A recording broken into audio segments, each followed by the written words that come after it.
Why, hello everyone, and welcome to the official Action RPG live stream. My name is Aaron, owner and operator of the YouTube channel Action RPG, and today we are back playing a little LE. Happy Sunday, or I guess to you time travelers, happy Monday. How's everybody doing today? I can tell you right off the bat, me and the wife did not get a lot of sleep. Her brother has been visiting for the weekend, so they stayed Thursday night, Friday night, and Saturday night, and they leave later today. The cousins and nieces and nephews and everybody's had a blast, but they don't sleep. And if the kids are running around the house all night, obviously we can't sleep. So I feel a little sleep deprived, but the wife, being the saint she is, crept out of, she let me sleep in a little bit, so I got a couple extra hours at least in the middle, so that was really, really nice. And today I was looking at builds, and basically what I've been doing is is there a build that I haven't played or updated in a long time that had that people enjoyed that currently isn't on actionrpg.com. And actually no, Machine Gun Spriggan is not on actionrpg.com. So I was like, why don't we play this today? So that's the plan. We're gonna play some Machine Gun Spriggan. I'm gonna put together this older build. I've literally done nothing. Also yesterday, I completely cleaned out the new studio. I'm changing the way the monitors are again. I'm gonna test double in the center with vertical left and right. I have all new camera settings. I don't know if I look sharper today, but all the settings have been redone. We actually updated the background. You can't tell that. Oh, and I have something else. You're a madman. I have something else. This might screw up the stream, so we'll start it early. I'm not a madman. I don't think. Ready? Ready? Please work, please work, please work. I got the nature cam set up. We're gonna put a little bird feeder or some crap on the fence. This is the view. This is the view outside my studio window. Yesterday, the clouds were really nice. Nature, what's that? Honestly, I don't even want to tell you how long it took me to set this up. It was a freaking nightmare. But I haven't even put it on its own scene or anything yet, so. Where are the sprinklers? Where are the sprinklers? So anyways, I got that kind of done yesterday, too.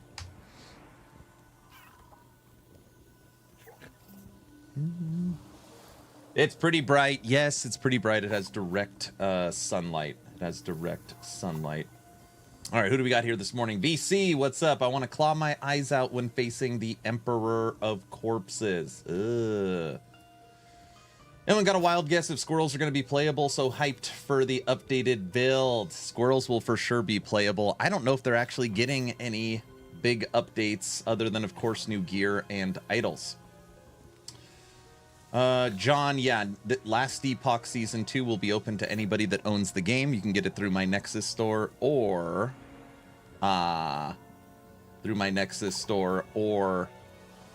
Steam. Beard Man, what's up?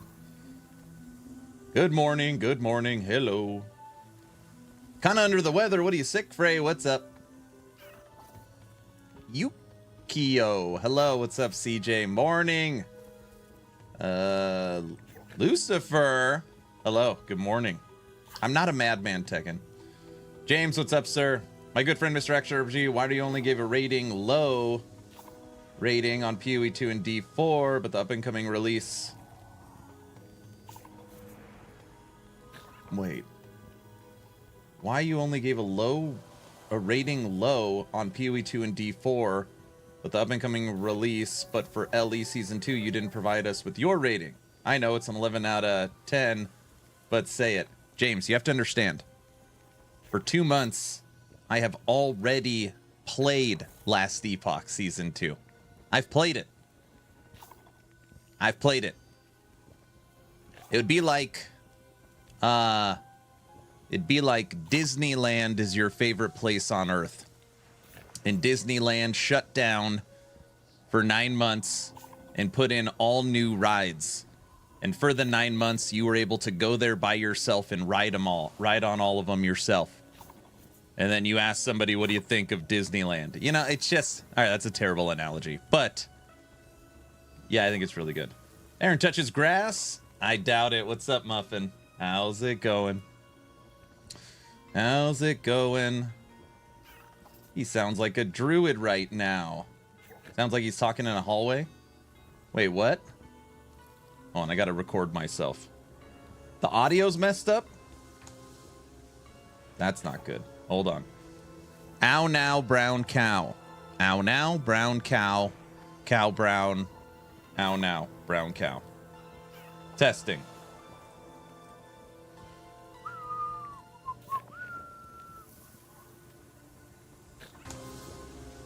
That's not good. Hold on.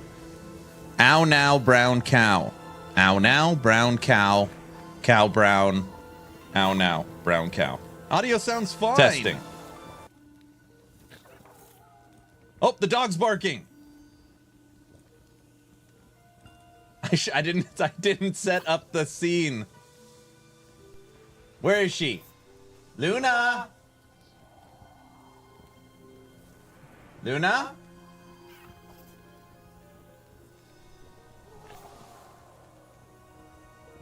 Come on, run across. This stream is not off to a great start.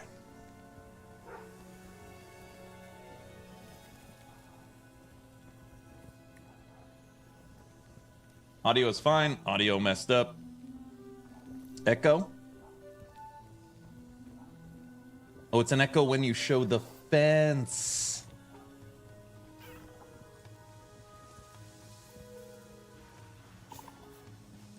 Okay.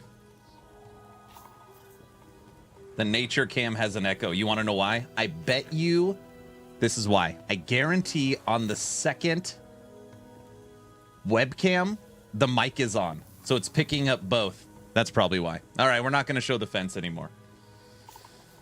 Okay, that makes sense. EHG is here. What did Aaron do? Nothing. I didn't do anything. Right? Guys, I'm resetting up my studio again. I made so many changes yesterday. And I'm changing it again. No fence. I'll get it fixed. Don't worry. Don't worry. Youper! Thanks for joining membership on YouTube. Thank you so much. Okay, let me catch him on chat. Will you be trying Lich or sticking with Infernalist? I don't know. We're going to talk about that today. I had a conversation with a community member that was basically saying it's like it is... well, we'll talk about it. We'll talk about PoE 2. What do you think PoE 2 has to learn from LE? What's a couple of things you would bring to PoE 2 from LE? Great question. I would bring from PoE 2 their point and click, their WASD, their controller. I would bring I like sounds on their loot filter. Items have impact when they fall. I would bring pause, and I think they have some of the best boss mechanics in the game. I'm not going to say I would bring their visuals because Last Epoch is built on a different engine, so that would never actually happen. But obviously, PoE's visuals are better too. What I would bring from Last Epoch to PoE 2 is its amazing quality of life.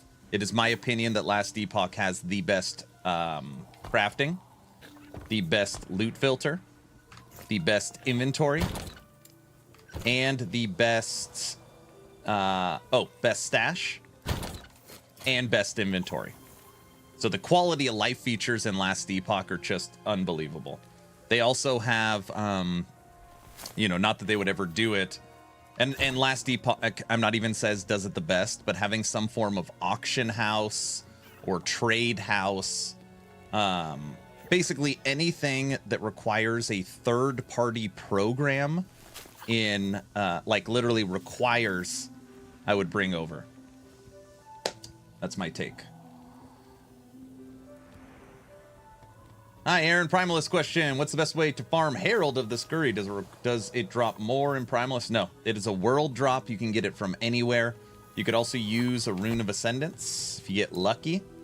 I got 610. That's 610 helmet uniques. Or you could just go buy one from the Merchant's Guild. You want to go check? I think LE's graphics are better in more of a... fan with the cartoony arcade look. Just different engines. Yeah. Muffin, I'm sorry. How you doing today? Like, so much chat. I'm trying to get on top of it. But I'm here for the fence. Well, so I didn't even explain. The reason why we're setting up a nature shot is because one, my new studio has a window. And, you know, in the clouds and stuff, it looks really, really nice. And during the subathon, when I take breaks... What do you mean breaks? When I take breaks during the subathon, I could turn on like the nature shot. You can see the dogs and the squirrels and the birds and just something different. So we set up a nature shot. It was actually a recommendation from a community member. So yeah, I'm good. I'm good. Okay. Ellie needs Path of Building System. All right. I want to get everyone's opinion on this. All right. Follow me down this for a second.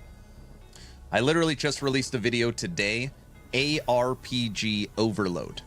It was just talking about PoE 2, Last Epoch, Torchlight Infinite, Expedition 33, D4, V Rising, and No Rest for the Wicked. Literally 7 different games that a lot of people are looking forward to in April.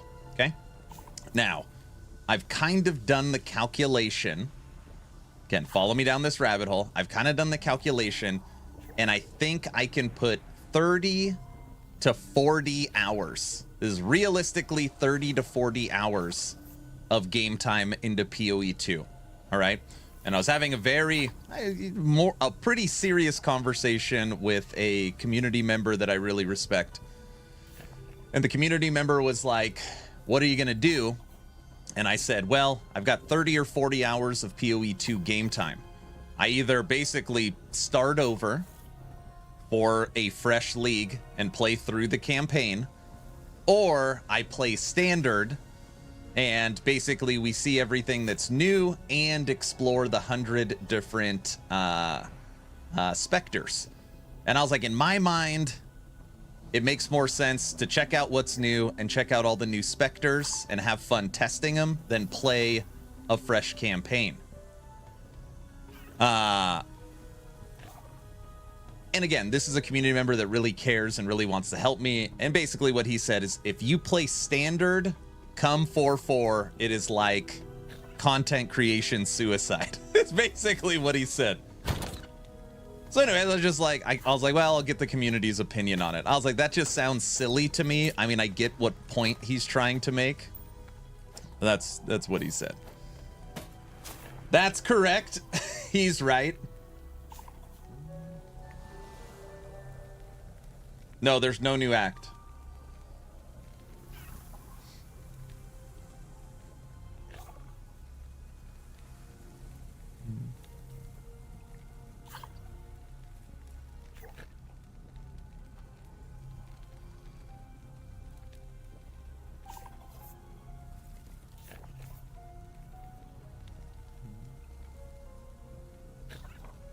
It depends on how much you want to play.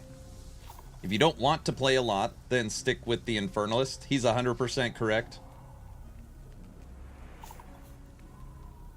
I'm torn between LE and Torchlight. I know, it's terrible.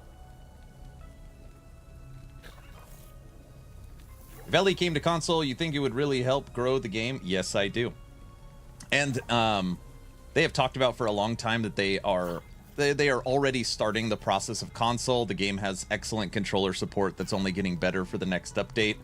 It's just building a relationship with Sony and Microsoft and getting the game to run smoothly on a console. That's the stuff they're working on.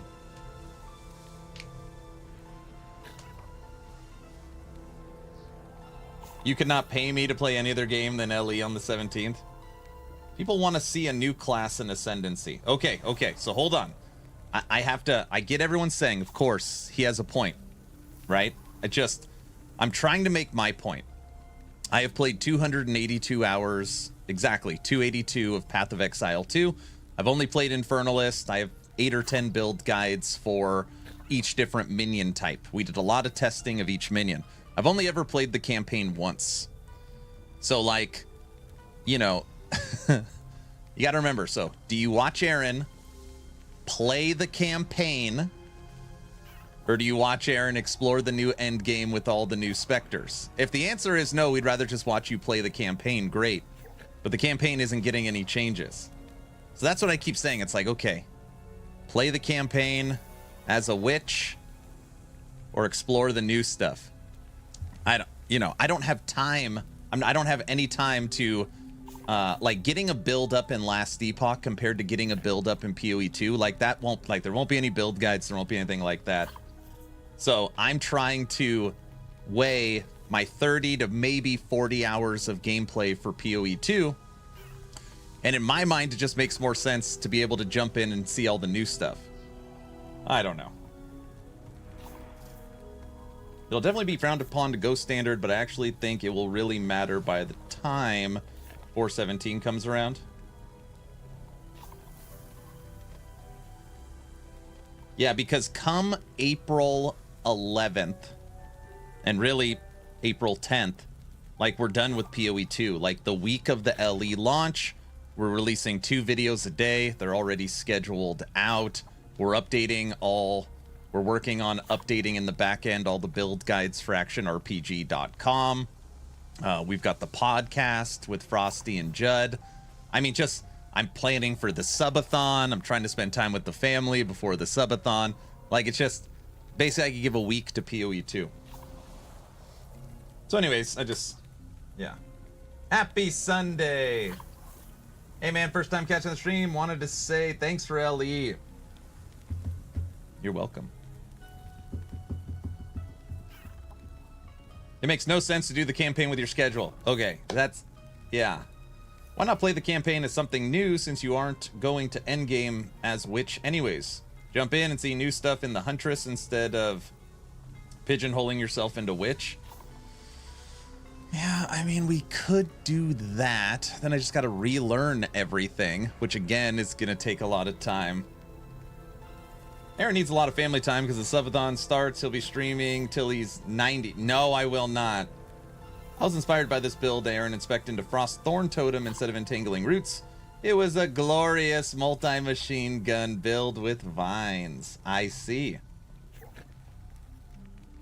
I feel like there's only a few guides for Last Epoch. I mean, complete guides to follow. I look at Max Roll. Even there, it is all outdated. Sounds like a busy month. I know, it's going to be crazy. We have not played or done anything. I said I was going to make Machine Gun Spriggan. But anyways, redid all my settings, cleaned out the entire studio, got the nature cam up. I'm reorganizing the layout of my monitors again. And today we're going to play some Machine Gun Spriggan. I don't know if...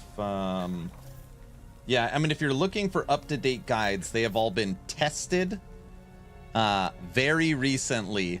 If you go to actionrpg.com, there is 37 Last Epoch guides.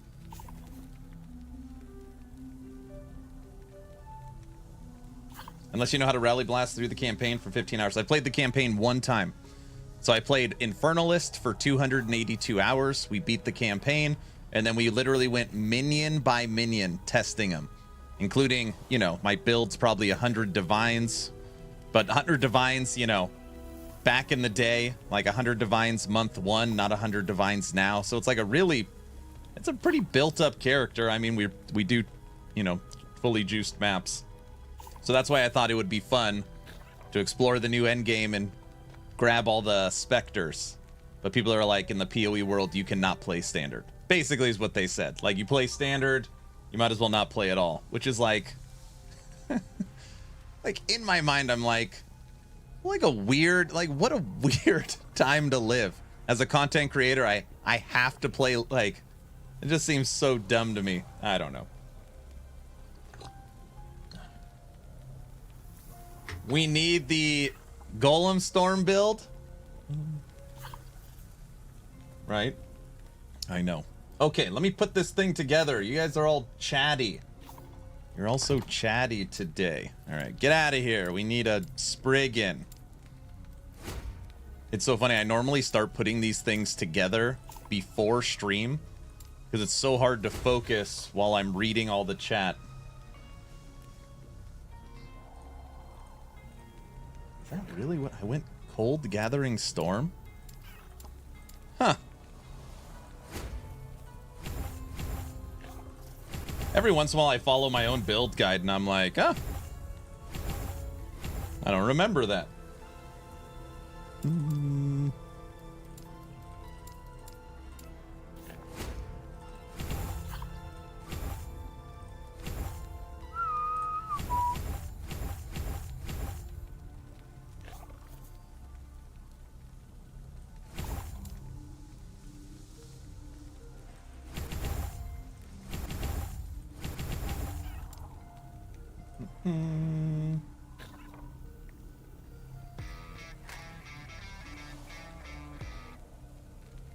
Hello, hello. How's everyone in the LE Season 2 waiting room?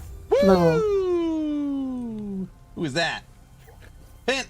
Doing very, very well. Thank you for the Prime sub. 2 months in a row, 7 total. Thank you.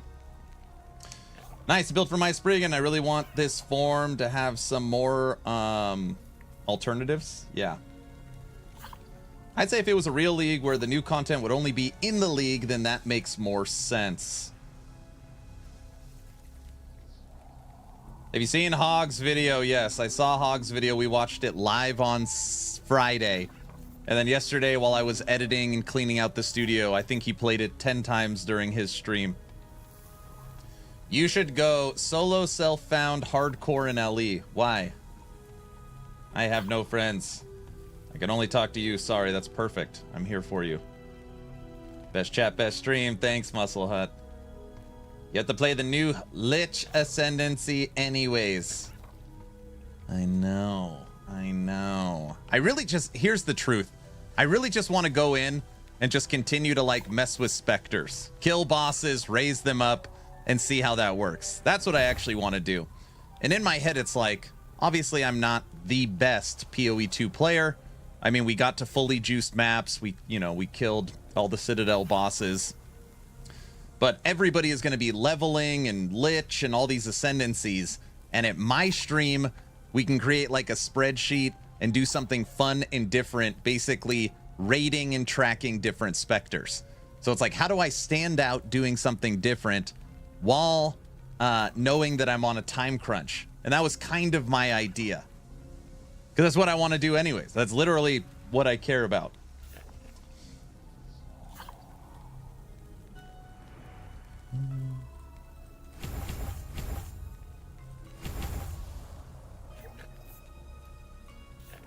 We're naked! That's what Gazzy's doing? Gazzy's playing Infernalist? Oh no, Gazzy has to be playing Lich. I would guess Gazzy has to be playing Lich. I think something cool would be doing that on Huntress. Alright, gear. What the hell did I use for this? I used Frozen Ire. Isn't Forge dude a minion too? Yeah, but he's not like a minion, you know? What do we got? Spell damage, freeze rate. Spell damage, freeze rate. Sometimes I feel bad. I just like already have all the stuff, you know? That's not cheating, right? Healing effectiveness.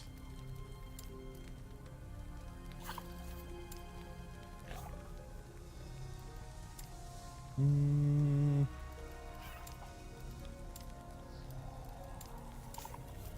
are they all COF?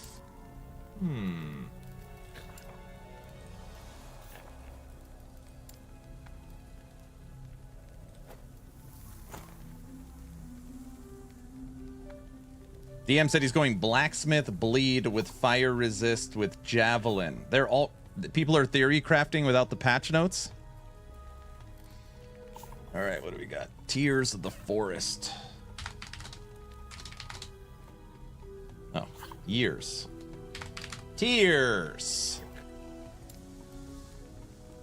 Minion.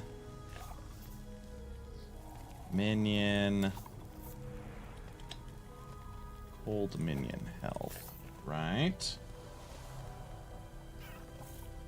What else? Ice, baby. No, that wasn't enough. Vile. 3 LP? Don't say I'm cheating. I'm just grabbing stuff.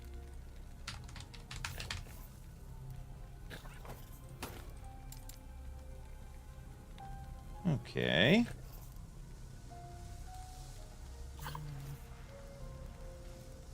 Watch Hog's video for PoE 2. Oh my gosh.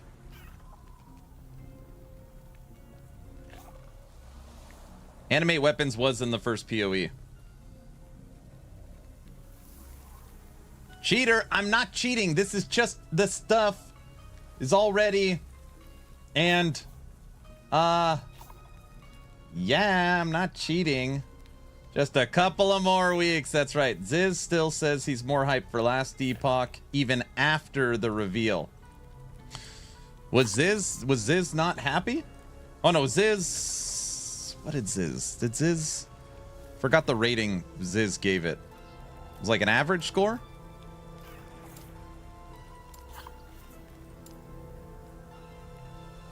I don't remember.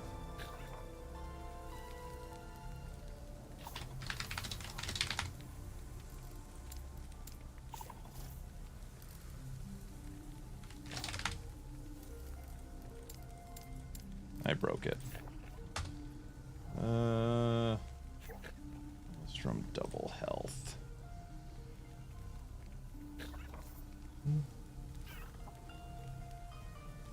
Guys, I'll catch up in chat. Just let me get this up and running so we could start playing.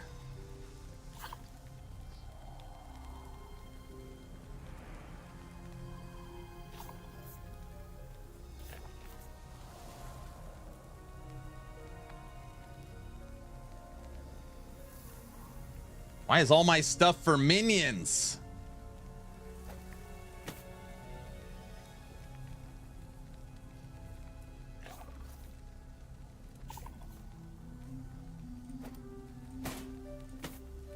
Don't answer that question.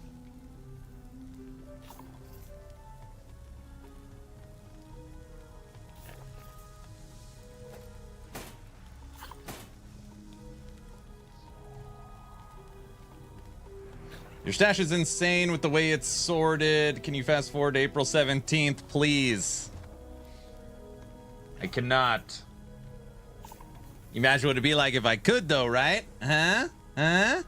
All right, helmets. I don't even know. What the hell is it? Attunement is Spirit Thorns. Attunement.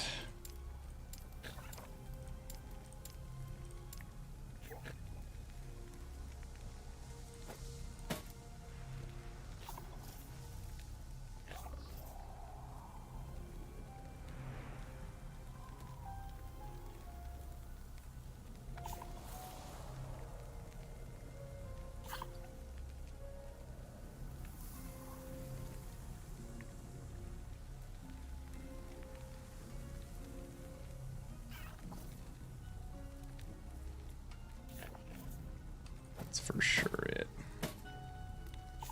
Okay, belt. This guy is cheating. I'm not cheating. Oh, my stuff's organized, so that means I'm cheating. I'm not cheating. I just have everything I need for every build because I bought it through the bazaar. That's not cheating. That's just getting stuff. Well, I found all this stuff. He's so cheating. Will Void Knight become tankier in the new season? I think all of Sentinel will be tankier in the new season. I'm just joking around. I found all this garbage. Ooh, that would have been good. Why is it lightning? Might still be best in slot, even with 3 affixes. Cold cleanse?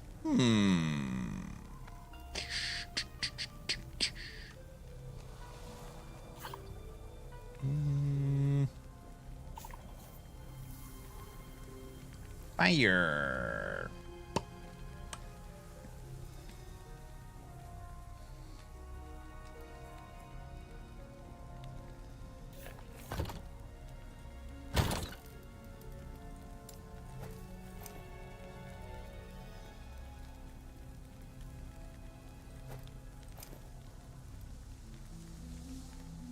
We might switch that out later. Okay, rings.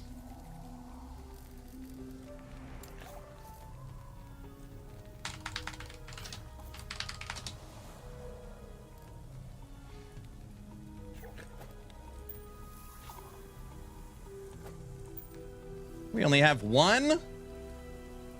It's a good ring. Damn, that's a really good ring. Elemental damage over time, freeze rate, health regen, health damage. Oh, it's T1 health. It's an okay ring. All right, cold. Cold int. No.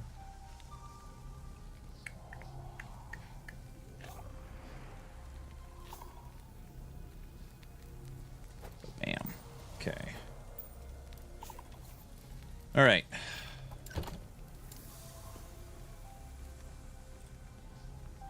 Do you agree that keeping stuff in organized, is it only if you play Legacy, right?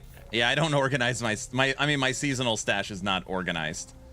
This one, I actually said today was going to be the organization stream. So like I want to go through each tab, knock out duplicates and stuff I know I'm never going to use. I used to organize every single set with the best items, but now since I know I'm just going to break them down for season 2, I'm not. This is my new tabs with all the new stuff added last season. So this all needs to be filtered into the existing tabs. I got to go through all of the purple tabs and set up full stash tab priority. I just want to have like a really organized stash. And right now it's, you know, it's garbage right now. So I need to fix it. Should we call your right wife again to handle the stash? Don't say stuff like that. That's not funny. But that being said, there's a lot of people that complain that says like, oh, I need more than 200 stash tabs. And normally that's because of people needing to hang on to a lot of stuff in COF, which is understandable. I just think that, you know, if you were very organized, I don't know if you would need... I mean, we have about 70 tabs now, so I have 70. I just don't even know what I would do with 130 more. Just seems crazy. Okay. Boots.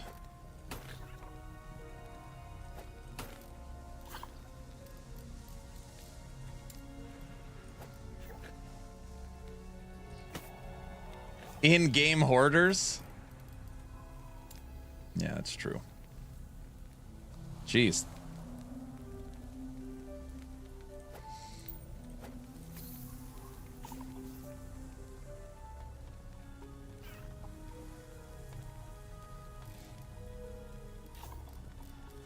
They're pretty good. See, like all this needs to be filtered out. I need an extra relic slot for sure.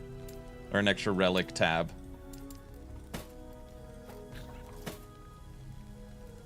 Stash tab organization is true end game. That's pretty funny. Oh, let me just... All right, last thing I need to check on the build planner is idols. Damage over time. Health, damage over time. Health, spell damage. I only have 2. Damage over time.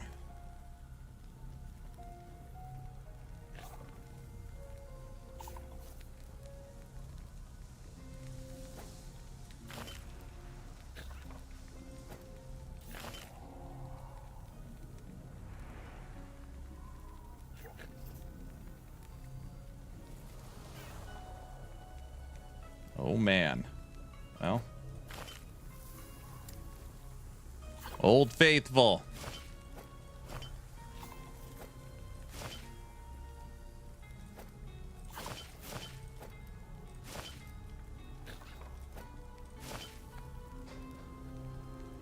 We're not gonna have these soon. Dang, our resistances are horrible.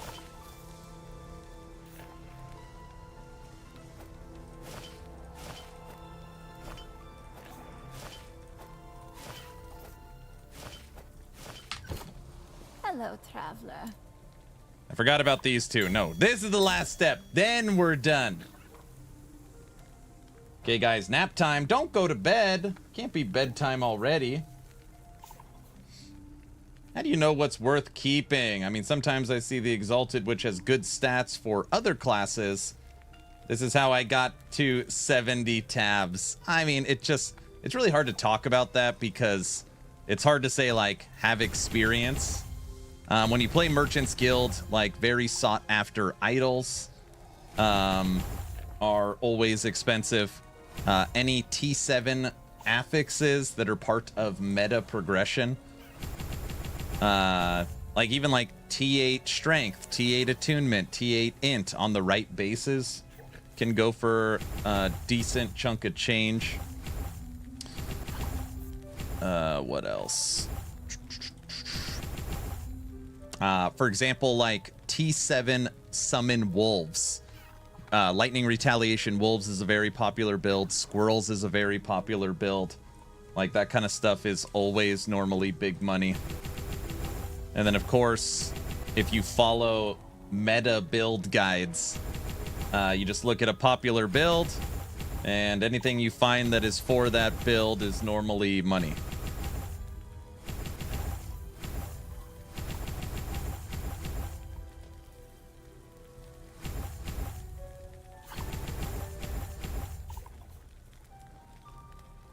I'm missing something. You. Do not dwell on regrets. Hey, what's up, Logout? Good morning. Top of the morning to you. Okay. Anything new being added to the Primalist on the 17th? Yeah, it's got new uniques. It's got some updated balance of existing skills that are doo-doo. What else does it have?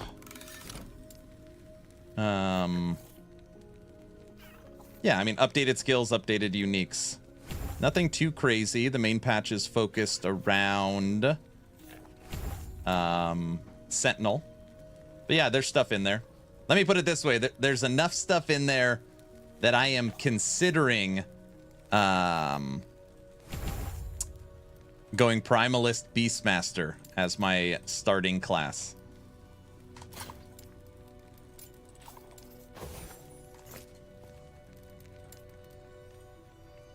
What other skills do we have? Tingling Roots.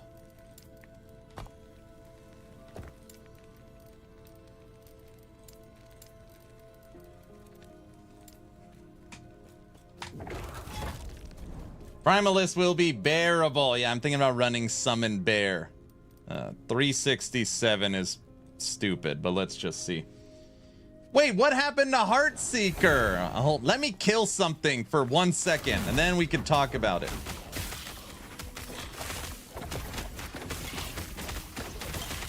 Oh, this is all screwed up.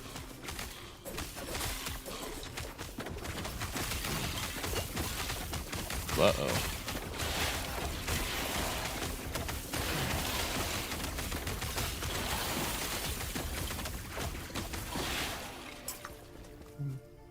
the Touch Grass Simulator. Hey, hello. Uh-oh, EHG's here again.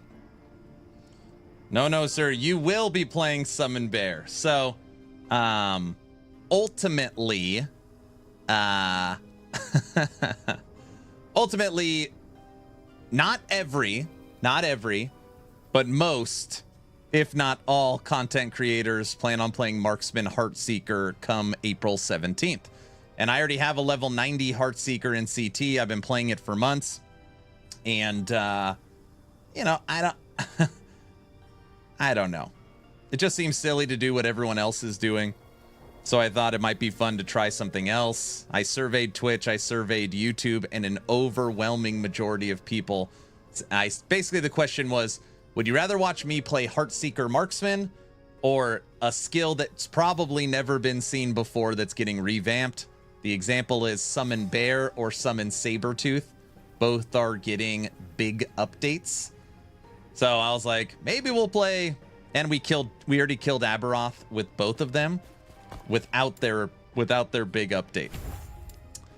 So yeah, that's what we're considering.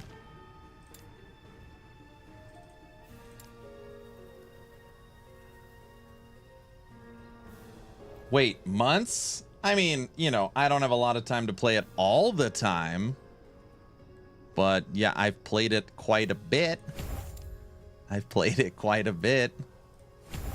Why not new Sentinel? Yeah, I could do that too. Sentinel was second on, or is like the new second on my list. We should not have just jumped to this 360 corruption. We should just went to 100, leveled up our skills, then jumped. You can't even trigger Maelstrom right now. Get him, get him, get him. Thanks for the stash tab video. I know it wasn't fun to make, but helpful. No, it was not fun to make. It's hard to make a new stash tab video because I need new stash tabs. I'm doing a Void, Rive, Void Knight, full steam ahead. That's good. All right, this is silly. Hold on. I just put this thing together. This is where I wish the little quality of life corruption numbers were in. 283, that's better. Are you excited about the new Javelin, dude? New Javelin is sick.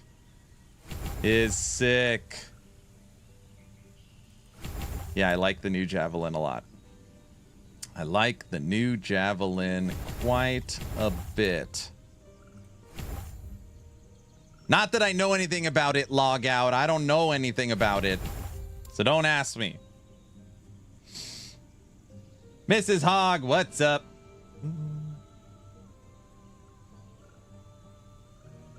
Dude, Hogg's all excited. So if you guys didn't, well, you wouldn't have heard because I didn't stream yesterday. Unless you were a part of Hogg's stream yesterday, I said that we finished the first run through of the goals list for the new Subathon. Things that are on the new Subathon goal list. And obviously these are big goals. These aren't like day 2 goals, all right? But if we end up in a marathon Subathon, we have Shave My Head, fly down to Texas, San Antonio to spend a day with Judd, fly down to Florida for a fishing stream with Hogg, Last Epoch tattoo. There's some good stuff on the Subathon goal list. Hogg was going on and on about all this crazy stuff and gator fishing and all this crazy. So go fishing with Hogg. Yeah, fly to Florida or Georgia. Wait, where the hell? Yeah. Tomorrow's Tavern Talk. Hogg's been blasting on a controller. I know he likes it. Aaron, did you look at the build I sent? No. Gator fishing. What could possibly go wrong? I know. He's like, Aaron's a little city boy. He can't hang. I'm like, oh, here we go. He's already talking crap. But like in like a loving way.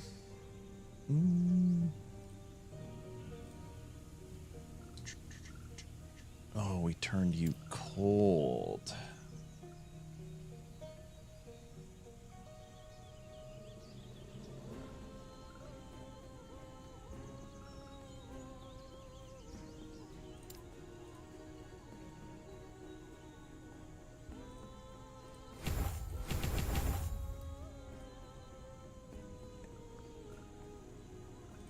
He's not wrong. What do you mean? You think I can't hang on the fishing boat with Hog? Think I can't hang? I mean, I probably can't, but I'm going to try really hard.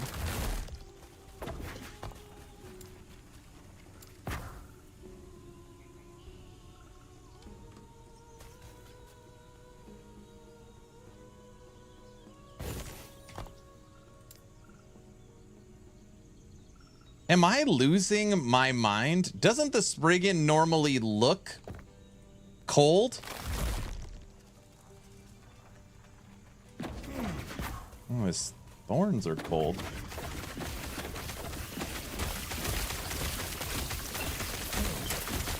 No? I gotta go look at an old video. I feel like it for sure looks different.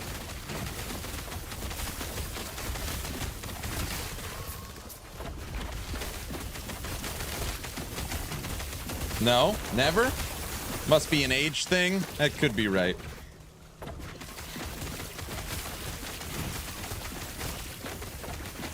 Why the hell did I use Twisted Heart for this too? I mean, I guess I cast so many spells.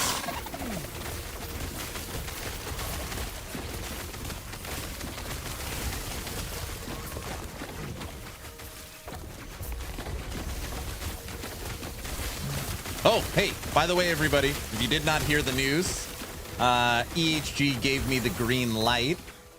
Patch notes are coming on the 11th. And my podcast will be the Q&A for patch notes. The Q&A patch notes podcast on the 11th. And we also got a couple other little secret surprises. Man, if Spriggan can teleport, it can only teleport with its horrible ring.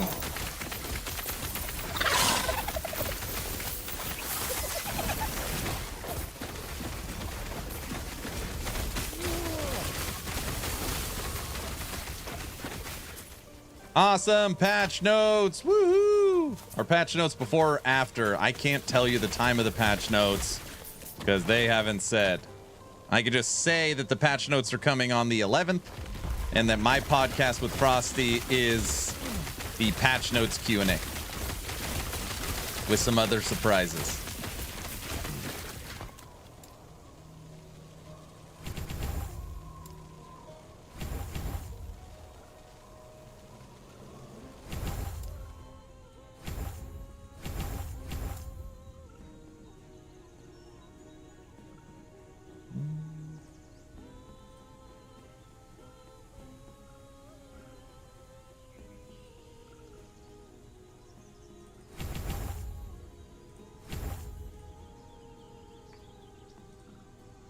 Frosty was playing on a controller on stream last night. Controller Nation is growing. Ah, Medic, that is a lie. That is a lie. I was hanging out with Frosty last night when he was playing No Rest for the Wicked, and he said specifically, I'm playing this game on keyboard and mouse. I saw him. Needs more movement skills? Spriggan needs more movement skills. Actually, yeah, Primalist needs more movement skills in general.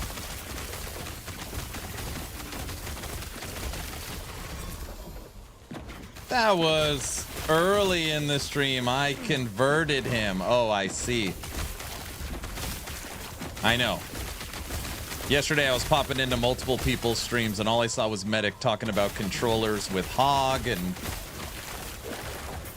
or maybe only Hog. Now you're saying Frosty.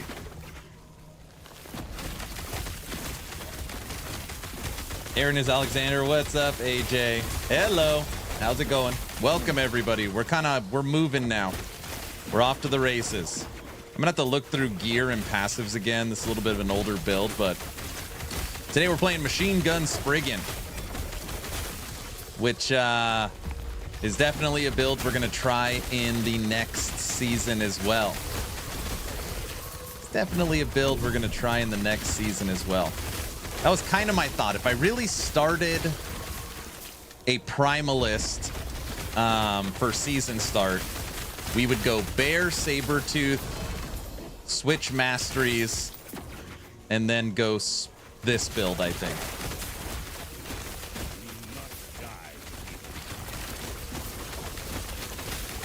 What did I think of the Hog video? Can someone... Oh, you want the link for it? Yeah, I got you. Hold on.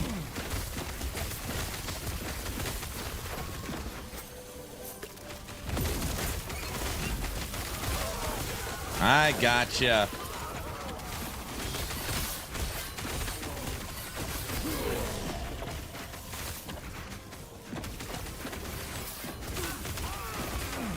Oh, that skill we didn't redo. Need some shaman love? So, shaman's hard because Storm Totem is going to be great. It's probably even going to be better in the new season. We've just already played it. And shaman's missing its 5th skill. Anytime a class is missing its 5th skill, I always feel like it's not its time yet. Marksman's about to have its time with Heartseeker. Lich is going to have its time next season. There's the link. The video, the 3-minute video of Hog doing Hog's thing. Probably another leak. What? Wait, what did I say already? Did I say something? Oh, this build doing arenas. Probably okay. Aaron, did you like Hog's message this morning? I hope you weren't at church. No, we go to evening church. What message? Oh, I'm scared to ask now that you say it like that.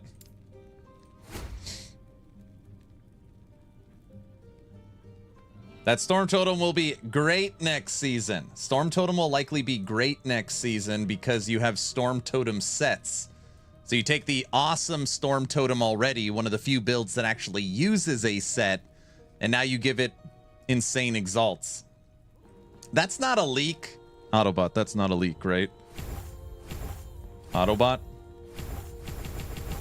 Autobot?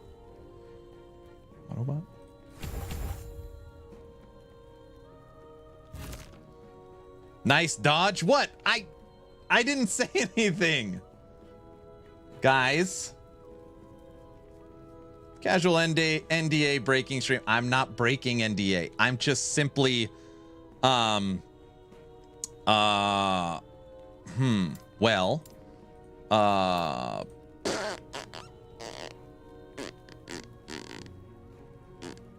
just playing games, silly.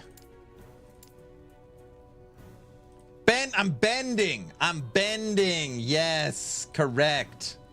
That's a better way to put it.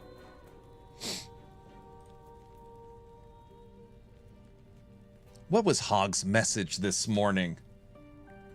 What platform was it on? Machine Gun Spriggan needs a lot of uniques, though. How many uniques? I do have a lot of uniques. I don't even know why I'm using Twisted Heart. I don't remember any of this crap. I'm sure it's fine. Tex?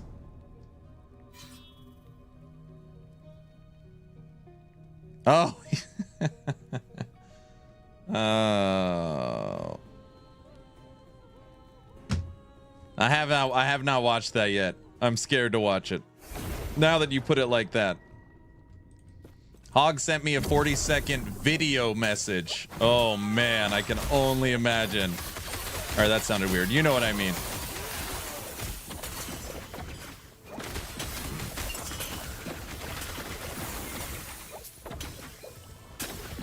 OMG, clip that, sus.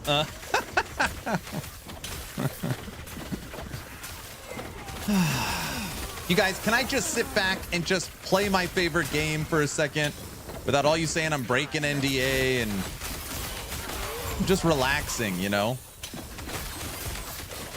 What could the message be? I have no idea. It's a 40-second video message.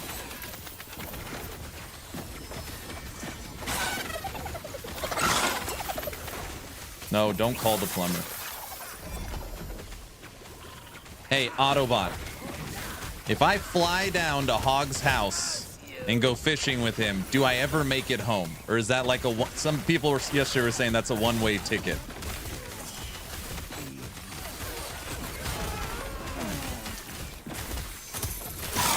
No, he sent me a text message video. You're dead? That's it? He's gonna get me back for Hog Hogan?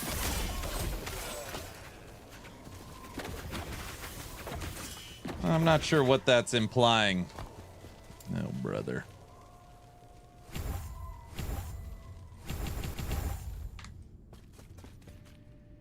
A personalized message is all. Great. You're not helping the situation.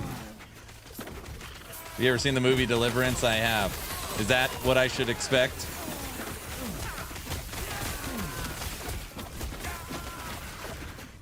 Hey, by the way, everybody, if you're just joining, today we're playing Machine Gun Spriggan.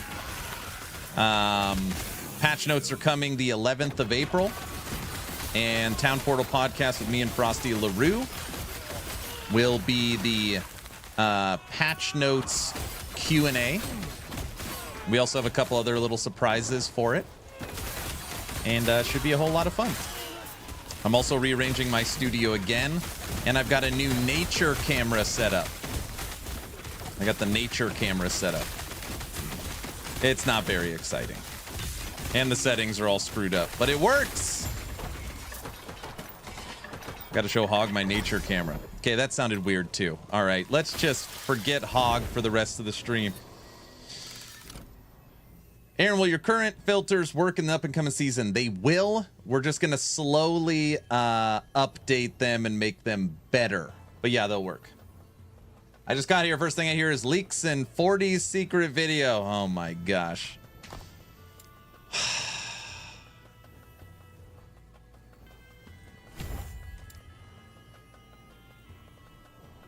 It is almost April. That's why I made my video this morning.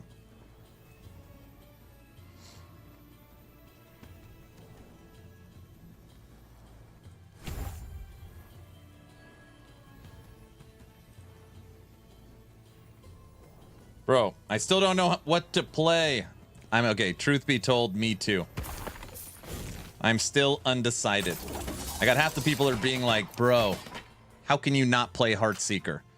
And then a larger majority that are like, do not. Whatever you do, please don't play what everyone else is playing. I have no idea. I do want to... That's the thing. I want to play Primalist. So if a majority of the community is telling me to play something different, and the thing I want to play is, I'm leaning Primalist. Rune Master subject to change when I read the patch notes. I gotta show Hog my nature camera. Aaron Action RPG 2025. Don't do that, Autobot.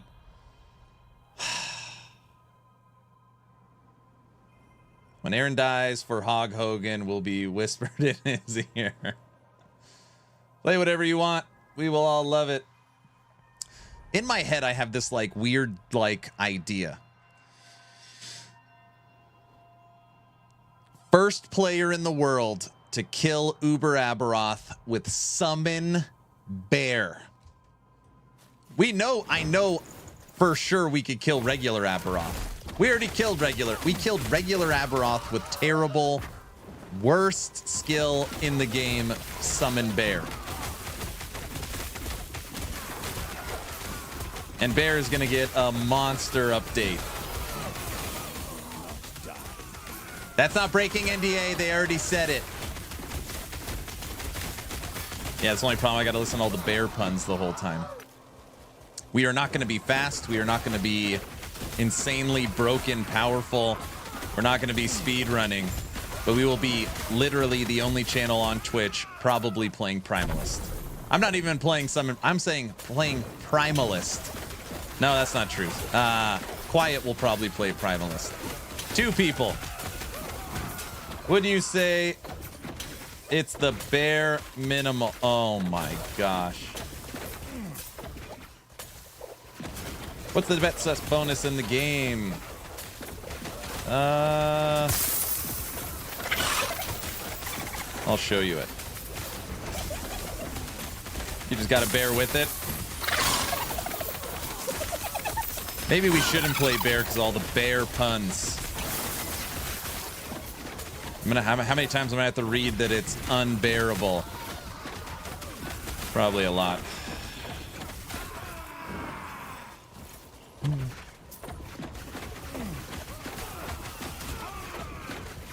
Better believe it. Oh my gosh.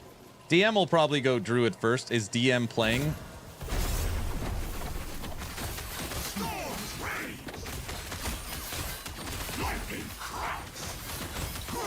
Oh, we cannot stand in front of him.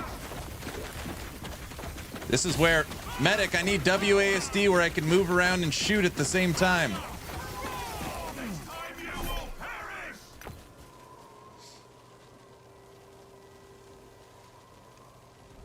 I'd make a joke about paper, but it's terrible. You Googled that one.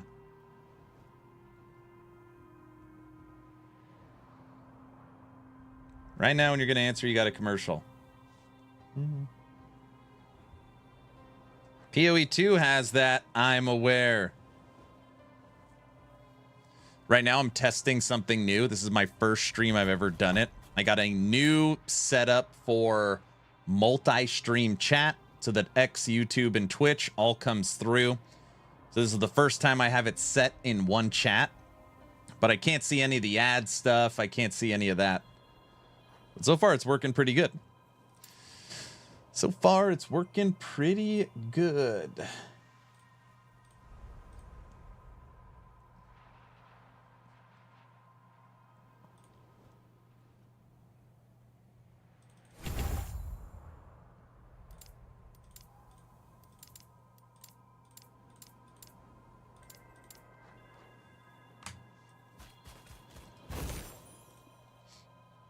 It's all about the bare necessities. My mission in life is to grab EHG by the legs and put them in the camel clutch until they give me PoE 2 style controller support. I see. I'll show you guys the set bonus. Hang tight.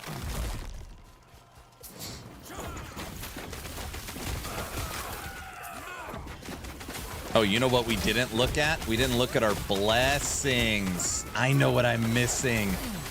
Spell leech. The blessing. We didn't look at blessings reset. I bet it's stuck on minions right now.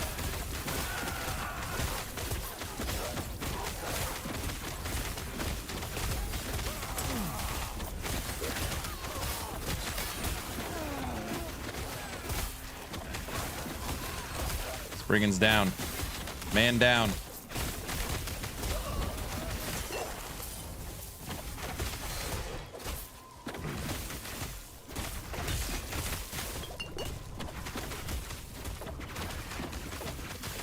Get up! Don't stand there! Get over here! Freeze him! Get out of here, stupid dragon.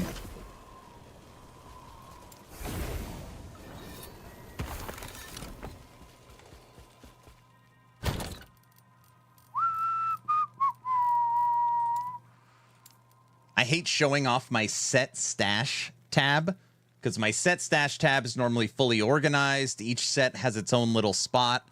But lately I've ruined it because I know what's coming. I know what's coming. Velatra's set. The 2-set bonus is +1 base spell damage, spell lightning damage per intelligence. It is so damn... Basically, any lightning spell build is a requirement to have this. It's really, really good. It also unlocks Lightning Meteor. It also unlocks Lightning Meteor. This would be an example of a very good set. Now, my bear set, it's not as good, but Summon Bear is going to get a damage bonus, a base damage bonus off of Strength.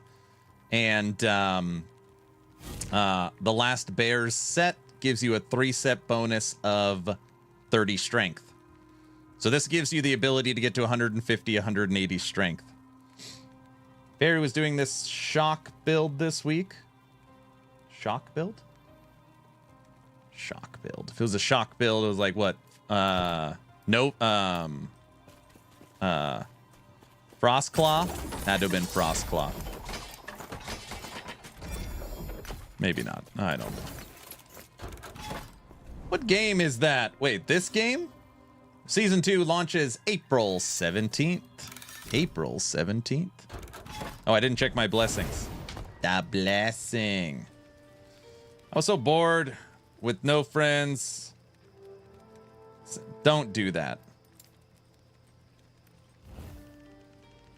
Now I need to watch Hog's message.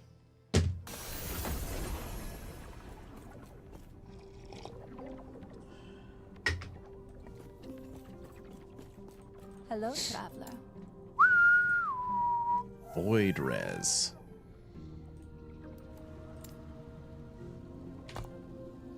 Okay. All resistance. Good. Endurance is ridiculous. This is Last Epoch, yes. Count the F-bombs in Hog's message. We'll take a poll. How many times does he swear?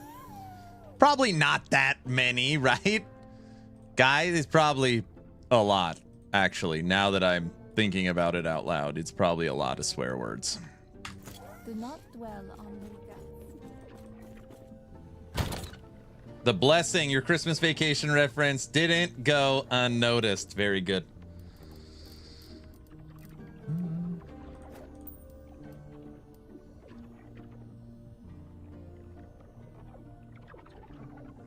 Wait, is capping resistance and LE not necessary? No. I mean, it's good, but it's, you don't have to. You want to try and aspire to get there. What if we dumped Twisted Heart? Wait, let's go see if there's any good free Twisted Heart first. Oh, we sold 2 items. Guys, we're not going shopping. I'm just checking to see what I sold. Yes. Hello. And to check a few things. 2 million gold and 1.5 million. He's shopping. I'm not shopping. Resistances and LE is like a core stat. I just threw this build together, so I didn't even look at my resistances. Right now we've got 1, 2, 3, 4, 5. Okay. Poison and fire are bad. Ultimate updated machine gun controller build incoming. Guys, I swear I'm just looking at I'm gonna look at legendary Twisted Hearts just to see if somebody's bad slam is something I want. That's it. All right, that's all. I don't even care.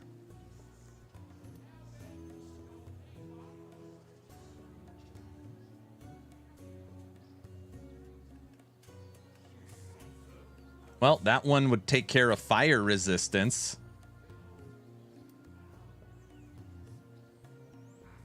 Why is Merchants? These are all free. Why is Merchants Guild so good? Elemental res. What is that? Tier 5? Hi, Aaron. Getting back at you. If you were to travel down to Hog's place, you would not get kidnapped. Rather, you would not want to go back. Too much fun by Hog's home. Is that what's going to happen? So you're saying I should go, not cancel it. He's talking about I got to update the boat and get all this stuff ready. I was like, please don't do anything yet.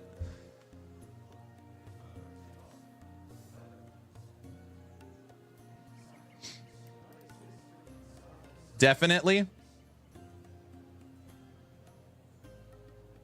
All right, we can get more damage. Boom. Freeze rate, cold res, endurance. Bam. And I don't want to hear, look, he's still cheating. That's not cheating. That's just using the resources that are available to get the stuff. He's cheating. I'm not cheating. He's cheating. No, it's not cheating. Autobot, tell him I'm not cheating. I'm just using the faction I selected for my benefit in a way that looks like cheating, but it's not. Tell him.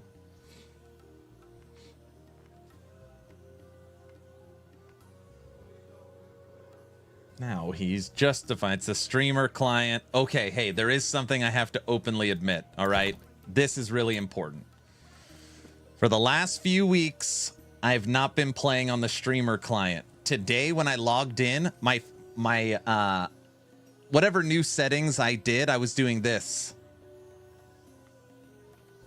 I was doing the robot. And the second I went into settings and turned back on streamer client, it went away. So we're back on streamer mode. Just so we're all on the same page.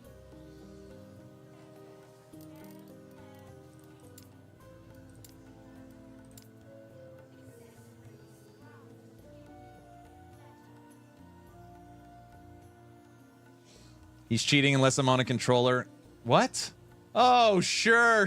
I'm serious, guys. I'm serious.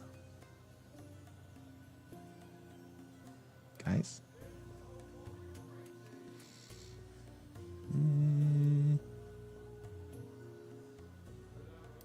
That, I think, is better.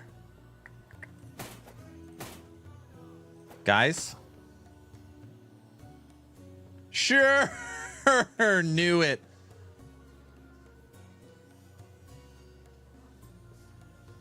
I feel like you guys don't believe me. How much gold did you have to spend to get those tabs? I only have 70. I have 70 tabs. And this is my new way of setting up each build. I create a category and a gear for each build as a new way of staying organized. See? That's not... Most people do stuff like this. That's a very... That's common. Traveler, what? How goes the trading? MG is a good way to set up this amount of tabs. 124 million gold. Holy smokes. We had 700 million. Aaron, no one does stuff like that. Nobody? Come on, someone must, right? It is so annoying how I could see myself running around in the background.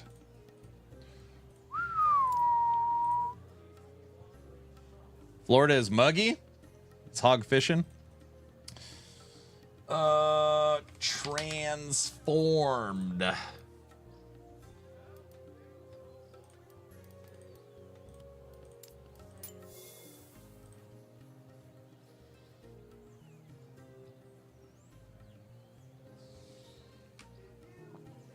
Oh man, that would need a lot of love. It's only 10,000, so we'll waste 10,000 on it.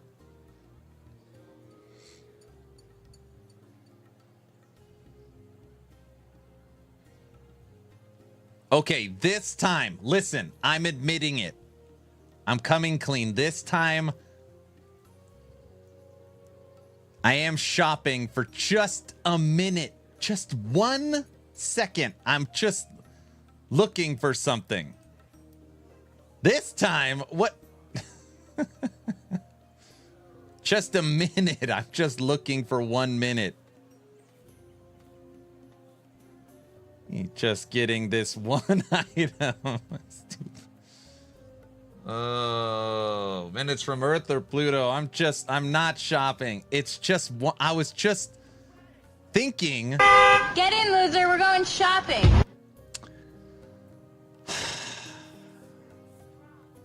Just a twisted heart. 1 minute turns into 2. Guys, this is part of the process. To get the stuff. Bad.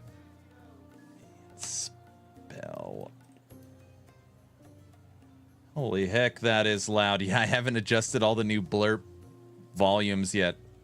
Hey, by the way, hey, Autobot, if you're still out there, Blurp is building, I mean, obviously not for me, for anybody that wants it. They're building a new Subathon clock. They say for me that will put in blurps. I was literally talking to them like 2 days ago. A Subathon clock that works with Twitch that will increase the clock with blurps. I know. I was like, really? That's pretty cool. There it is. Not you. It's a sealed 40 mana. It's not the right base.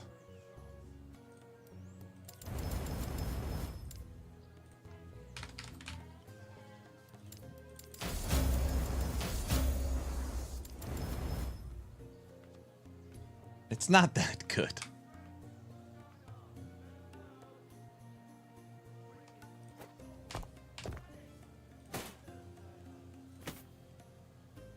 Increased damage over time while transformed. Attunement, double health, mana.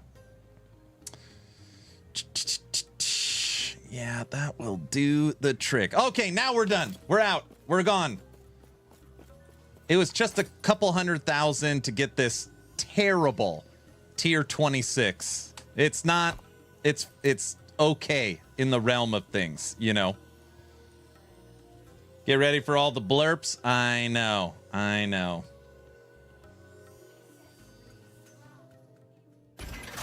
I love how quickly he forges. He's been playing too much. No. I hope it's ready for this one. I know. Now get a red ring. Is April 12th. Aaron plays TLI all day. April 12th. The season doesn't come out until April 17th. Just joined. It's Crow's Day. Crow's Day.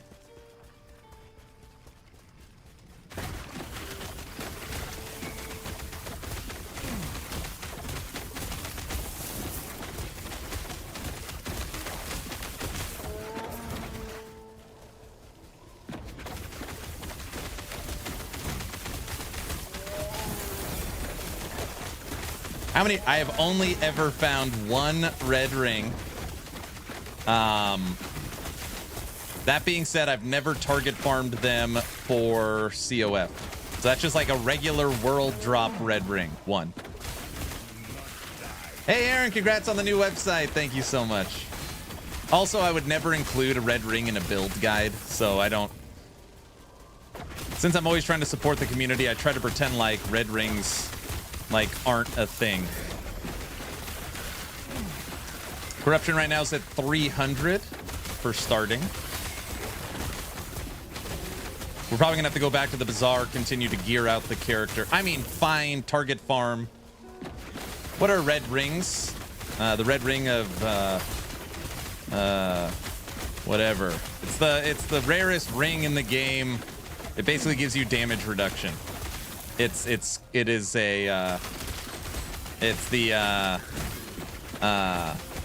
best in slot for all builds. That's why everybody wants it. Doesn't matter the build, it is best in slot to have 2 red rings.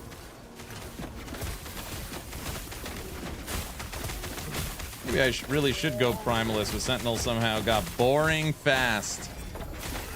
Dude, if you want to rock bear with me, let's do it.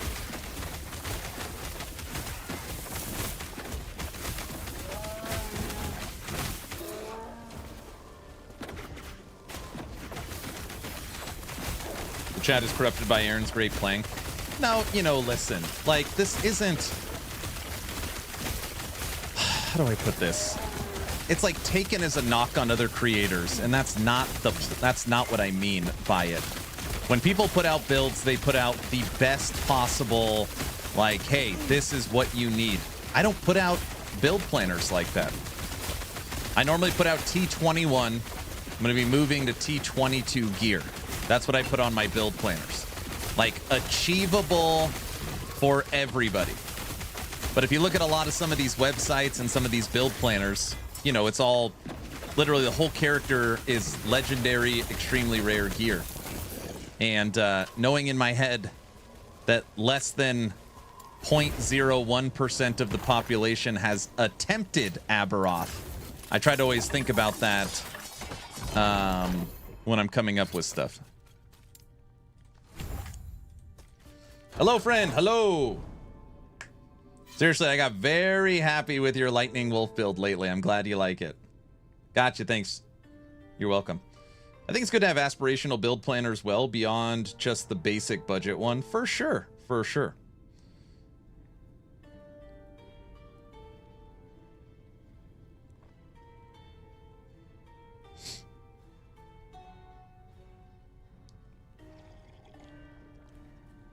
You're loving Cold Frostbite Spriggan.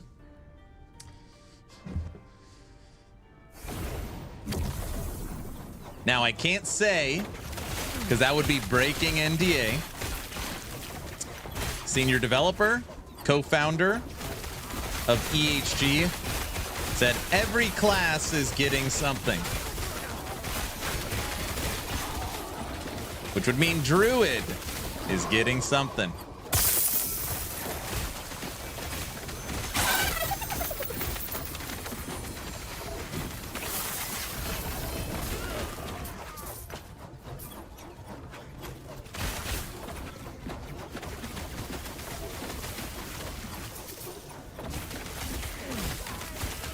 I do love how stun works in this game. Stun lock everything, we'll just freeze them all.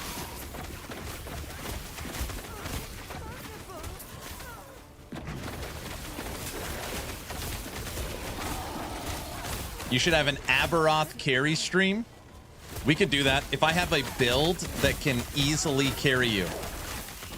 I'm telling you guys, I think Summon Bear is going to be ridiculously good. I cannot tell you why. It's going to be damn good. Now, I should. It's going to be very strong for single target, I think. Somebody the other day was like, man, Summon Bear, yeah, it's strong, but it's slow as hell. And I was like, yeah, that's pretty fair. It is slow as hell.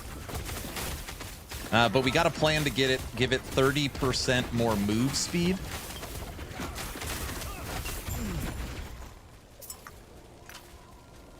And it'll be twice as strong. Very strong. Bear hug OP. I had an idea. The loot lizards made that noise. I always play with the volume off. Oh, you had no idea. Yeah, they sound like dolphins. Okay, Aaron, I'll try that Summon Bear. You're gonna go Summon Bear with me? Just know when everyone else is like, I beat the campaign in 2 hours. I guess we could... I don't know if we'll beat it that fast. I heard Storm Crows are strong too. I haven't played Storm Crows. I would guess they're strong. I will also go Bear. Oh my gosh, what have I done? This is very exciting. No, now I'm doing it. Oh no. Actually, I said that too. I'll go Bear or Sabertooth. It's basically the same build. You're just switching out that one skill. I played Stormcrow Season 1, who's totally broken. Are there several ways of the build? Yeah, I mean, there's different iterations for sure. But ultimately, there's something that makes Bear strong. I'll show you right now. Let me just kill all this crap.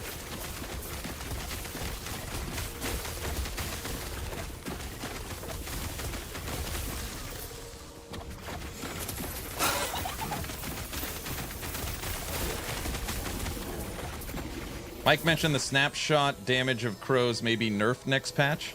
Hold on a second. Hold on a second. Just to understand, people are doing ridiculous damage with crows because they're snapshotting. Is that what's happening? If that's the case, I'll never play crows. That's cheating! Aaron, if it's in the game, is it really cheating? I don't know. EHG says it's cheating.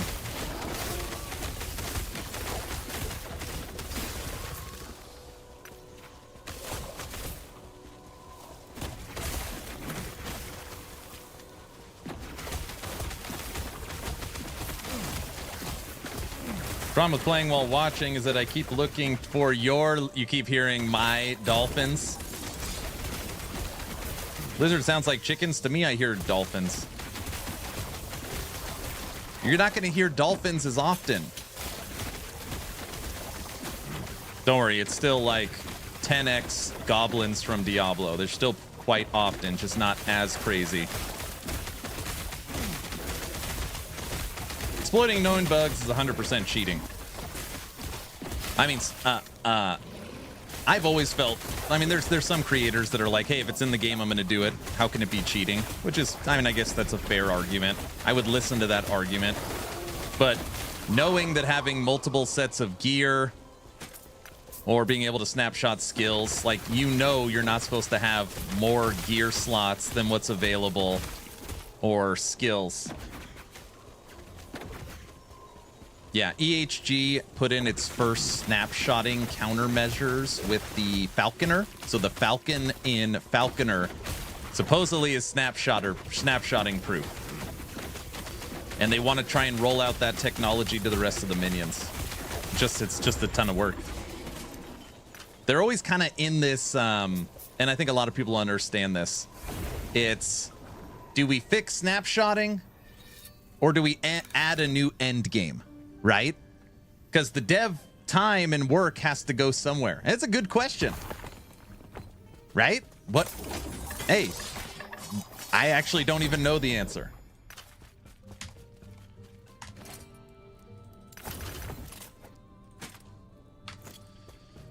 I want to try bear. Where is the guide, bro? I didn't make a guide. Do I need to make a guide? Solo Raptor. Solo Raptor's done. I made my bleed raptor. Okay. Why is Summon Bear going to be so good in Season 2? Okay, let me explain and tell you what I can tell you. Okay, follow me for a second. The reason why I am contemplating playing Summon Bear at the beginning of Season 2, April 17th, is one, I don't think any content creator on the planet will be playing Primalist. And two, I know for a fact no content creator on the planet would be playing Primalist Summon Bear. So we'd be doing something different. Summon Bear is also considered the worst offensive skill in the game to use as like a main damage dealer. That being said, we killed Aberoth with the current Summon Bear. So if the current Summon Bear is the worst, and I was able to kill the hardest content in the game, what the hell is Summon Bear going to be like after its update? Okay, following me so far. Now, what is its update? Simply put, Summon Bear is going to be getting an added strength damage modifier, which means strength stacking is going to be your best friend. The more strength you have, the more base damage your bear will do. On top of that, Bear currently uses Swipe. Swipe has a 5-second cooldown. Mike said they are basically pulling this cooldown to under 1 second, where you're going to basically be, the bear will be using Swipe every hit. So you're getting a big boost to the bear's base damage. And right now, Bear, it's like bad hit, bad hit, bad hit, bad hit, 1,000,000 damage. Bad hit, bad hit, bad hit, bad hit, bad hit, 600,000 damage. Like that's the way Bear plays right now. So it's going to be doing more damage, but instead it'll be good hit, good hit, good hit, bad hit, good hit, good hit, good hit, good hit, bad hit. It'll flip the cycle. On top of that, you're going to be able to build your own set. Bear actually has a damn set in this game. No one in the history of the game has ever used it, but you have the Last Bear set. So you get health gain on stun, and you get 30 base damage, or 30 base strength. And obviously, strength is what you want for stacking on your bear. So you get a set, you get a boosted bear skill tree, and there is a new amulet coming that has already been shown off that is for single minion. You would only have a bear, so you have a singular minion. The reason why I like bear is because in the Warcry tree, if you come down here, there is Berserker. And Berserker only works for 2 minions. You guessed it, Raptor and Bear. So now you can give Berserker through Bloodthirst to your bear as well. And again, current bear, we already killed Aberoth. So in my head, it's like, could we kill Uber Aberoth with Summon Bear? I don't know. Maybe. Maybe. So anyways, that's the breakdown. The question on what I'm playing right now, this is what I call my Machine Gun Spriggan. Machine Gun Spriggan. 1 second.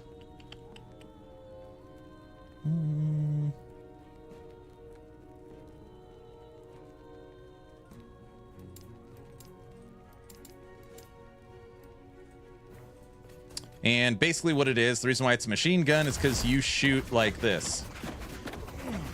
That makes sense? Please give me your build.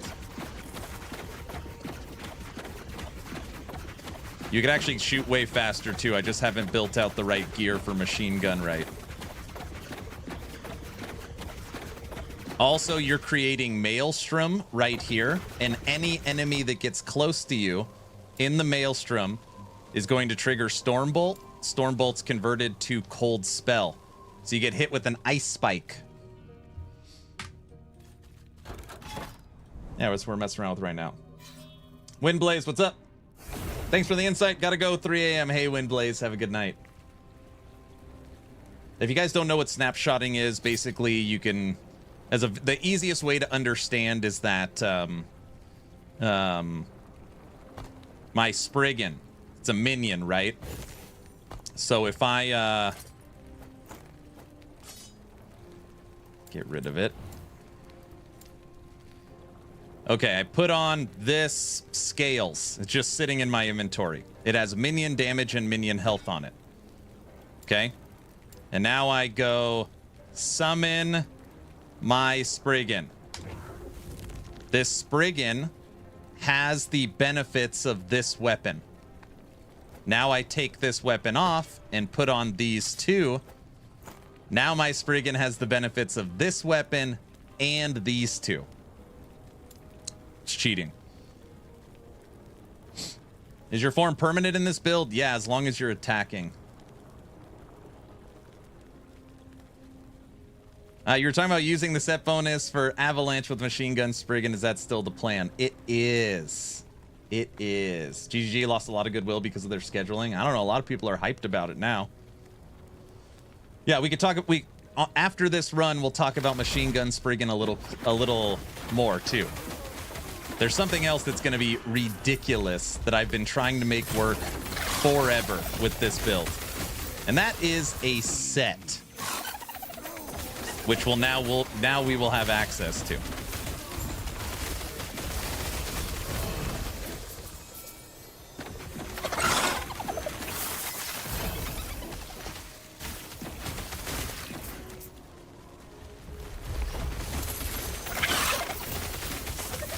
By the way, everybody, if anybody has been on actionrpg.com, I got a meeting tomorrow with the designers. We got a couple of little things cooking, and the goal is it's a tough goal. But we're hoping to have all the builds at least theory crafted and somewhat tested for season 2 going into season 2. Just FYI.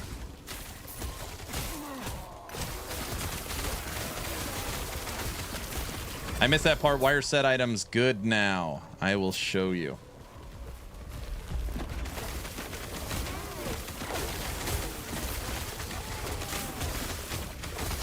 Ignite Poison Rogue.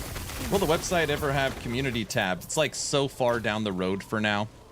So having like a login for the website and a custom API build planner, basically like Last Epoch tools, is I mean, we've already had some numbers run. It's like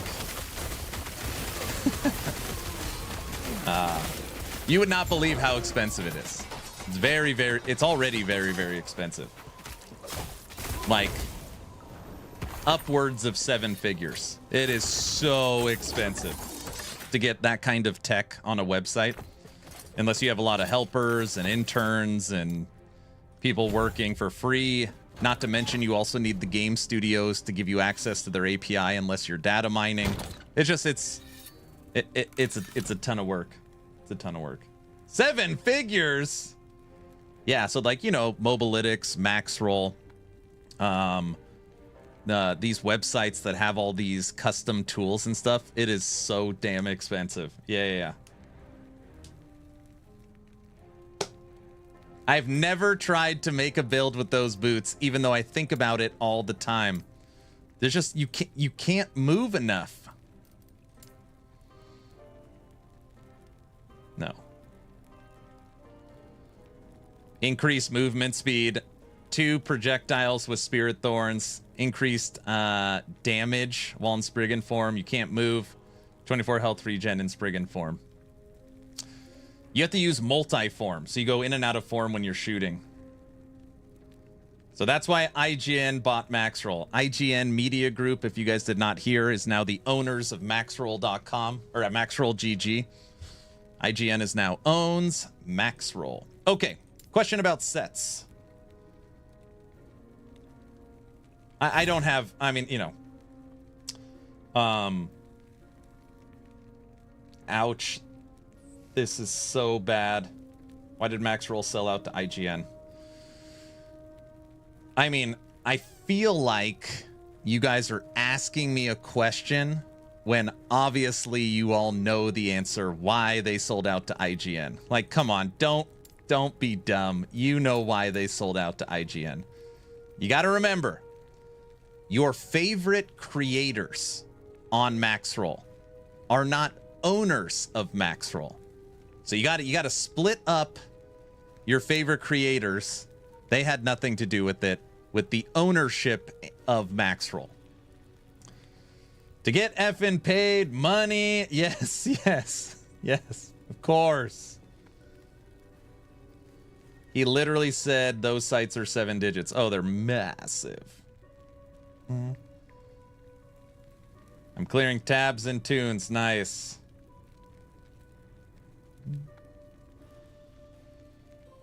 You know, you've got your favorite mom and pop, like, you know, let's say your favorite coffee stand on the corner. They got the best coffee in the world.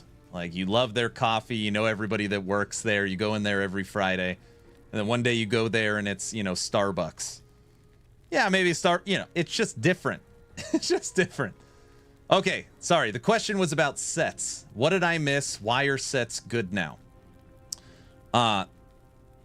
Anybody that's new or maybe is not as familiar with Last Epoch, EHG always tries to be innovative. They don't just, like, you know, sometimes they'll take influence from people, but for the most part, they try and innovate and come up with their own clever, unique ideas. Come April 17th, EHG is putting in my opinion, the best set system in the history of action RPGs. The best. Basically, what you're going to be able to do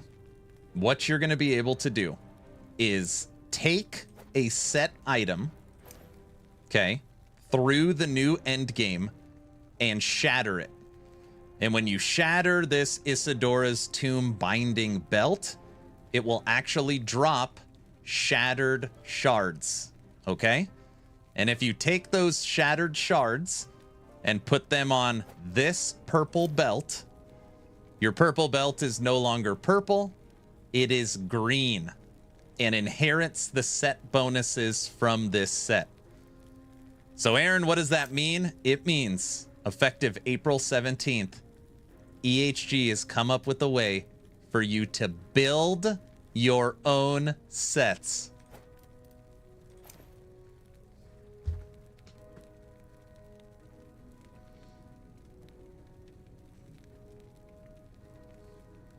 So it's so good. That's sick. Yep. It's so awesome. Tell them how you get the shards. You get the shards by breaking down your set items in the set forge. There's a forge. I don't even know that. I can't remember the name of it. Here we go. Thanks for the clear explanation. You're very welcome. Oh, damn. That's insane. Now, couple of things, because there's always all these questions. You can't take a belt shard and put it on a catalyst. So a belt shard would have to go on a belt, right? So the item has to match. And this isn't a weird way to, like, apply a Sentinel skill to a Mage, right? So if there's something on here like forged weapons, this doesn't unlock forged weapons on another class. So they have figured out a couple of little safeguards in there to not let things go crazy. But hold on, let me switch sides. EHG has been trying to figure out this for a while, and I think this next season will be the first time truly that an action RPG is going to have tons of different variety in their end game. Let me explain. So, looking at your gear, right? You've got 11 slots. I would venture to guess 2 to 3 of your slots might be a set. So you have 3 green items. You'll probably have maybe 1 or 2 Weaver's Will items. You'll have 1 or 2 legendary items.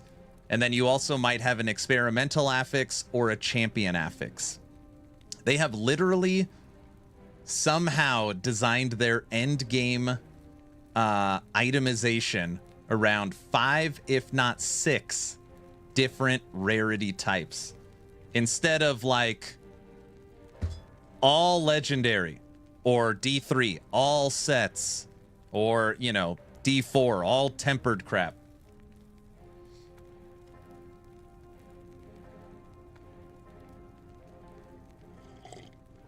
Yeah, you can have multiple sets equipped. Oh, not on the same item, though. Not on the same item. So damn good, I can't wait. So they're going away from crafting? No, not at all. Crafting is getting 3 new additions. The ability to move exalted affixes around. So for example, this item right here, you can use a new crafting material. Now I'm on the wrong side.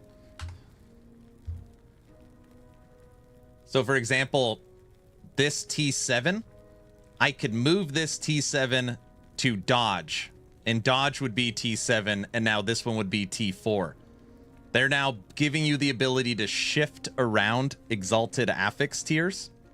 They're also giving you the ability to flip exalted to give you all new affix types. They're also giving you the ability to, instead of having to kill enemies for your Weaver Will, you can use a certain Weaver rune, and it just automatically puts in the affixes. Weaver's Will items. There is some awesome. I mean, there's so many new items coming. So not only do you have like, I don't know, 20 or 30 different champion affixes, you also have 30 plus new uniques and Weaver Will items coming. With the new crafting, with the entire new end game. Let's just, it's been a few days. We could just, for people that are new, I'm sorry, everyone. I know. I don't do it that often. It's just easier to see it.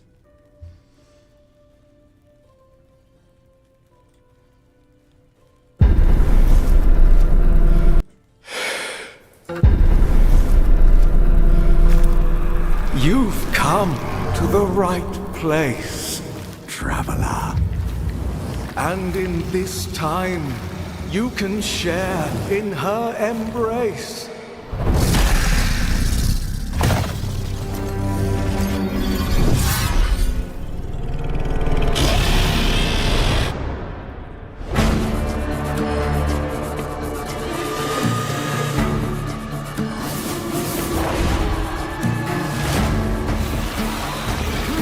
So I guess we could pause.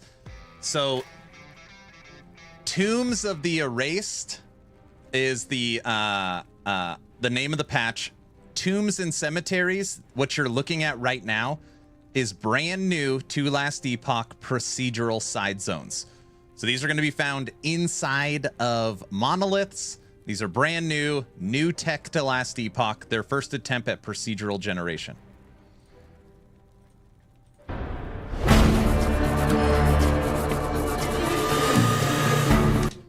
Okay, the Woven faction is the 4th faction coming to Last Epoch. The way that I explain this to people that they normally understand, this is like the new Atlas, that you are going to be able to completely change your endgame experience in so many cool ways. You're going to be able to do so much with this. Get rid of arenas, get more nemesis, get boss drops from regular enemies.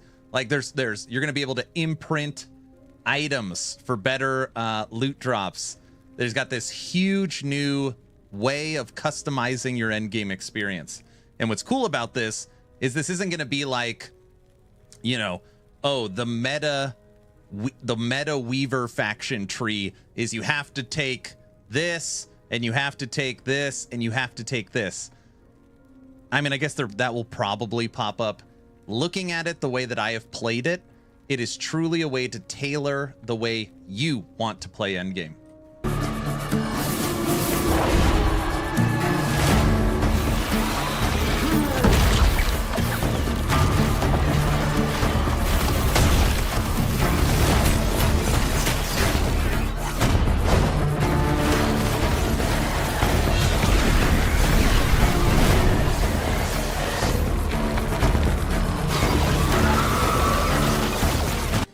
I don't know if I've ever said this before. They show off very, very quickly their new dynamic lighting system that they've kind of introduced.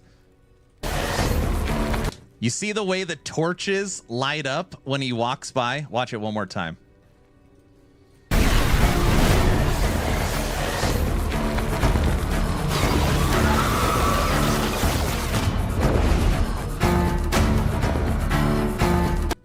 Okay, this is one where people get confused fairly often.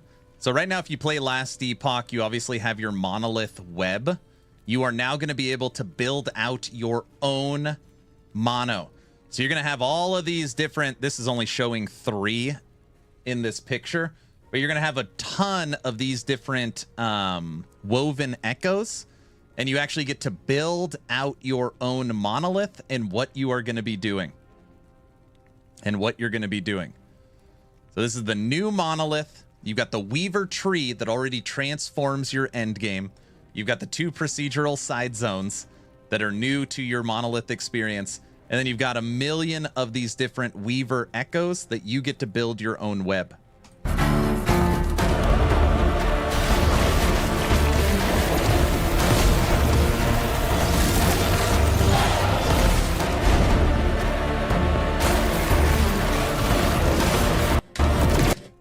Can you screw it up, or is it safe? No, you can't screw it up. I mean, yeah, you could, you could pick things you don't like, but you could always just get rid of them.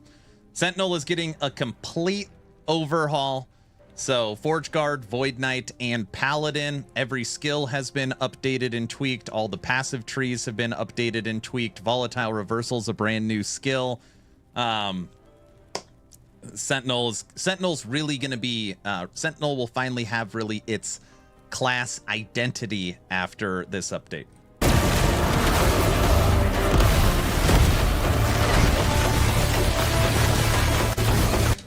Rogue gets a brand new skill. This is called Heart Seeker. I already have a level 90 Heart Seeker. It's one of my favorite skills in the game.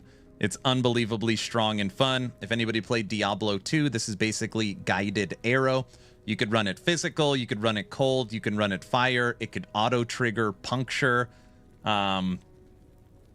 It's a new marksman skill, and it's marksman only.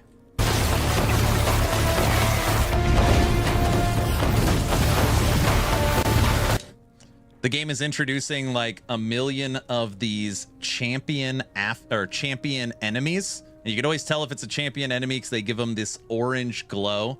It's this little action RPG glow right here. And every time you kill a champion enemy, they drop their champion affix item. These are examples of the champion affixes. They can roll anywhere from tier 1 to tier 7.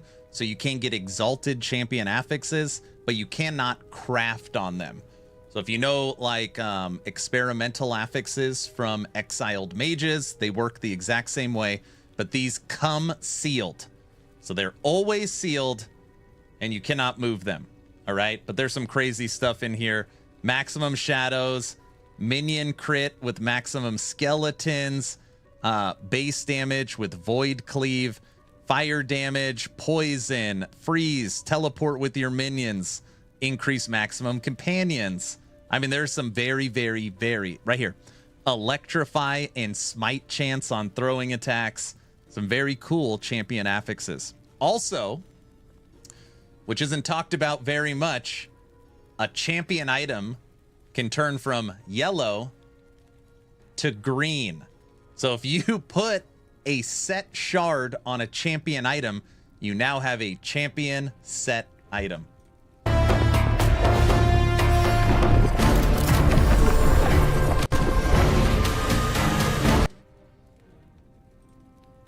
3 new crafting materials. Be able to, we already talked about this. Right now you can change any effects on the gear. Yes. How are the armor skins? Did a lot of 2D art get 3D renders? Yes. And I think they are adding more cosmetic MTX than everything else combined, including a 3 to 5x boost in quality. Their new cosmetic MTX are like, you know, I actually don't look at Last Epoch through rose-colored glasses all the time. I think they are unequivocally the worst in the cosmetic MTX supporter pack. If you compare them to Diablo, PoE, Torchlight, they get smashed. Their new cosmetics are bring them up to speed. Bring them up to speed. Aaron, are you allowed to talk about cocooned items? No, I think that's going to be for Talkative Tries podcast. I love my shark, though. I know.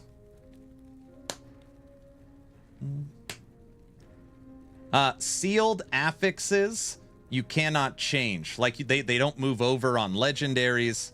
You can't do anything like that.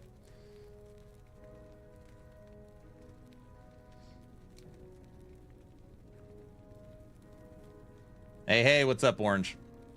So yeah, these 3 crafting materials, especially these 2, are incredibly strong for Circle of Fortune. You'll be able to shuffle tiers on exalted items and randomly get new exalted items. So let's say you get a triple exalt and they're all terrible, right? You get melee chance, spell chance, and health on hit. You can now take your Rune of Redemption and get 3 brand new affixes at the same tier range. So now you get crit multi, spell damage, and chill chance or something. Very, very cool. Here is some new items coming. My favorite item in the new treasure hunt is Shattered Worlds. One of the rarest items in the game and our brand new treasure hunt. You're immune to slow, you have haste, base crit, all attributes, frenzy effect, and 1 to skills. It's a relic. You have haste, and you can't be slowed. Forever. It is the most ridiculous item. Anyways, this drop is our new treasure hunt. Sign-ups coming to Discord, and it's a drop from Uber Aberoth.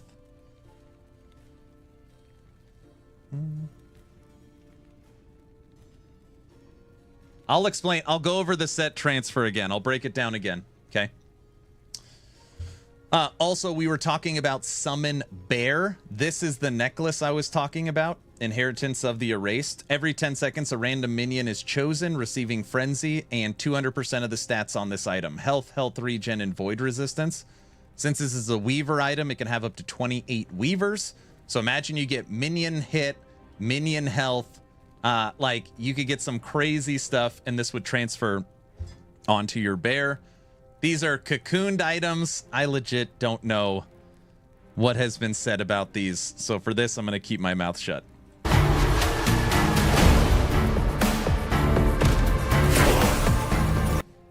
You can now fully respec your mastery. So if you pick Lich and you want to go to Necro or Warlock, you can now do that. This is probably the most controversial update. But it is more people like it than don't like it. It was polled at about 70-30. So 70% of people think it's good, 30% of people think it's bad. Yeah. Another NDA break. What did I break?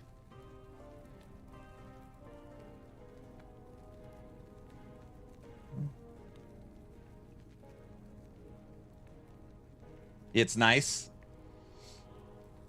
Take notes, PoE2. PoE2 doesn't want to do it for ascendancies, but players will force it. But didn't they force it in PoE1? PoE1, you could switch your ascendancy, right? Maybe. Yeah. Right? Yes.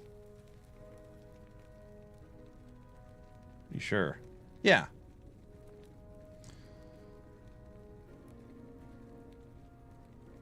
It was always allowed in PoE1. So that's kind of interesting. So your main game that you're basing kind of the next game off of, that's pretty, I don't know. Anyways, you could respec your mastery.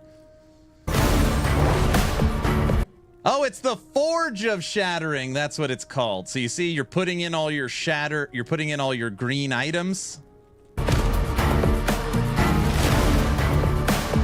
And then it drops your set shards. We want choices to matter, blah, blah, blah. Respect your customer's time. Is that what it is? New inventory tabs. New inventory tabs. So I've been saying that Last Epoch is #1 in stash storage, #1 in loot filter, #1 in crafting, and soon to be #1 in inventory. So you'll have your item tab, your key tab, your woven echo tab, and with one click on the screen, everything is vacuumed up and everything is auto sorted.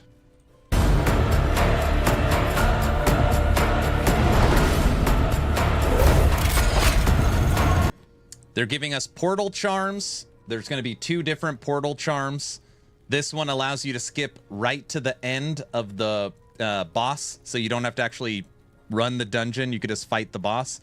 The other portal charm is not disclosed what it does yet. #1 request because of PoE2 is WASD. WASD in its beta alpha is coming.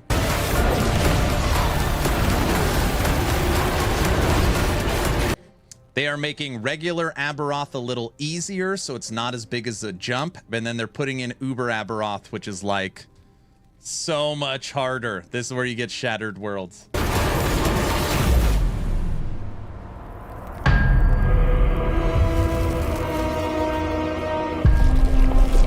Rejoice, traveler.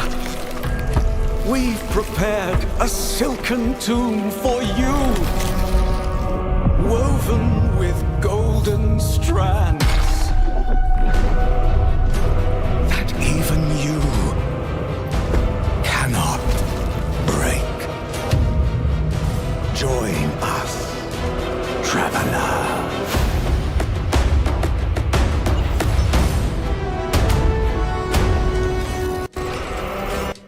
There you have it. And know that this is very, like, the stuff shared here is very high level. This dropped 1 month ago. So since then, this has almost 3 million views. There has been, like, so much additional shared. But yeah, the way it works is every set. The question was about sets. I don't understand how it works. Okay. Let's pick an item. Here we go. All right, we got Pebble's Wand. EHG has selected 2 affixes. And I swear I have no idea which ones. I really don't. There's so many sets. I haven't memorized any of them, okay? But EHG has selected 2 affixes on each item. So for on Pebbles, it would be, you know, increased minion melee, intelligence, lightning, or melee lightning damage for your minions. So anyways, they have selected 2 affixes. And when you shatter Pebbles, it's going to drop potentially 1 or 2 of those affixes. And then when you put that affix on the item, it turns green, and then the set bonus at the bottom appears. 3 million views. How many of those are there? Does that make sense? 1 million of them are Aaron. I have watched it. I mean, I'm probably legitimately 50 of the views. I probably watched it 50 times with stream and showing it off. And any questions?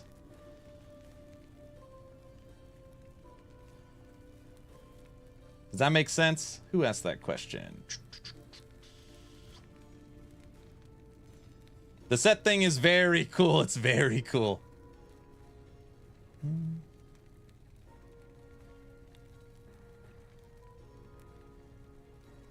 There was a giveaway that was supposed to happen yesterday, but the stream died. So the affixes and the set bonus get transferred.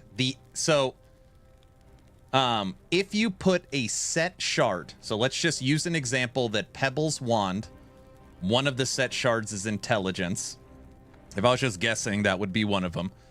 So if it's intelligence and you put that intelligence reforged shard on a wand. That wand now obviously gets intelligence, turns green, and at the bottom has the set bonus on it.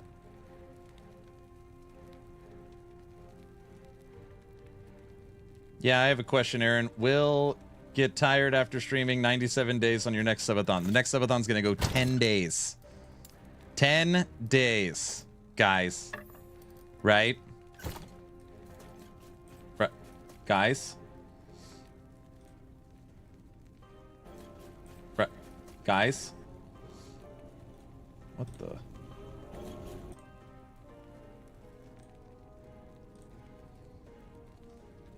Add a 0 and a yes? No, we're not going 100 days. What are you, mad? 10 weeks? You wish? What? If you guys have not heard, the Subathon goals sheet will be dropping. We're working on the little visuals for it on the Subathon goals, and they are harder goals than normal.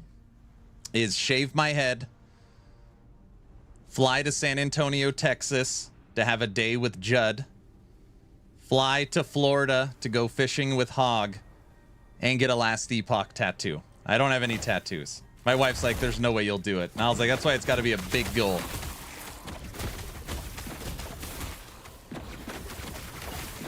Even wifey said Subathon's going forever. What? That's a lot of flying.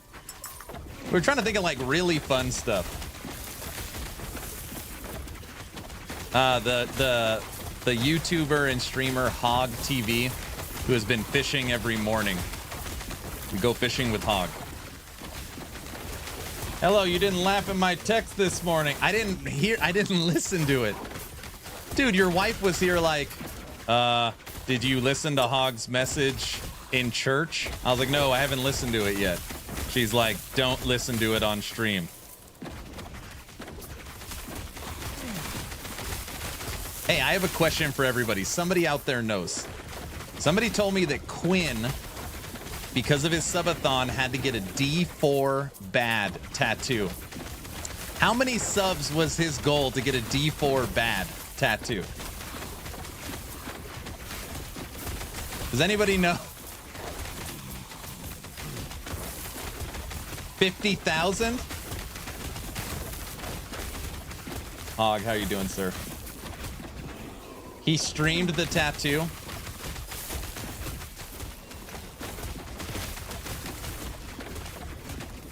I had a 50K goal to get Jonathan's face as a tramp stamp.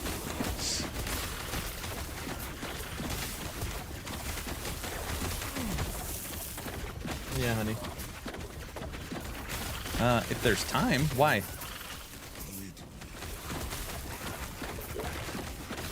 We'll see, honey. Good, good.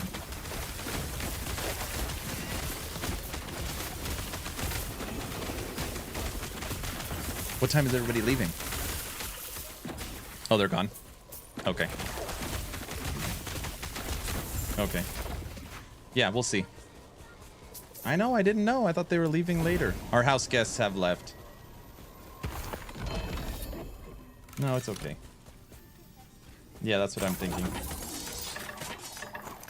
Soon. Mom wants it up before the subathon, so she doesn't hear me yelling all day. Mia, you want to see something? Everyone, you're going to hear an echo for a second. Oh, hold on.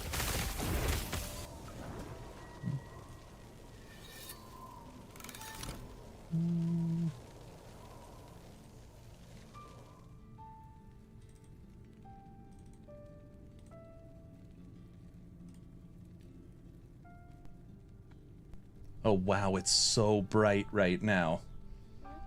It's because the sun's in it. The webcam, there's a webcam on the window that's pointing outside. Yeah. Yeah, it's just too bright right now. Yeah, so we're going to put up a little, I don't know, like a little bird feeder or something, and I'm going to have a nature camera for the subathon.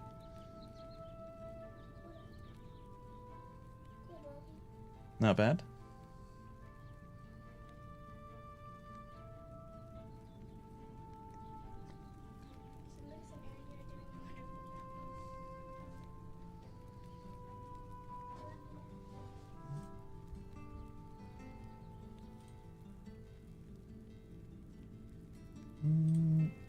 All right.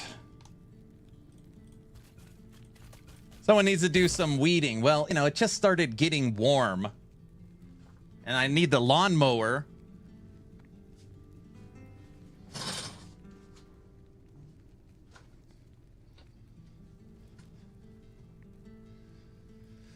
It's little Sharon.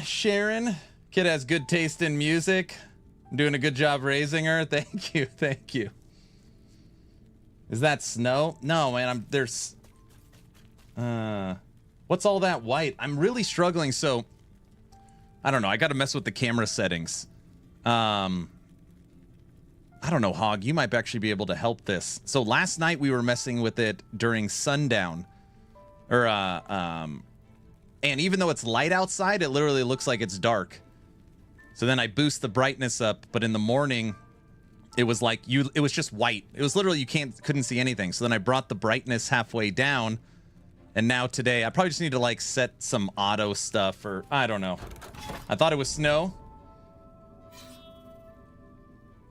You need to put some cover, letting too much light into the camera. Yeah, that's what I'm thinking. Like put in sunshade or some white balance.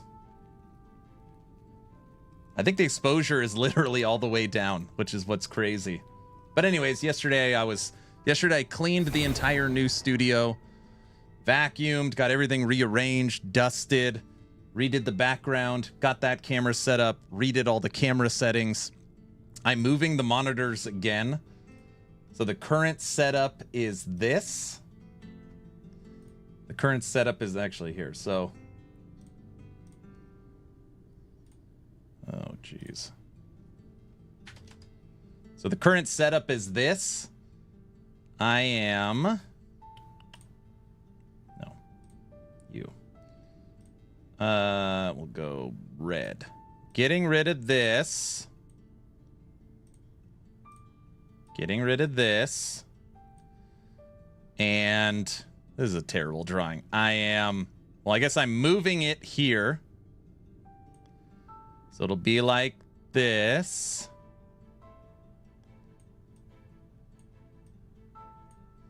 And then this one will be vertical. Just like this one.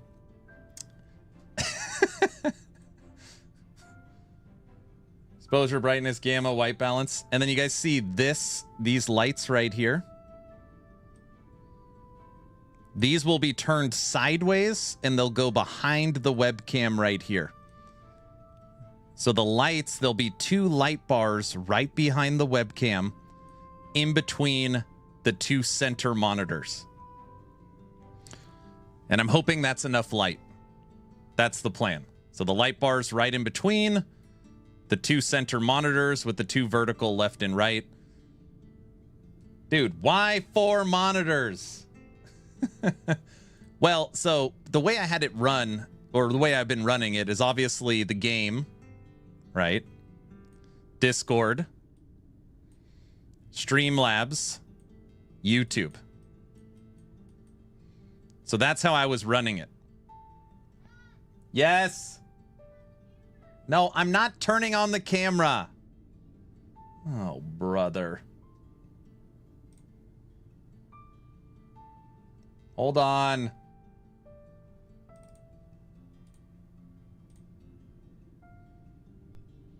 Yes, they can see you.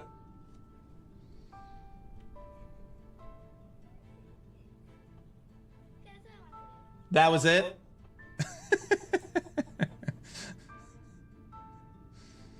Oh my gosh.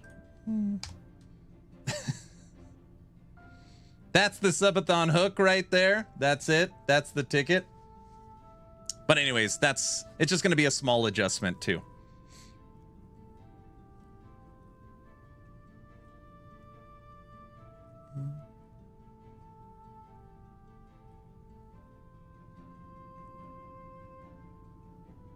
Yeah, I think what I'm going to try, Hogs, I'm just going to set everything on auto and then just see how that does it. But anyways, I'm rearranging my setup again.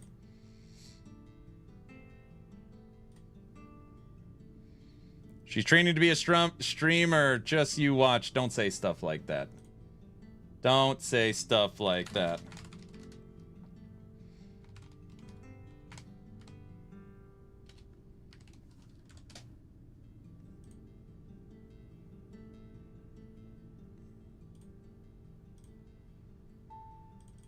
What audio interface do I use? I use the Rodecaster Duo.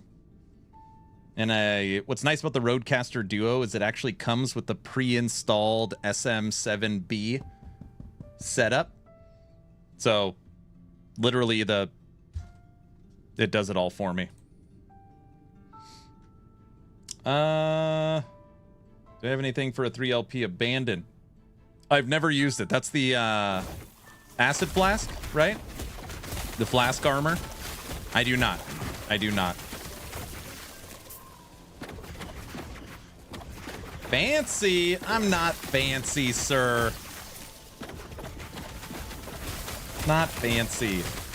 Beautiful family, really? Dude, I am so unbelievably blessed. Like, I just can't even... So, like, we moved from California to Idaho 3 years ago. So, we're living in the state we want, in the house we want, raising our kids the way we want. And, man, we are just so happy. I mean, I just can't... I mean, obviously, there's times where, you know, there's I'm not saying like everything's kumbaya, like raising 4 kids is insane, but yeah, no, like very blessed, very blessed. Damn, the 17th can't get here fast enough. I know. Hog needs to stream to YouTube. 3 girls, I'd be dead. I know. Man, you have boobs. I don't have boobs. I mean, I guess I have boobs. I don't know. God bless you. Thank you. Yeah, I got a 19-year-old. Very smart move getting out of CA to the Midwest.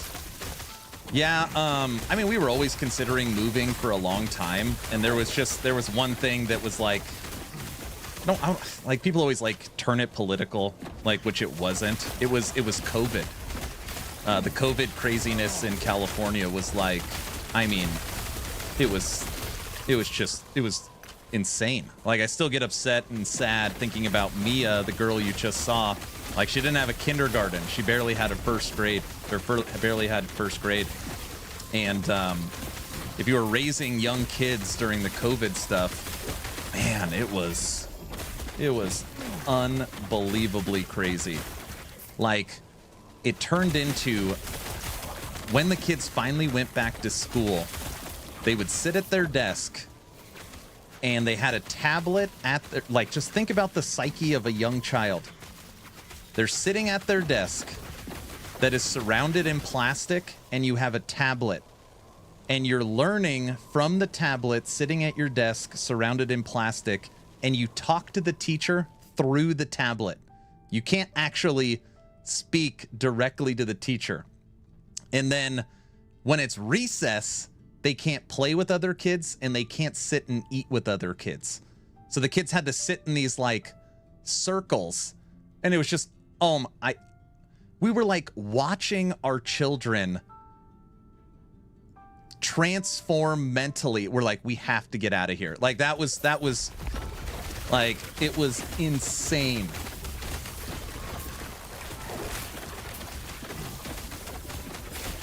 I was a school teacher. COVID was tough, man. And I don't blame anybody. I know everybody was trying to do their best. They're trying to keep the kids safe. You know, I'm not trying to sit here and be like, you know, point fingers, but we felt like, we talked about it. We felt like for our family,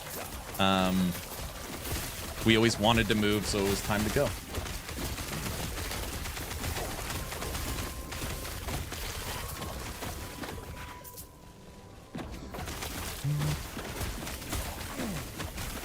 I just meant peaceful living, not politically. No, it's totally fine. It's totally fine. Idaho's, people always laugh. I'm always like, man, Idaho is paradise. They're like, Idaho is paradise. I'm like, and I just try to explain it. Anybody that had like if anybody grew up in the world of, you get out of school, from school, you walk to your friend's house, you know, on the weekends, you ride your bikes all over the neighborhood, and you just got to make sure you're home at dinner. Like, that style of living, that is still how people live in Idaho. That's the best way I could describe it. It's like you're like outdoors, fun. It's like you're going in a time machine 30 years. That's how it feels to live here. We love it. We literally love it so much.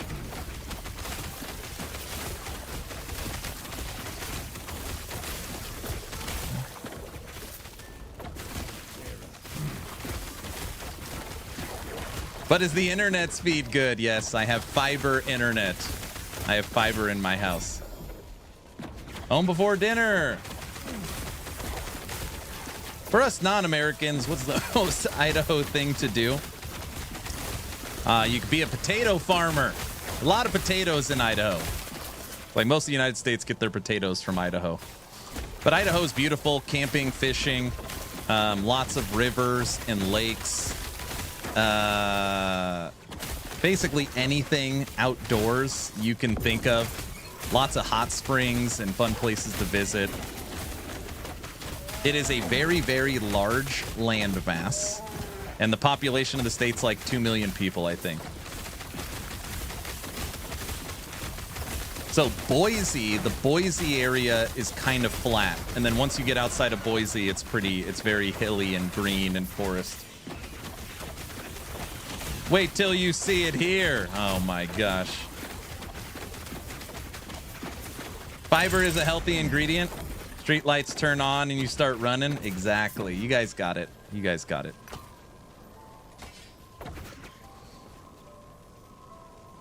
There are some nice, insanely nice outdoors and unique forests in Idaho. You hunt for Bigfoot. That's right. I'm in Florida. It's just all flat. I miss the hills. Og, you hear that? What's up? There's no hills there? I just finished your shotgun marksman build. Do you suggest any other marksman build I could respec into? Heartseeker in 2 weeks. You gotta wait for Heartseeker. What skills do you use on your summon bear? I use Warcry, Summon Bear, Frenzy Totem, Leap, and Swipe.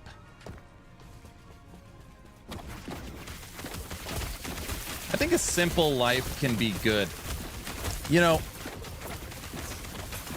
what we love is that, and people are, it's actually funny when we talk to people about Idaho, I'll get the question like, how close is your, or what's your closest neighbor? How many miles away, right?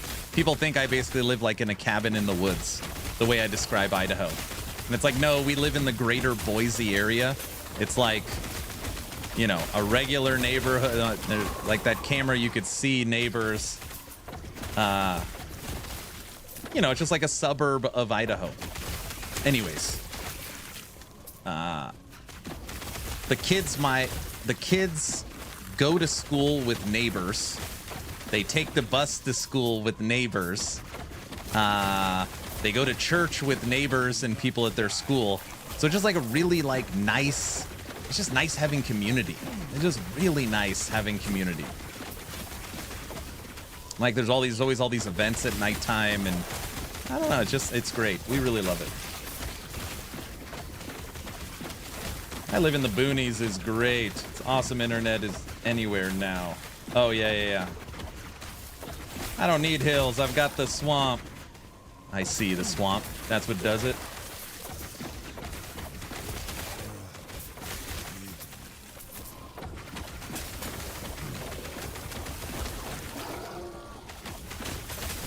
Og said for 50,000 subs, he would get a tramp stamp of Jonathan Rogers on his lower back. That is the funniest thing.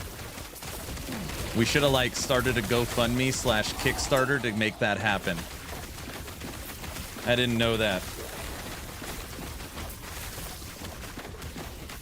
So much that they're laughing at yeah, I'm mowing my lawn with the Ryobi and Lederhosen, and they're just walking by laughing, you know? And I'm just like, don't ask. That's what I tell them. Don't ask. Shin, what's up, sir? That is so many subs, though. I know. That's why it's a ludicrous goal. Like, it has to be something insane. I want a tramp stamp. Executive producer Dick Wolf. But my wife won't let me get it. You got to get it. Just do it.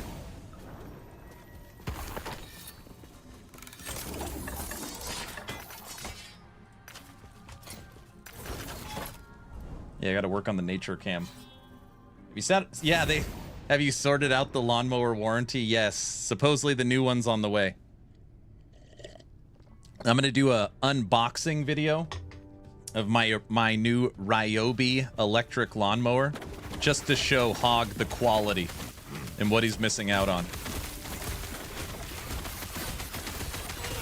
Got that 9-volt. I have one of them. See? So does Gazzy.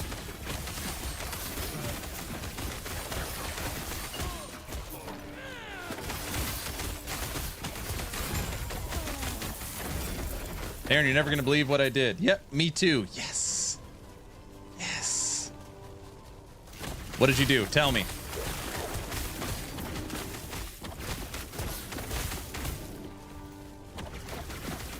Electric mower. Hog gives me crap because I have an electric lawnmower, so. Yeah.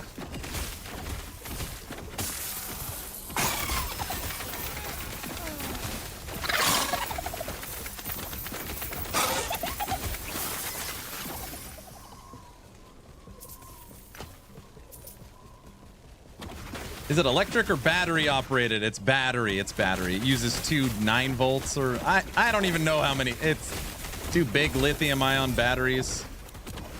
It's perfect. I am starting fresh. I deleted everything and remade all 15 masteries. Starting fresh. So you deleted everything from Legacy? 40 volt, that's right. Just curious how much. Wait. Can you say anything about the toned down loot lizards? I don't even know if I could really tell. They just said they're going to be less frequent and drop better loot, which I think is smart, right? There's literally like 3 every map.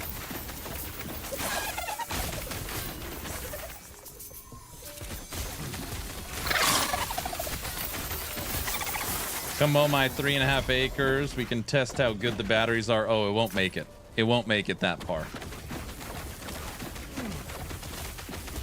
I find there's like 1 million of them. I know. They could literally make them 10 times less frequent, you know? I think a loot lizard maybe every 3 echoes where you're like excited to see them and drop something awesome. I like that better than chasing them every run, I think.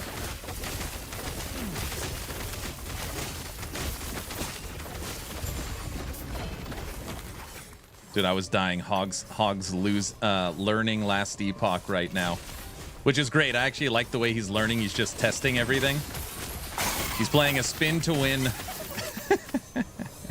He's playing a spin to win Void Knight. It's like level 71. He's like, what skill do I want to try now?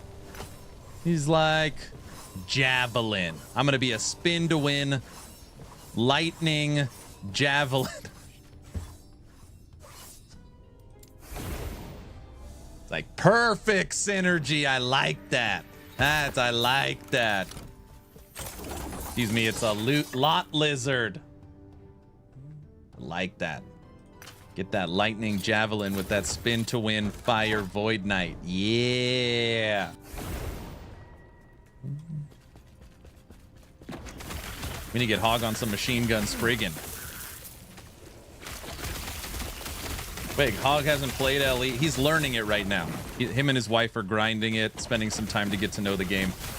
He actually is getting better. He learned about Weaver's Will. I saw him do some crafting, which was pretty good. He's experimenting with different skills. He found the training dummies. We directed him to the Champion's Gate. He started running some echoes. So he's like the core kind of premise of the game, I would say he's got a decent grasp of. He found out about ladders and arena yesterday, and he's like, oh, like this is, I like this. So he's going to play some arena. Excuse me, there's no fire in my build. It's all void now. Okay, good. Good.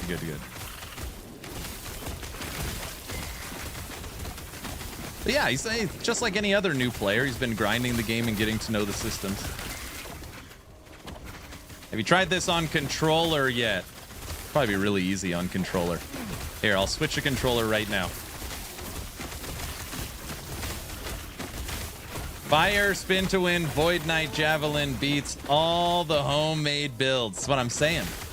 I was like, wait, because at first I thought he was a Forge Guard because he was playing spin to win fire or something. And then I was like, oh, he's a Void Knight. So he's a non-void spinning electric paladin. And it was fine. No need for third-party tools, correct.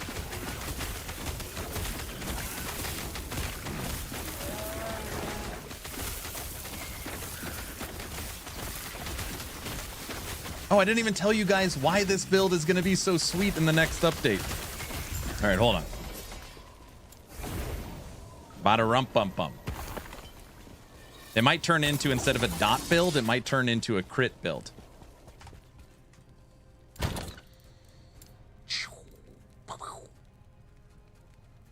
Halvar's Pledge, Halvar's Set. Base 25 spell cold damage, +2 to avalanche. 100% chance to cast an avalanche boulder at the target when you critically hit with a spell. Basically, what this allows is you can automate avalanche. You can automate avalanche. So you take this build, which, by the way, you have to run it as a shaman. But either way, it doesn't matter, because Spriggan you could use. You don't have to be a druid. Look at Avalanche's damage right now, unspec'd. Oh my gosh. Avalanche's tooltip unspec'd is 285. Man, that's wild. That is wild. But anyways, you can put all of your points into making Avalanche cold. So you swap the physical tag for the cold tag. You can go in here and get base crit. You can go in here and get bigger area. You could even auto trigger upheaval from it. And ultimately, through the set bonus, you drop boulders through your Spriggan's shot. Now, the reason why this never worked before, and I tried really, really hard to make this work, is the set's horrible. So, I mean, just truth be told, this set is atrocious. You have to wear these horrible boots. You have to wear this. You have to give up your offhand and your main weapon for this terrible staff. And then you need to use this horrible relic. So the fact that we could use our own boots, our own relic, and our own staff, we can now build our own Halvar's set. Machine gun.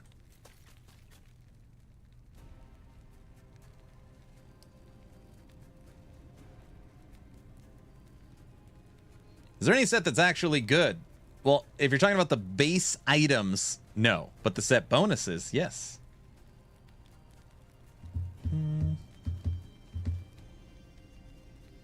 Mana is tough till you gear it. I'm sure we could fix mana. Mana and Avalanche, they also put in... What is it? This. So you could bring it down 8 to 42. Get mana regen. We could get negative cost, maybe on the staff. Is there negative cost on it? I'm sure we could figure out mana. When we were playing with the set, we didn't have any problem with mana. You think you would only work with this build or any other? Maybe others. Oh, I said I would try controller. Ugh.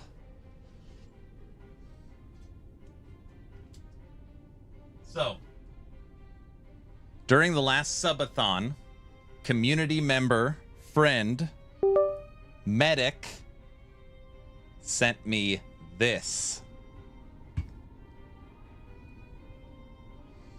With the custom action RPG, my orange grippies.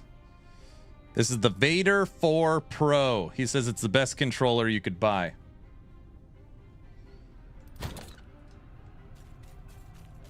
Oh, that's sick. Controller player.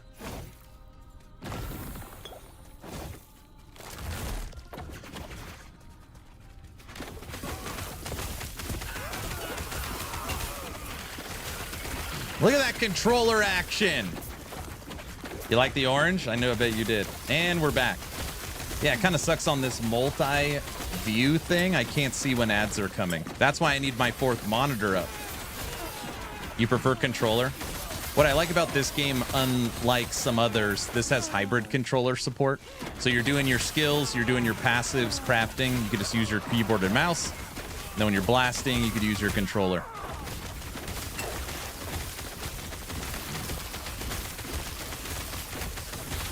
Wait, there were ads? I guess. I'm using this new chat. This is the first stream I've ever tried it. That puts X, YouTube, and Twitch all in the same chat. So I can see them all, and then I can pick who I want to respond to. But because of that, I can't see any ads that are running from Twitch. And I can't see any of the little Cloudbot game stuff.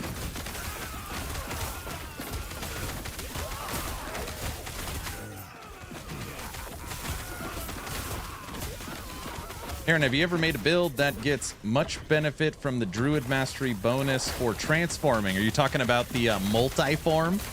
I made a couple multi-form builds. My Vine Master. At one point, we were using Werebear just for its movement skill.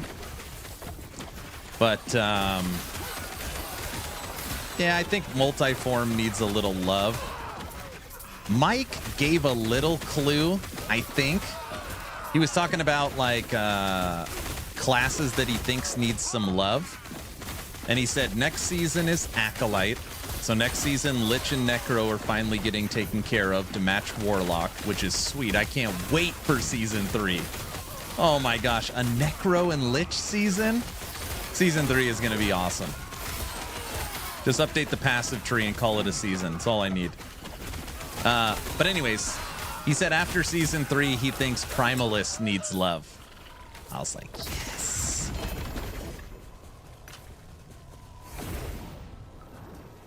Yeah, so Season 3.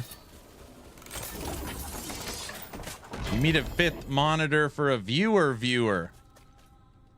I haven't used controller in a minute. Primalist. I hate saying this out loud. Orange. I really like Primalist. Like, Necro is so old at this point. Like, Primalist, I'm starting to log into more and more. I'm hoping that changes, because Necro has not been changed in literally, like, these 6 years I have played it. It's like the same skills, the same crap. Same frickin' stuff.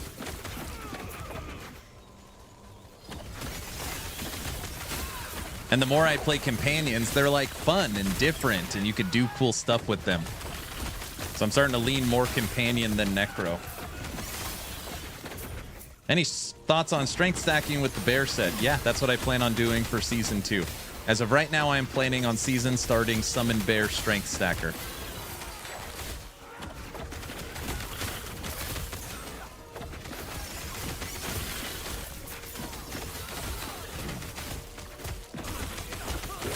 Oh, I really like Primalist on a controller if it's not using Leap.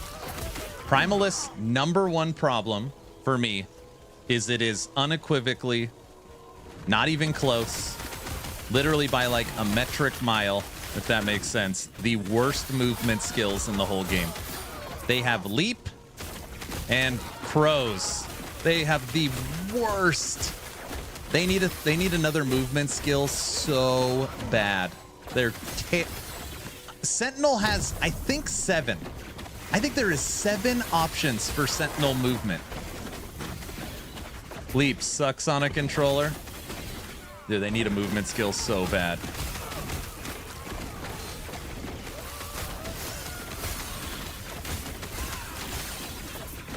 I discovered that today with Shaman. Yep. It's like, okay, what can I use to move? All right, Leap, that's a standard skill. What else?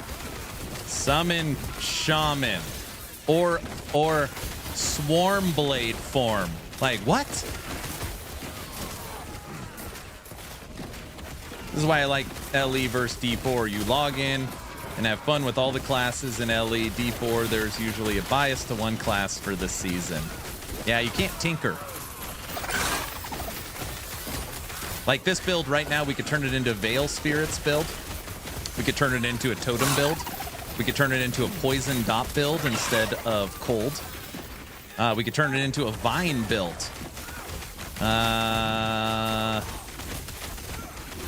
We could turn it into a full Reflect Thorns build just through this one Spriggan form.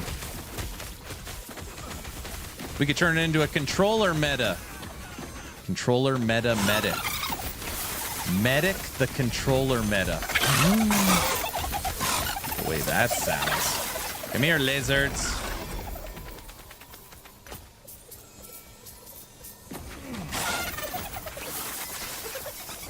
Dude, we're blasting right now. Wait, how do you do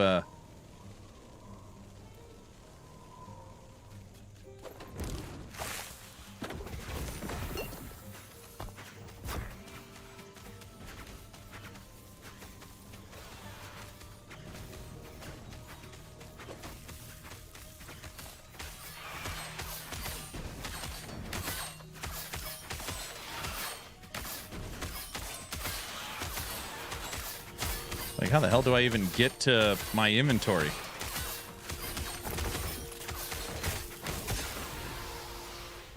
It's up on the right stick.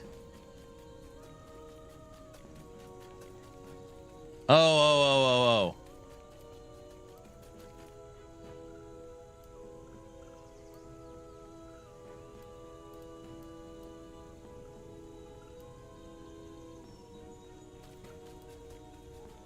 What?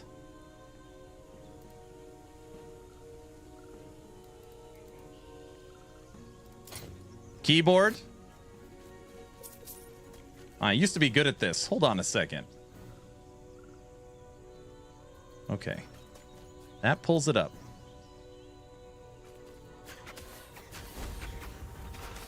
That switches it. Some old players with broken hands. Just let go of the highlight. I am. It just... Oh, Yeah. I got it.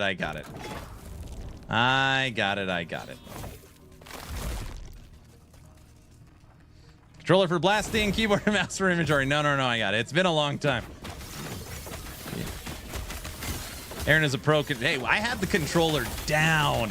Man, we were blasting with controller during the last subathon. I just only use it when he keeps bugging me, which obviously works, which means he's going to keep bugging me.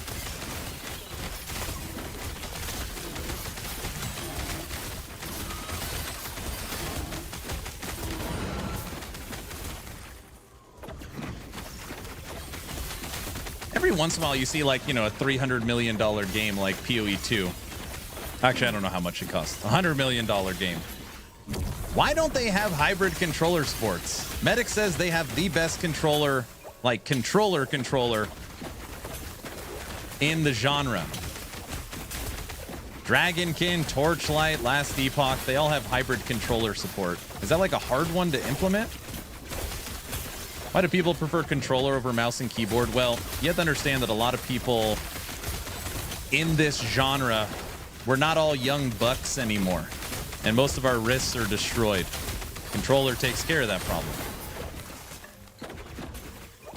Also, people that like playing on console, you need to play on controller.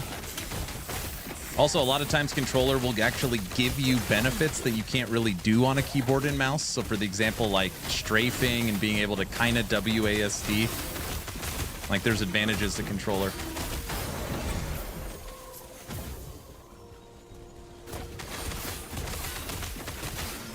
They said it's coming.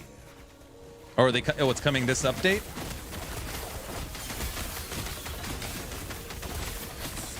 Last Epoch has way better controller. So, Hog, talking to Medic, he says the reason why PoE 2 has the best controller support is you could use the right stick to aim. Said he's never seen that before.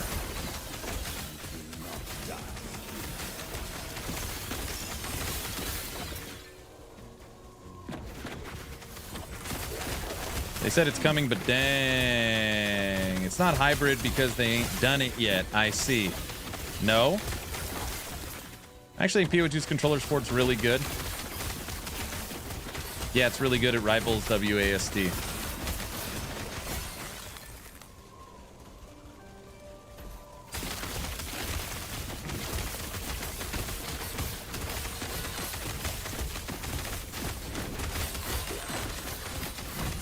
So, Medic's gonna be mad at me. I still haven't tested it.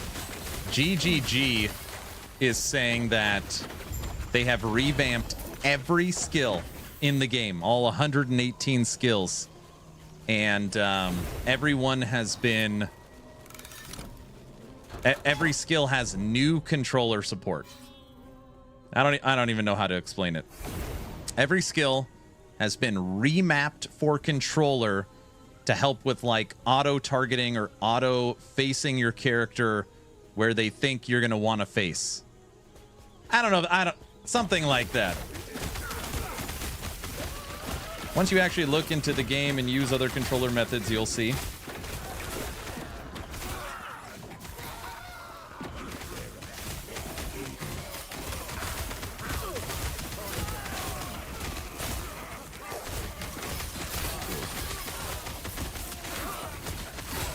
Where did they say that? They've talked about it a bunch in their Friday dev streams when Mike's asked about it.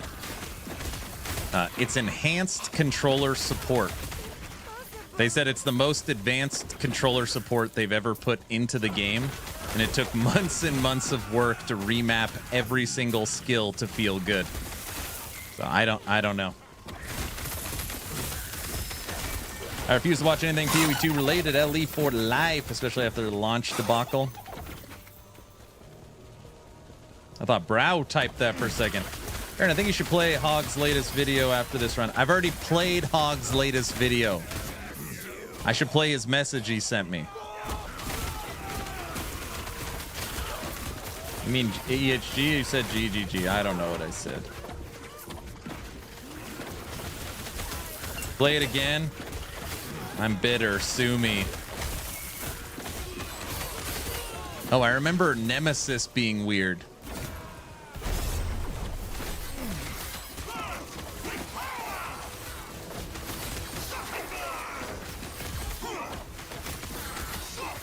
So this is like a perfect example of being able to move and shoot would be so nice. So you can just constantly not have to stand still when you want to hit him.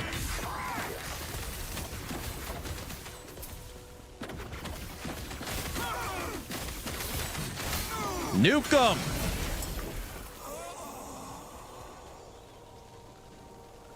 No, that's just for you. Uh-oh. All right. I wasn't going to do it. Don't worry.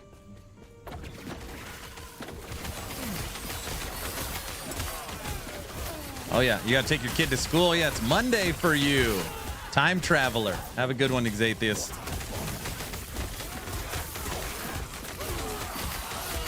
Hog said if we hit the subathon goal and I end up in Florida on his boat, we don't go in until I catch a 5-pounder. That's the plan.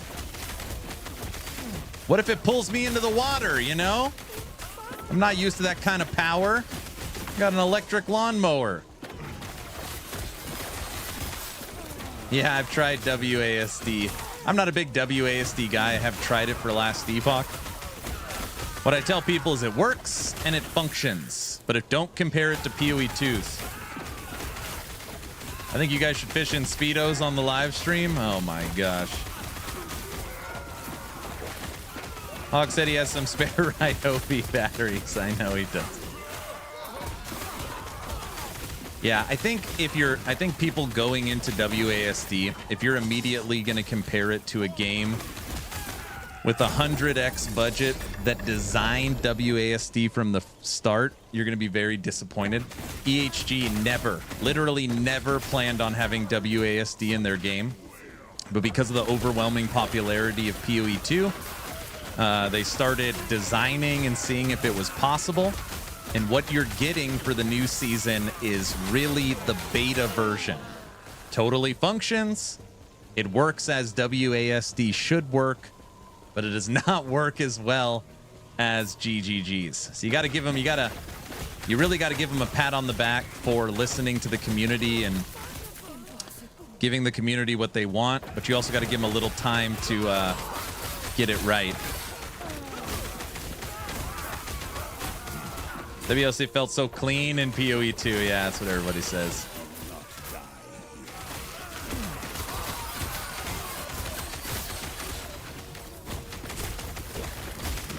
What is required to play this build? Well, I say not a lot, but I'm using a lot of uniques.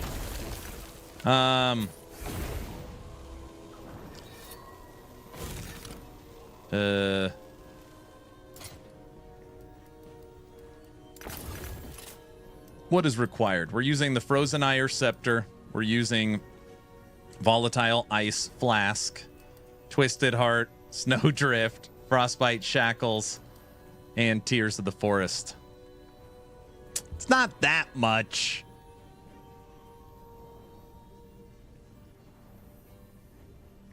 Aaron, what's the current problem with WASD? Well, most people expect WASD to be able to, for small example, be able to move backwards but shoot forward, right? Like really being able to go left and right while simultaneously hitting your target, like really being able to strafe while you move, almost like you're playing a shooter. It's just not there yet. The movement works fine, and you can obviously adjust your keys as you want, but yeah. Hybrid is really important. This game's got hybrid. Good evening, Aaron. Should I save my Harbinger Eyes for Season 2 or use them up before? It doesn't matter. You don't have to save them. You're going to get a bunch anyways, just from playing and grinding. The PoE 2 community discovering twin stick shooters is hilarious. They're discovering twin stick shooters in their ARPG, sir.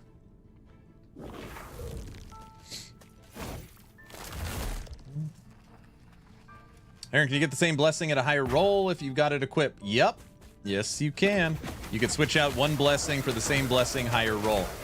And make sure you have your faction leveled. This is what you want. A lot of people always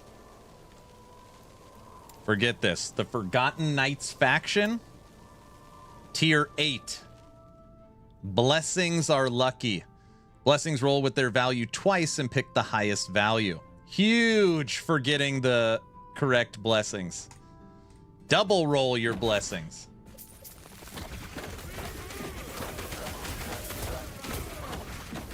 Huge.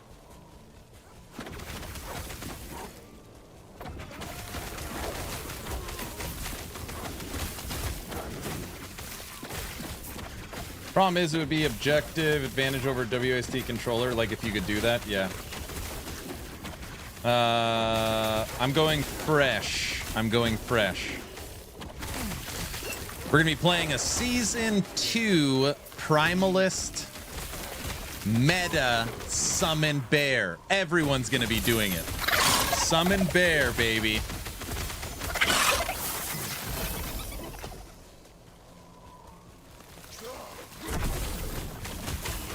The question I have right now, and I asked this right at the beginning of stream, so maybe I can get some fresh perspective, okay? PoE 2, update 020, Dawn of the Hunt, okay? This is launching its new league on 4/4, all right? I have an estimated 30 to 40 hours to play. That's it. So I'm going to have 30 or 40 hours of gameplay before the new season, before we switch over to the prep phase for the Subathon and the Last Epoch season.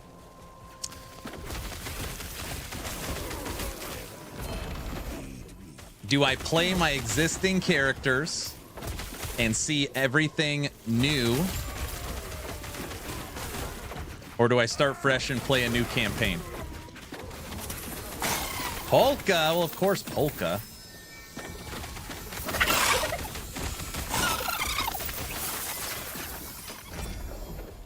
Fresh every time, fresh.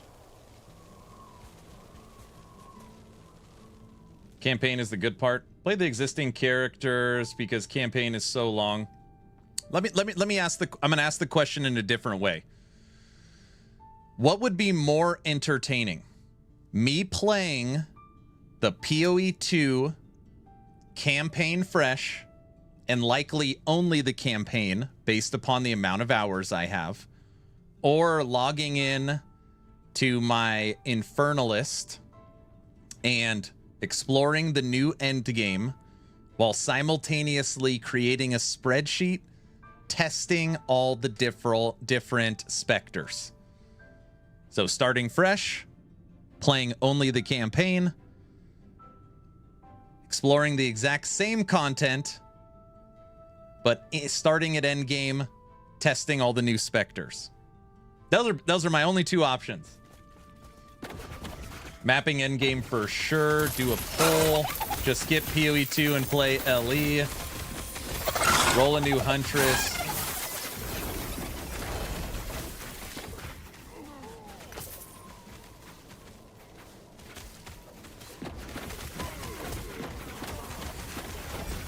I for sure want to test specters. So I got a community member that really is a friend. Like, I really mean this. I got a community member that I consider a friend. And, you know, I just never have cared about this kind of stuff. I've never cared about it. I just want to say that. And it's like, hey, if you don't start a new character fresh, it's like content creator suicide in the PoE world. And I'm just like, and I'm like, I only have 30, 40 hours max. You know, it's like, part of me made me think maybe I should have skipped the damn PoE season. And it's like, man, is that how the community really reacts? Like, that's pretty wild. But anyways, like, he was just trying to give me tips that even though it makes sense for you to go standard, going standard is bad. So that's...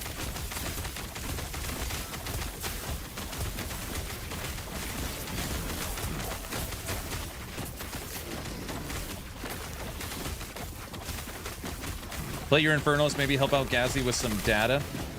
Yeah, I'll do a few polls before 4-4.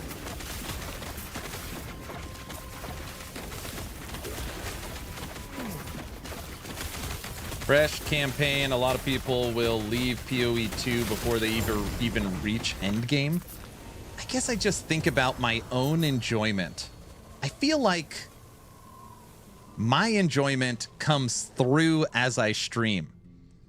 It's like, okay, play the PoE 2 campaign again, which I know a lot of people enjoy, or test out 100 brand new minions.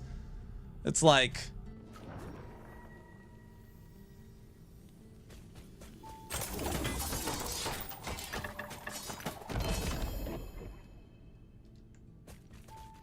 always start a new season. 100 out of 600? No, so again, if you guys didn't catch it, I don't have time to make a build. So it's not about always start fresh, focus on new builds. PoE 2, you can't get a build up in 40 hours, especially when you're testing everything new. It would just be garbage. So it would just be us playing through the campaign, which is fine. It'd be nice and relaxing.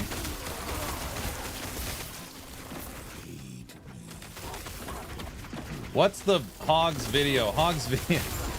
We're not watching Hog. We watched Hogs video on Friday. Hogs video is just his parody, joking around based on the PoE 2 reveal.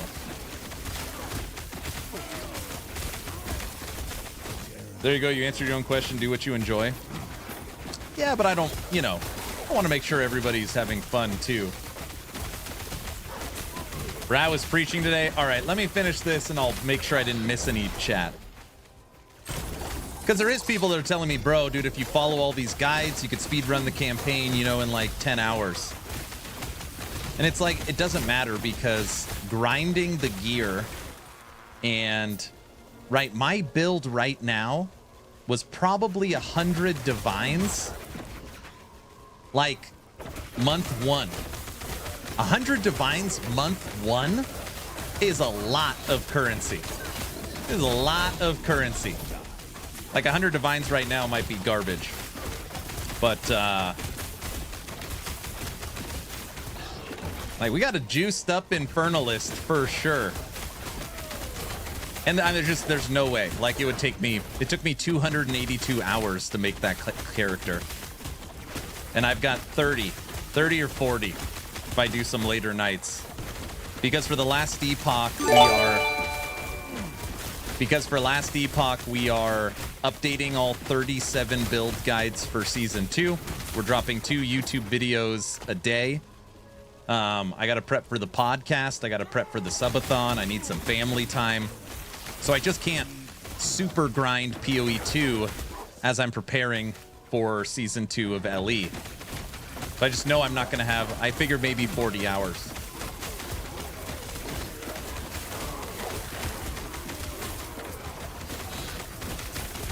Who was that? Salty ARPG. Thanks for the 5 subs.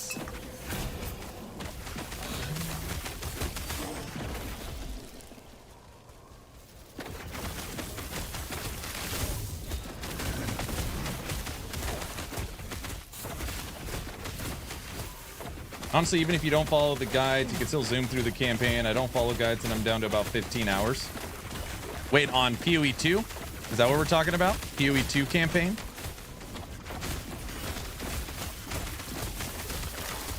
So, let me tell you this. I've only played the campaign once. Because you gotta remember, I only made an Infernalist. How long did it take you to beat the campaign the second time you played it? Not the 50th, the second. I also barely remember the damn thing.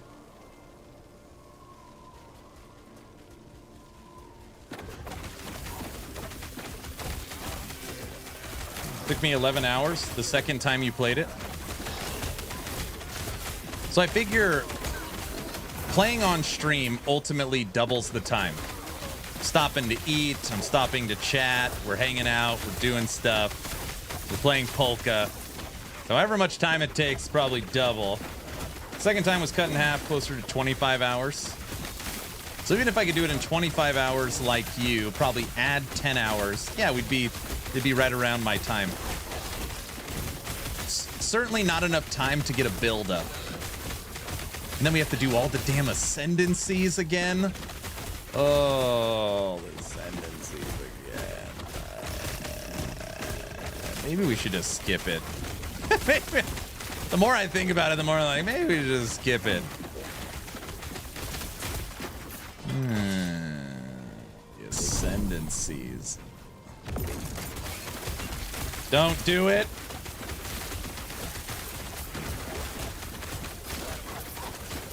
Ascendancies cut in half. Totally valid option.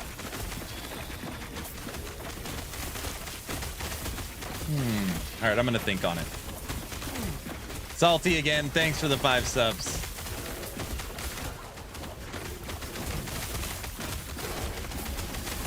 Everybody, tomorrow's stream will be a little later. Not too much later. We'll probably start right around noon. Or noon mountain time. So an hour, maybe an hour. Polka time, if I time this right. I can't see the polka. Hold on, let me see. Oh my gosh, has there... Polka time if I time this right. Here at Action RPG, if there's ever a level 2 hype train, the polka must flow until the hype train is over. This is written in the bylaws of the channel. Enjoy.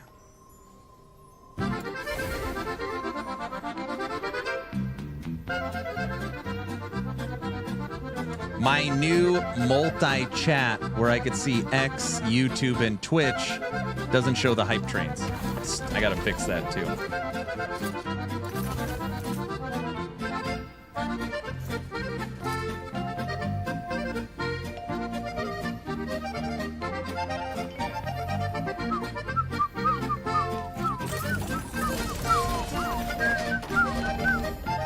at all these uniques.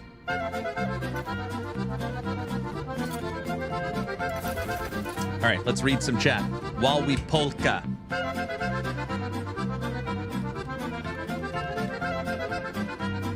Oh man, there's so much chat.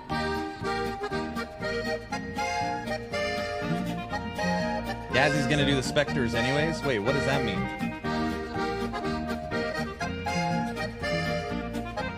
Fresh, specters.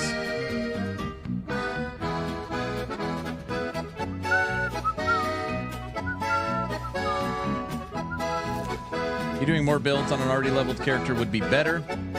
You might want to level a Lich, no? I would play Lich.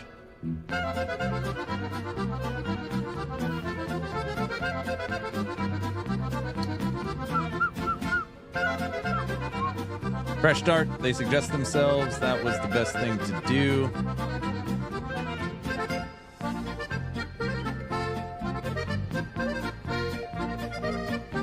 Just test specters. If you go back for some reason, start anew. I'm skipping PoE 2 this season for LE. Cut that playtime in half, use your Infernalist.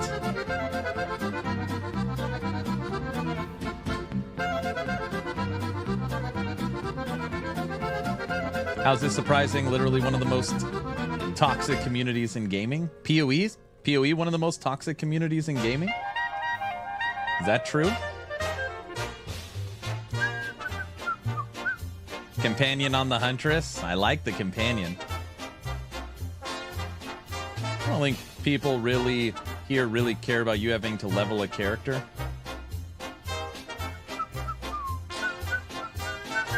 Takes so long, it does. I think the Huntress Spectre thing is cooler. Everyone else will play Spear or Lich. It's not family friendly, got it.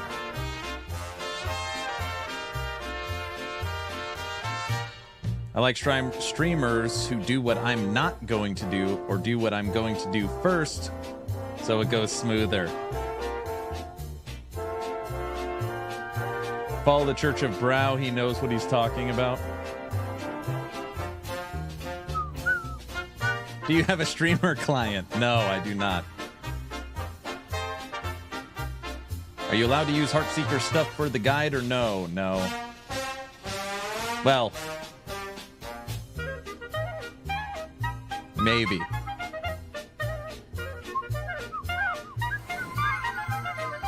Honestly, even if you don't follow guides, you can still zoom through the campaign. I don't follow guides, and I'm about down to 15 hours.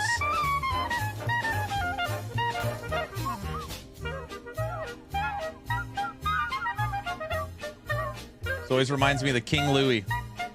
King Louis from the Jungle Book.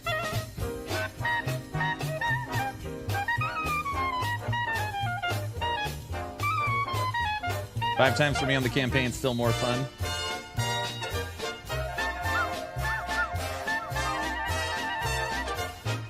Second time, y'all were you could stomach another playthrough. People love the campaign.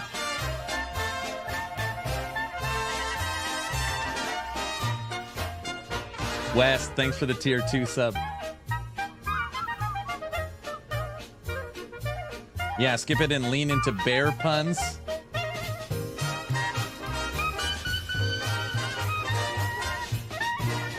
I made it halfway through Act 2, booted up LE. It was like being released from prison. Campaign is good, the ascendancies suck. Dang, there's so much chat.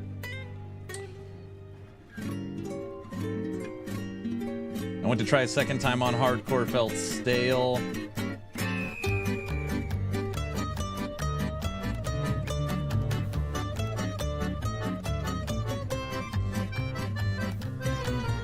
Aaron, if you guess where I'm at right now, I'll gift 5 subs.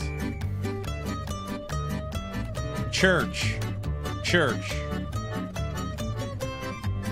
Sunday, it's the best guess I can come up with.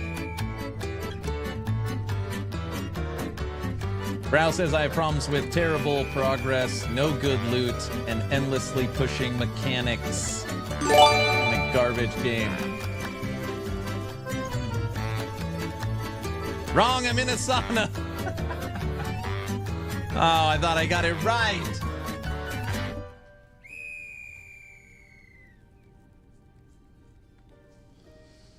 Thank you for the 10 gifted subs, Chatterbox. Look at, we're up to 570.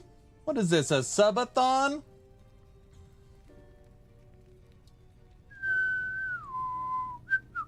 Man, that's such a bad take. The PoE community got me into ARPGs. There's a ton of really great people in that community who just absolutely love the genre. If you played League of Legends, then complete PoE community. If you played League of Legends, the PoE community are angels. Why not find the best companion huntress content for the huntress? Hold on. I just want to say this again, because I think people still... I have 40 hours. I'm going to say maximum 40 hours, 40, for the new PoE2 League. Getting a character up to speed in a fresh start. Testing all the specters, testing all the companions, getting through the campaign, getting loot drops, starting to use the currency exchange, starting to trade, learning, you know, getting the end game down, like building out your atlas. This it's not a, we're there. Like, it's a lot of time. It's a lot of time. So I'm trying to say, okay, in my 40 hours I have, should I just play the campaign on a Lich and we could just do that? Or do I log into my existing character that has access to everything, because this isn't a normal challenge league, and explore all the new stuff and test all the specters? That's like, those are the two options. Play the campaign on Lich, test all the new stuff with the existing character. 40 hours won't be enough. Of course it's not enough. But that's the thing. Maybe you enjoy the PoE season so much, you extend your Last Epoch launch start. Oh, you boner zoner. No, that's literally not even, that's... What would... Oh, so for everybody that really knows me out there, what would it take for me to log into PoE 2 April 17th? Hold on, let me think about this. What would it take for me to log into PoE 2 April 17th?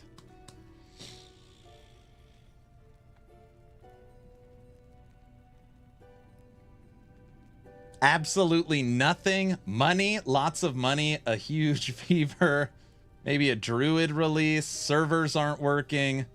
It would take a dramatic brain injury, $10 million, 1 million. If LE launched and Air was expecting a new baby, he'd probably be playing LE in the hospital.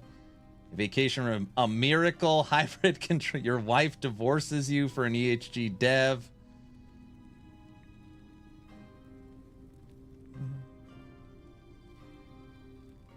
LE 67, wifey telling you to do it. 10 free storage tabs. Yeah, I don't know. You know what? I mean, it would have to be like, a life-changing payment of money. Just to be just, hey, I got a wife and 4 kids, and I would be very transparent and tell all of you, hey, I sold it. I don't even know if that would work. I don't even know if that would work. It would have to be something crazy. Hey guys, GGG has sponsored actionrpg.com. You know what it would take? It would be the beginning of Jurassic Park. You know, the helicopter flies in. Who the hell are you? And he pops the champagne. And it's like, today's your lucky day. I'd have to walk in my house, and Chris Wilson is like popping champagne in my kitchen. And I'm like, you broke into my house. And he's like, no, today's your lucky day. It would have to be something like that. I'll fund your dig for another 4 years. Exactly. Exactly. It'd have to be that type of situation.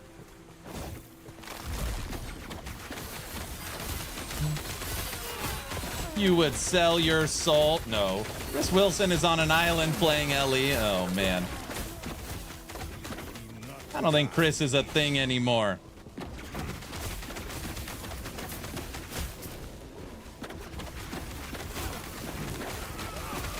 Chris is gone, bro. Nah, he's still there. He's hanging out with Jonathan and that other guy.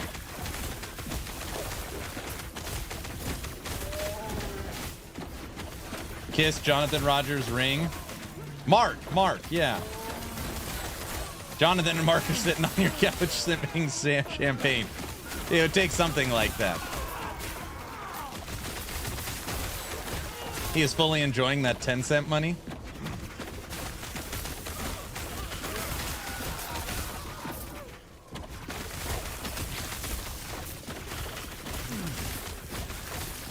How old's Chris Wilson? 50s? Is he in his 50s?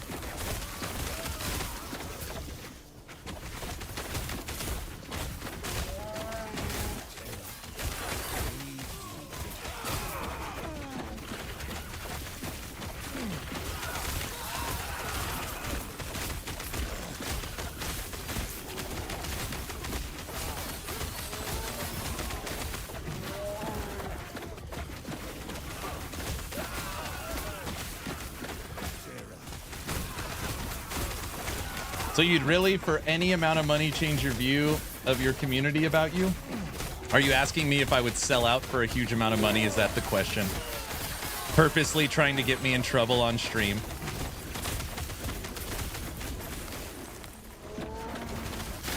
What's my integrity worth? Is that what you're saying? Late 40s?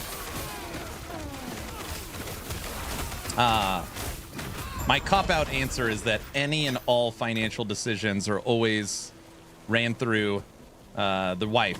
I normally let the wife kind of take the lead. Who wouldn't? What's your number?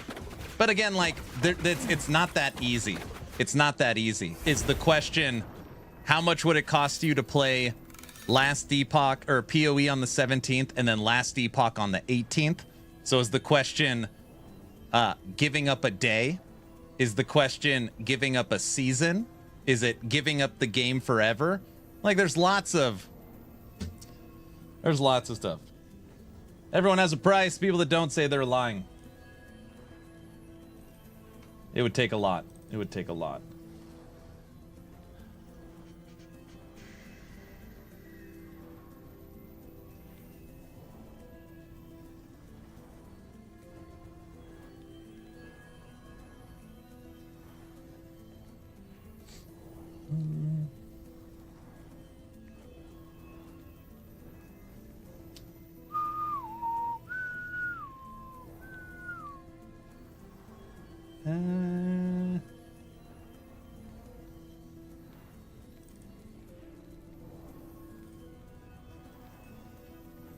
Man, look how much weight Mike has lost.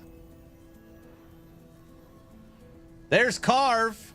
There's Carve, who showed off all the stuff on Gazzy's stream, drinking a beer.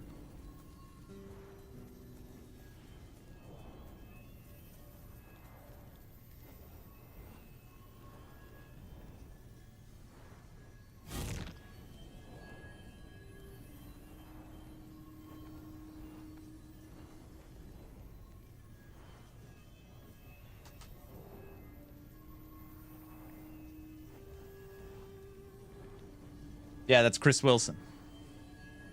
Wait, is this a real picture? Yes, this is us in Germany at Gamescom.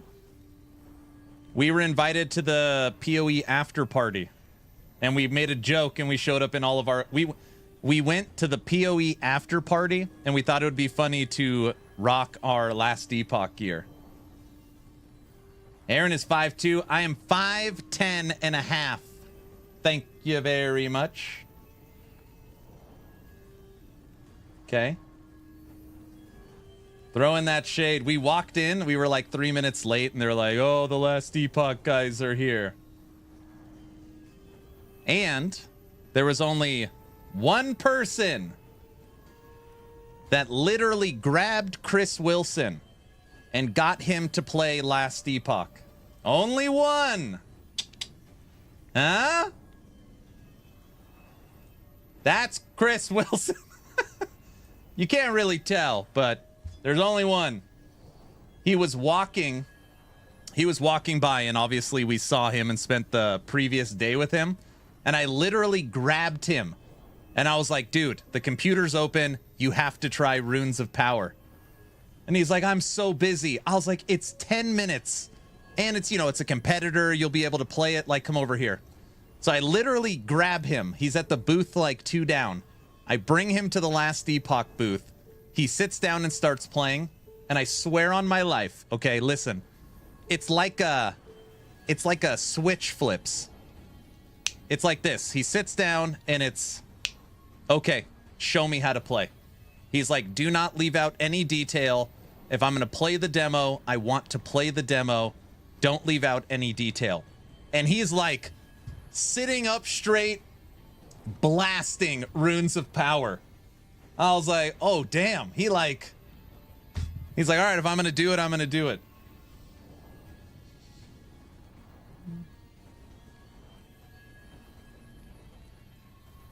A Diablo 2 vet.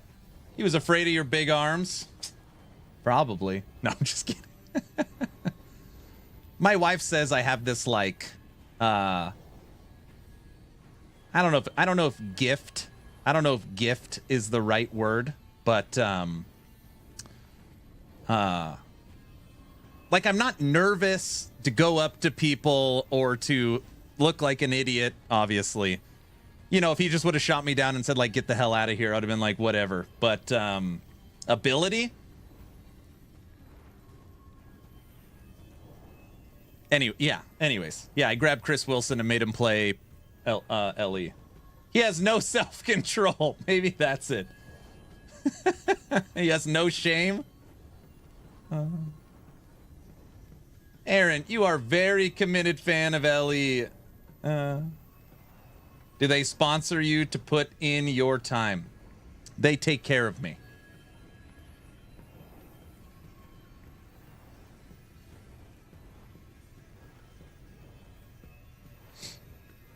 I bet Judd would be so proud of this pick. Did I got some picks with Judd?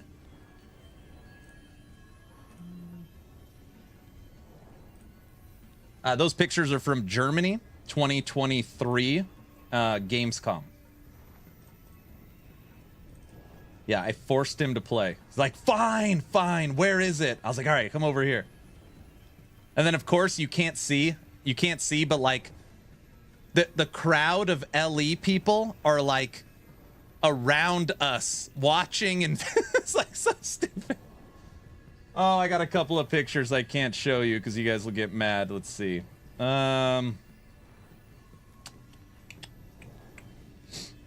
What else do I have? Show them? No.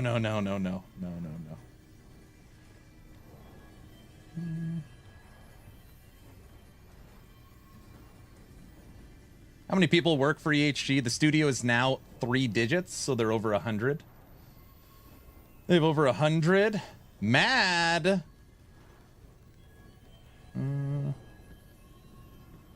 Huh? No, not mad, but people would be like, what? I mean, I you know, I'm an open book, so I share a lot of stuff. But ultimately, I was at the after hours Blizzard party, and me and the wife for a little bit were kicking it with the Fextra Life team. But this is before the Fextra Life stuff came out.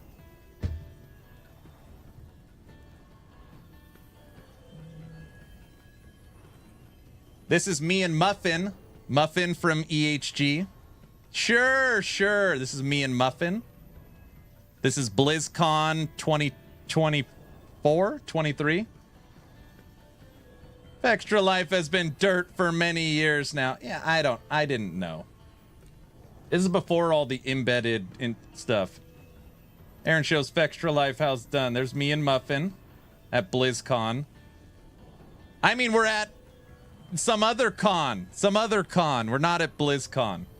We're somewhere else. All right, fine. I don't give a crap.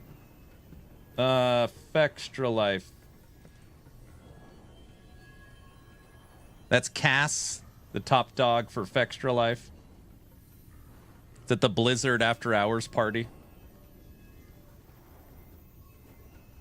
Look at me all dressed up. He's just in a t-shirt.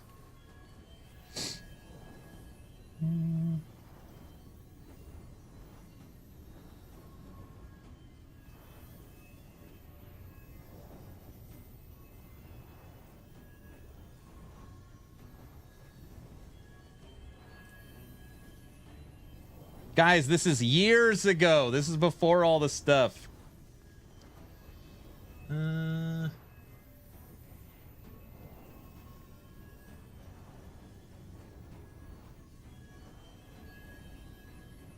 don't know if I don't know if I transferred all the other pictures over. What did Fextra Life do? Fextra Life, they were embedding their Twitch numbers from their wiki, which is filthy. So they were hyperinflating their numbers to get huge sponsorships, and then basically crashing games. Really, really dirty stuff. Really bad stuff.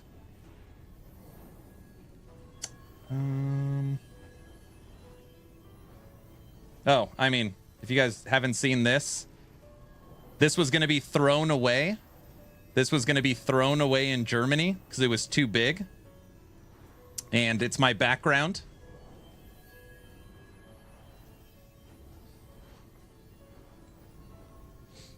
Hi, Luz. I can't find all my pictures with Judd. I got their first ever con. This was at PAC East, PAC West. This is the pictures literally like 7 years ago.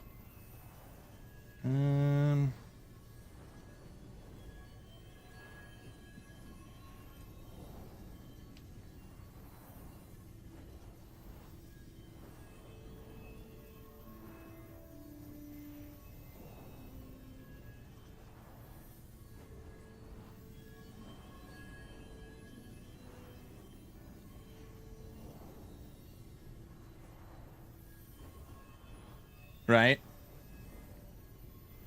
Bad is pushing their launch date back. Luz, how are you doing? Why throw it away? Sign it and hand it out, man. No, they were going to throw it away because it was so big and heavy. And how the hell are you going to get that from Germany back to the States? So I took it.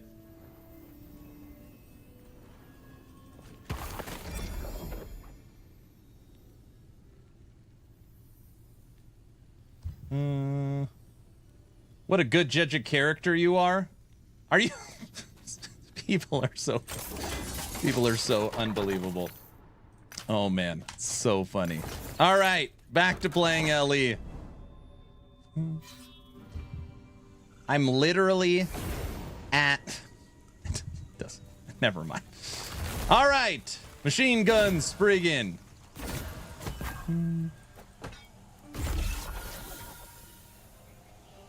Better, thank you, Mr. Aaron. Really nice.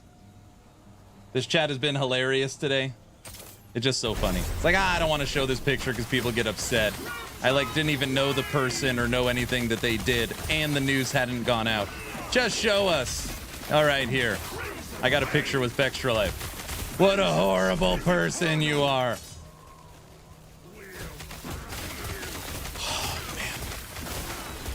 Like so typical. It's like so typical. I don't know why.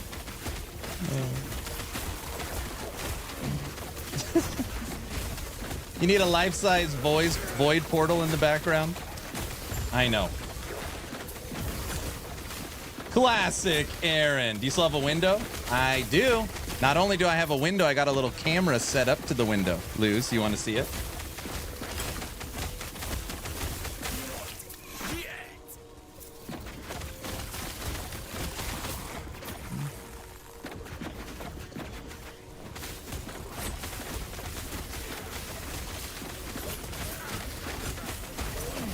You're literally at a convention. I know. I know.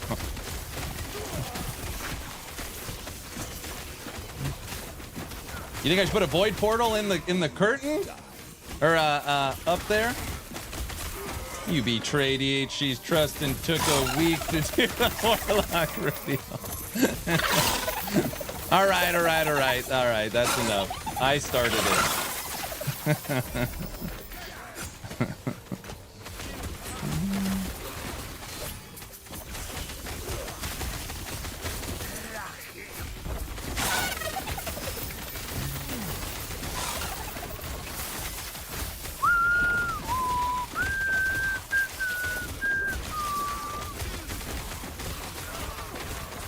I really like the background. Well, right now the camera settings are all messed up, Luz, but I could show you really quick. Let me finish this.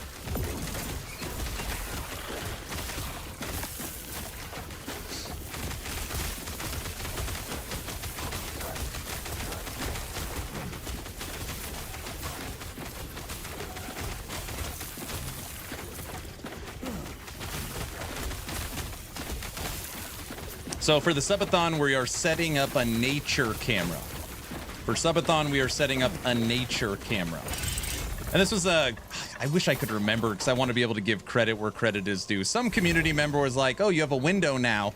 You should set up a nature camera. And I was like, that is an excellent, excellent idea. I love that idea. Again, it's not done. This is just, I got it finally working yesterday, but, so I got to mess with the settings because right now it has direct light, direct sunlight hitting it. So it's all super exposed.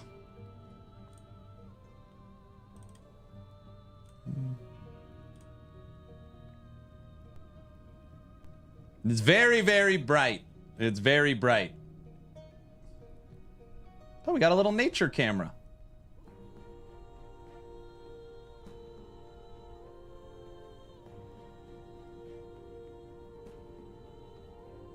That's my view from my window in my studio. My wife's always like, I wish the fence wasn't there.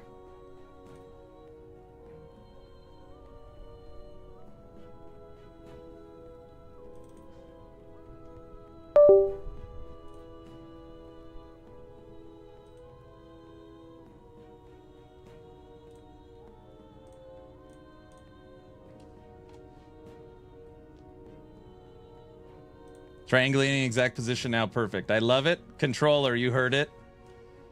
That's not, I mean, the other side of the fence is not my backyard.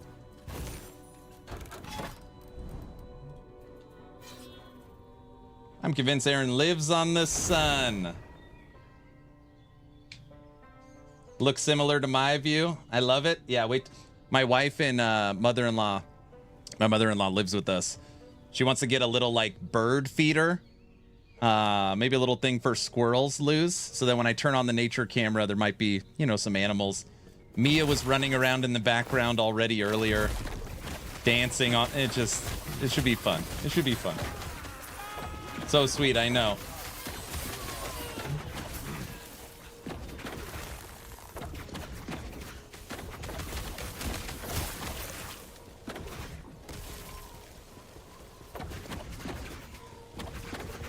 It's hummingbird season, is it?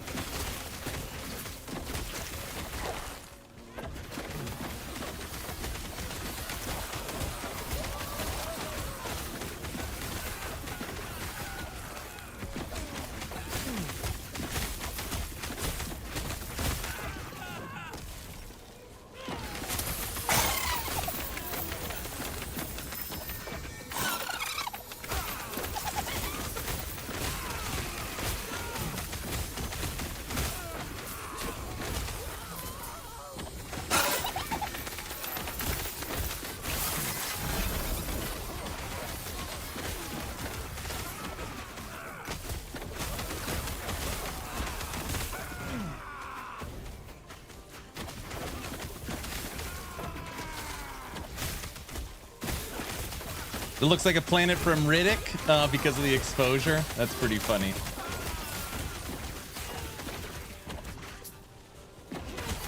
Is build better at clear than single target? Oh, I mean, we still need to like gear out this build. I need to go through the passives and see what we could change. I really just started putting it together today. This is at 300 corruption. I would guess that its clear is probably the same-ish at single target because it's a dot build and you could put a lot of dots on the enemy. This build should really sing in the next season when you're able to use and create your own set. So you could drop, but you could drop avalanches as well.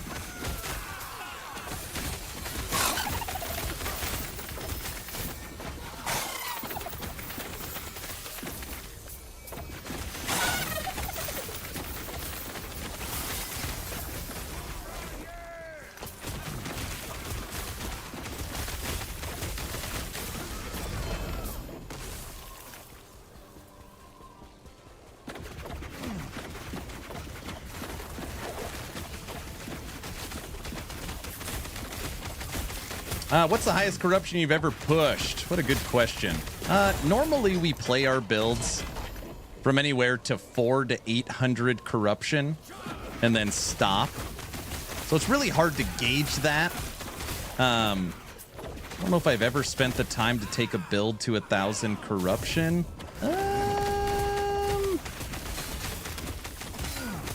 We took Golemancer to 850. I took Lightning Retaliation Wolves. Was that 910? Right around there? I don't know. I normally try to take the builds only to 500 to 600 before I stop and start something new. So it's kind of a hard question to answer. Any announcement on the MTX for Season 2? We're getting all new supporter packs. We're getting a ton of way better as far as quality of MTX. We're getting a ton of skill MTX. So the community's been waiting for skill MTX for a long time. That is also coming. A decent amount.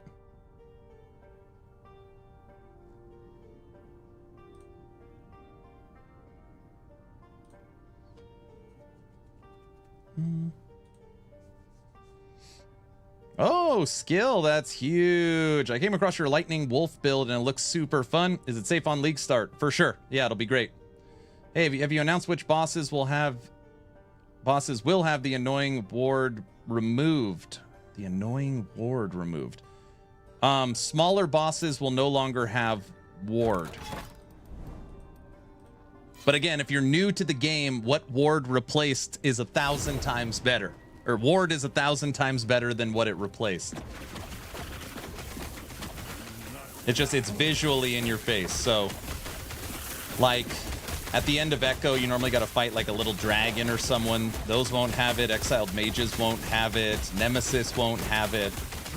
So they're pulling ward off of all smaller bosses, but major bosses will still have it. You got to remember that there used to be dynamic damage reduction, which was a hidden stat that basically nerfed your damage into the ground. They removed that and added in a system that is literally 100 times better, boss ward. But since you couldn't see one and you can see the other, you don't realize how much better the newer system is. But they are reeling it in a little bit.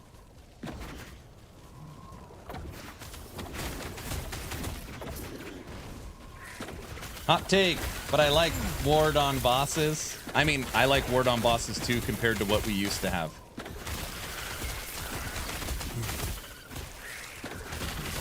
Ah, that makes sense. Thank you. Yeah, there used to be a hidden mechanic that would just nerf your damage into the ground. And people will be like, why am I crushing everything and then I hit a boss and I can't do damage? Because of the dynamic damage reduction that bosses inherently had. So they got rid of that system, and now you've got a visual indicator instead of that system. Which, you know, people hate because you could see it, is what it ultimately is. But it's a much better system, and they are changing it fairly dramatically for this update. Aaron, yo, been watching your YouTube. Got into Last Epoch recently. I'm a DGen PoE player. I want to zoom and blow up endgame before PoE 2 releases. Any suggestions? I plan on going no life mode for the next 2 weeks to prep for Season 2. You didn't give me enough information. Do you like spell characters? Do you like melee? Do you like minions? Do you want to play something new? What about like fun factor? Falconer with Shadow Daggers. Yeah, that would do it. Greetings, fellow ARPG enjoyer. Greetings. Don't forget, everyone, as long as you are following the channel on Twitch or subbed on YouTube, type in !giveaway. We will draw a giveaway at the end of today's stream. We were supposed to draw one at the end of yesterday's stream, and then the stream died like an hour before. And we had guests over at the house. I don't know what happened. So we will draw a giveaway today.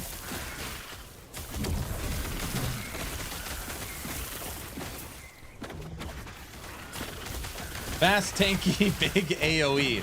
That's like... That is like asking for everything. I want it to be fast, I want it to not die, and I want it to kill everything. I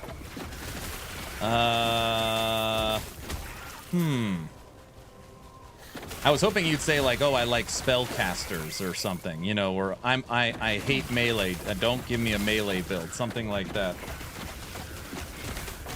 Meta? Void Knight is the first thing that came to my head, like an Erasing Strike or Echo Spin to win. Anything Sentinel, really?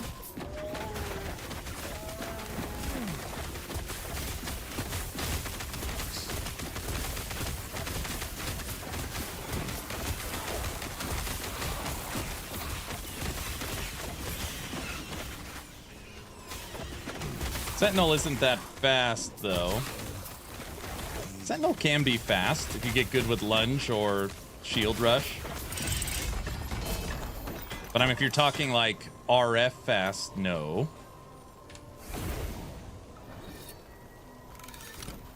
Let's see. I play Ice Strike Monk in PoE 2. I play DOK Rogue and Spiritborn in D4. My favorite content is maps, which I think is your guys' monolith system, right?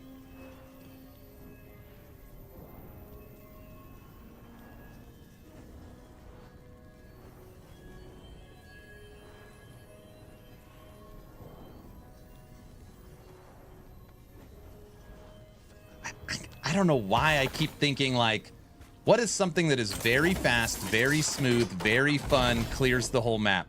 My brain keeps thinking of Falconer. I keep going to Falconer.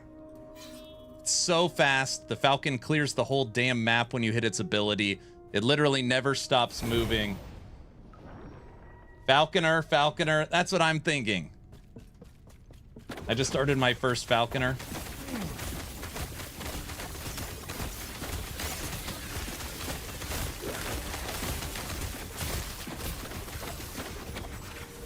Falconer or Frostclaw. Yeah, those are both probably pretty good. I think Falconer's faster. Yeah, Umbral Blade's not that tanky without investment. Ballista Falconer is very quick and deletes screens. Yeah. Oh yeah, Dive Bomb. Yeah, you can go Dive Bomb or Ballista Falconer.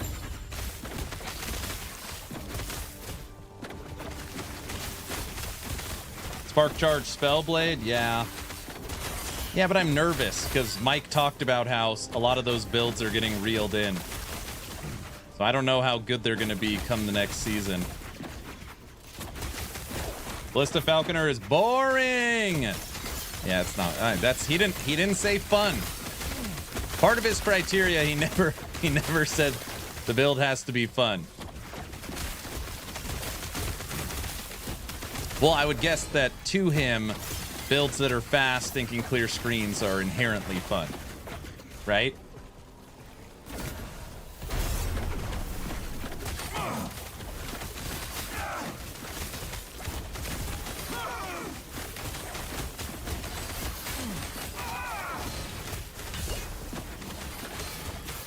Stupid. I hate this freaking enemy. Where is he? Shooting me from 2 screens away. Stupid lightning elemental. We got him. Don't worry. Hey, so fun fact. In the next season, if we would have just died, right? The bleeds hit us. We killed him. And then we died. All of this loot would transfer. So you'd be able to still pick it up.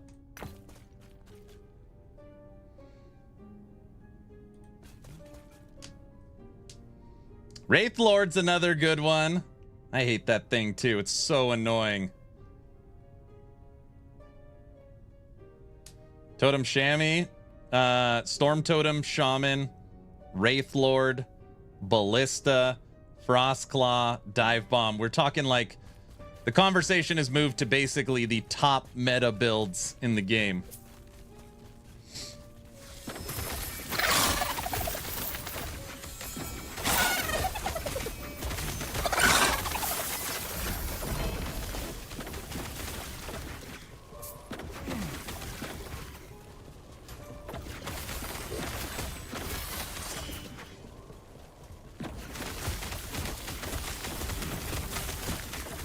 Bear? Yeah, bear. Bear is not fast and sure as hell is not going to be screen clearing AoEs. What I think Summon Bear is going to be is an Aberoth killer. That's where I envision it. It's not going to be a fast build. It's not going to be a quick map clearer. But it's going to run. It is going to. I think it's going to one-shot bosses. Maybe not one-shot. That's silly. But it's going to be a formidable minion.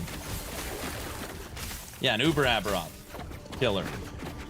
I'm a diehard Sentinel to the core. Best masochist builds across all classes. You think minions will get buffed this season? Like generally, like minions, like necro minions or companions? Mike has continuously said that necro and acolyte are getting a lot of updates next season.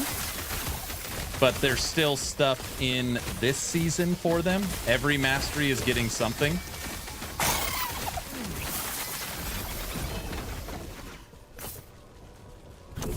So I hope so. What do we know that Necro's getting? We know Necro is getting a new offhand catalyst. So they've already shown off a new item. It's also getting a new two-handed staff for mages. So there's at least 2 new Necro items that they have teased. Anything skill-wise? I can't think of anything.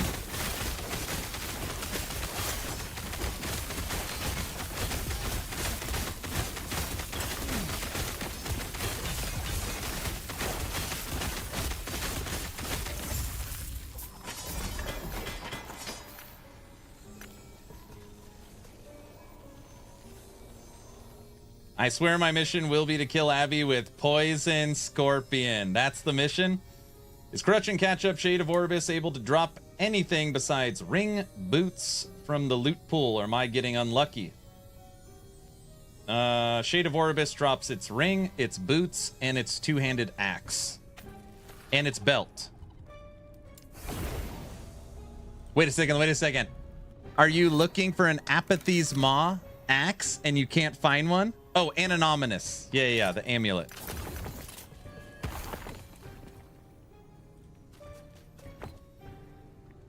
Yuck! Poison Scorpion! Yuck.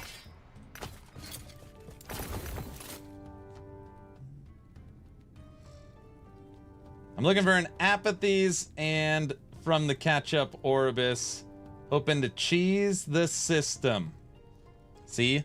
You've just made you're wasting your time. You're wasting your time.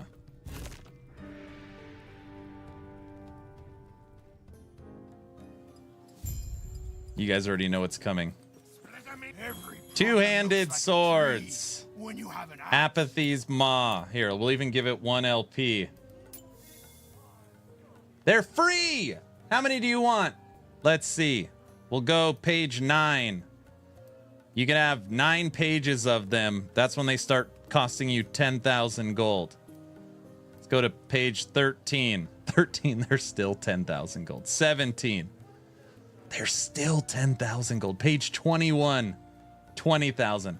21 pages of 1 LPs for 20,000 gold. There's 170 pages of it. Do it, the last page. Let's see. The last page, 2 LP, 1.4 billion.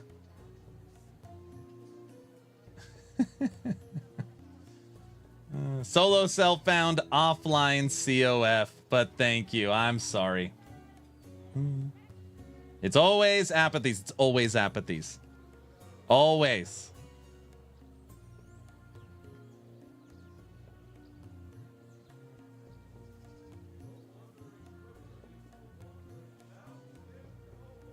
I really like your website. Love that there are plenty of build options. Having a video to showcase them is great. Thanks, Sean. I appreciate that. Thank you. And no, that is just like really the alpha launch of the site. We got a lot of good things cooking up in the background. Thank you. Thank you. I don't even know. Are we doing Lagon? COF is better. I'm assuming this is under NDA, but are there any changes to the UI in Merchants Guild? So here's the thing. I don't even remember. I'm trying to... Mike was asked this question on Friday, and he was like, I think there's some stuff coming. I honestly don't know. I don't know. COF for life. Oh, gosh.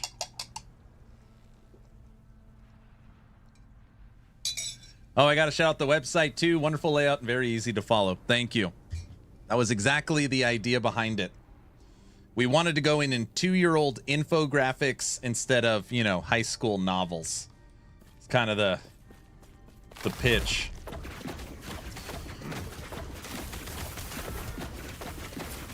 Probably nothing big then. Yeah, it was funny because he's like, I think there's some UI stuff, but I can't remember. And then now I'm thinking about it. I can't remember either. So I know for sure if you're looking for like a price checker, that's not coming, which is like kind of the main request. The main request I hear is a price checker or a one NPC that can do all of them. So you don't have to run to different vendors. Those are the two things I hear more than anything. With COF, I have 170 pages of apathy's mod in my stash. I bet. Humble, how are you doing? Happy Sunday, sir. What up?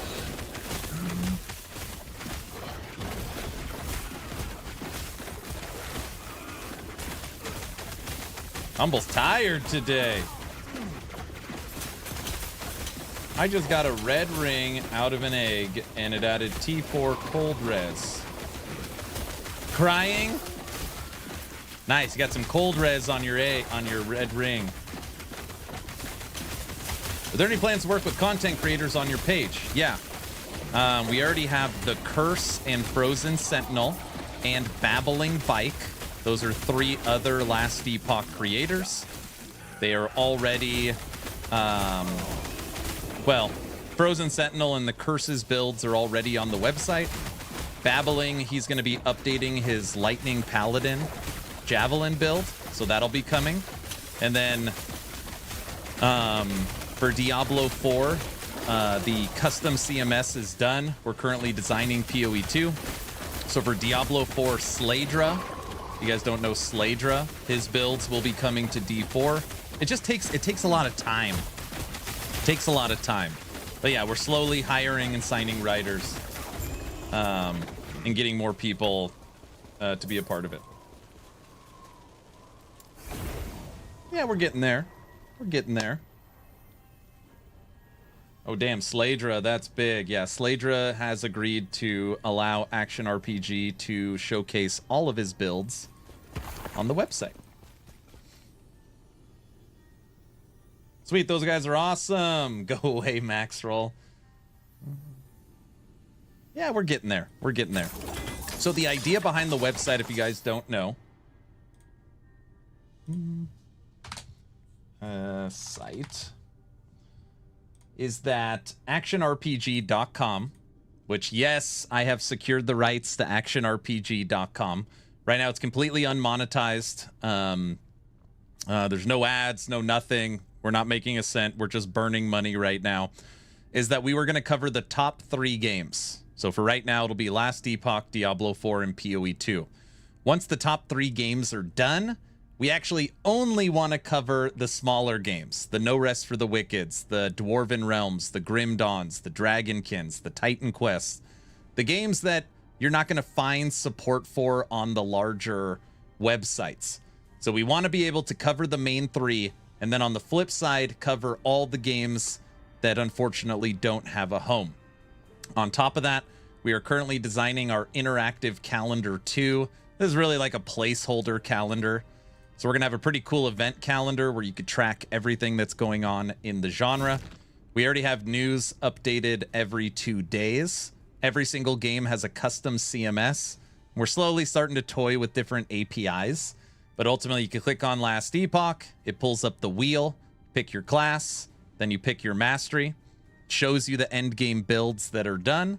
And when you click on the build, it pops up the build. Now, historically, when you look at build guides, they are normally novels of texts and hyperlinks, which is fine. Like, that's how most websites do it. We are taking a different approach from a different industry. So we're taking a standard from really a different genre and kind of formulating it into action RPGs. And what that is infographics. So the way infographics work is as much information as humanly possible with as little reading or deciphering as possible. So you have your gear, right? You've got your gear that breaks it all down. You've got your skills in order. And down here you have your idols and you have your blessings. You've got your guide, frequently asked questions, and a comment section. So we're trying to make it as digestible as humanly possible. And again, this is only phase 1. This is like alpha version of actionrpg.com. D4's CMS is already done. So this is already done. We're working out a few bugs here and there, and we're working on getting the new build guides up. But all this is all custom imagery done by the design team for the website. And it's slowly coming together. But yeah, it should be pretty cool.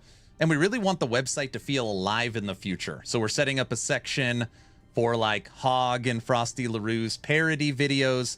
We're setting up a team section where you can see everybody that's working on it and all the different creators. We're setting up like the live button at the top so you can see what creators are streaming. We're thinking about like different mini games and leaderboards that people can play on the website. We really want it to have a lot of character, have a lot of soul, and yeah, I'm hopefully it turns out good. It's also designed from the ground up on mobile as well. So if you pulled up Action RPG on your or on your cell phone or on the browser, it should function the exact same way. But yeah, it's pretty cool. And it's so much work. The amount of work that goes into the website is just, it's unbelievable. It's unbelievable. I like the layout. Thank you. Thank you.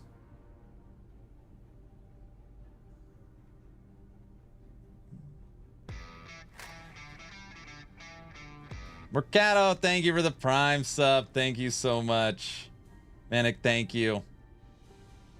I got asked on Discords and got laughed at, but when you create a new character and click solo self-found or SAF, do you have the choice for taking Merchant's Guild, or the NPC isn't there to make solo self-found? Well, solo self-found, you would take COF because the Merchant's Guild is the trade faction. So you wouldn't want to, like, you wouldn't be solo self-found if you bought items from the bazaar. Aaron is assembling a team. Great things to come. Thank you. I like the site. Chat seems chill. Like your content. Excited for LE. Thank you so much. Man, it means a lot. Thank you. I'm working on it, Medic. Also, Namco, or what Namcon, Nacon. I don't even know their name. Nacon is sending me that new controller so I can tell you how good it is.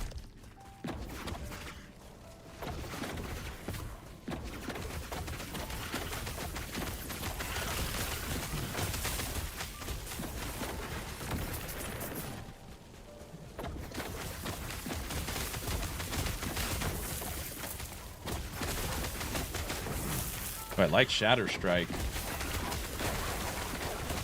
Theory Grammy, I got gifted a sub. Thank you. How kind. How kind.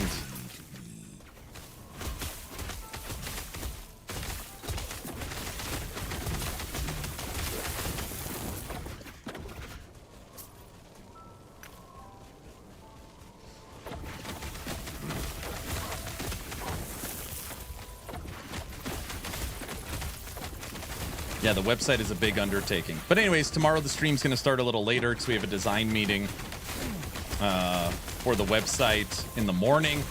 The stream's got to start a little later. Stream's going to start a little later. Brow, what do you think? Tomorrow, should I play some PoE 2? Brow? Brow?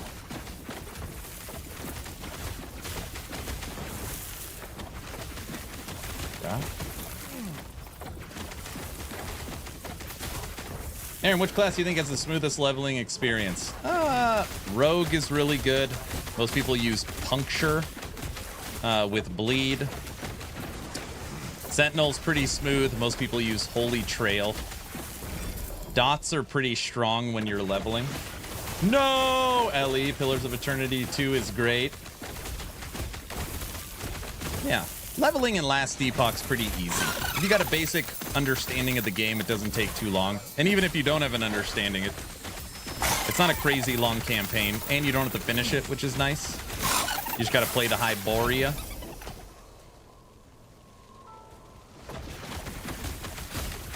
Hammered in is insane for leveling. Yeah, with your generic loot filter, do I just remove the rules from the other classes and leave the stuff there? Yeah, if you're talking about the leveling loot filter, yes.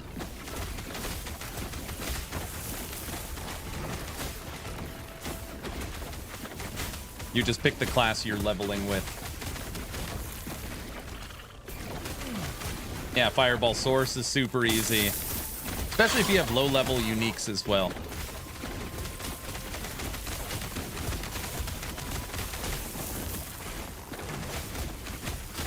Thank you. I like making loot filters also, so I'll dabble each one endgame. Site rocks. Thank you. Man, I'm so excited for people to see. Like, I know a website is never truly done, but after phase 2 is done, the website should really be cooking. By the end of phase 2, it'll be quicker and more optimized. We'll have D4, LE, and PoE2 fully up and running. We'll have all the, we got like some new sections coming in, the team section, the live button. The site will be more alive at the end of phase 2 and working better. We've already found like 100 bugs that we're working through. Subathon goal, something with a live polka band. Live polka band. Well, we already got on the Subathon goal visiting Judd, game creator of Last Epoch in Texas, going fishing with Hog in Florida, shaving my head, getting a Last Epoch tattoo. What else do we have? We put bath in the Lederhosen again, so another Lederhosen bubble bath. Downtown Boise trip with the wife. We got all kinds of stuff. It's like the sleek UI. It doesn't feel too bloated with icons and tabs. Yep, that's literally the whole idea.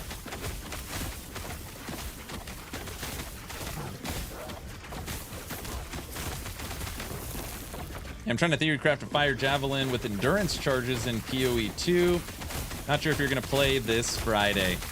I'm going to play this Friday. The question is, I don't know what I'm going to play. I keep going back and forth.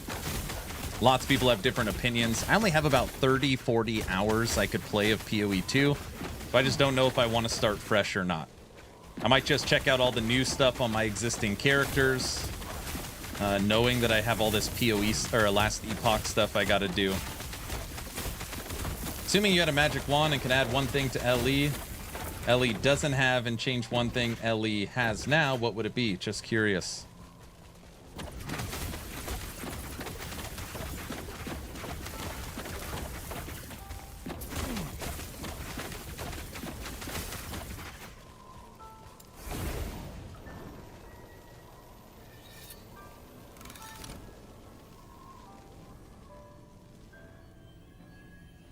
A live polka band, that's a great idea.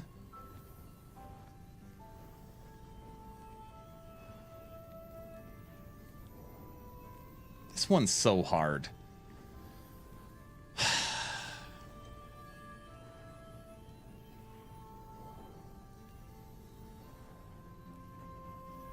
Blizzard's money, fishing.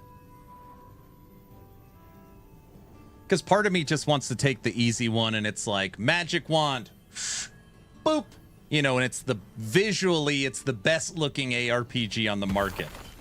Because Last Epoch, I think its core systems are superior to most games, but what holds it back is people are just like, it doesn't look as good as PoE2, it doesn't look as good as D4, and because of that, there's so many people turned off to it.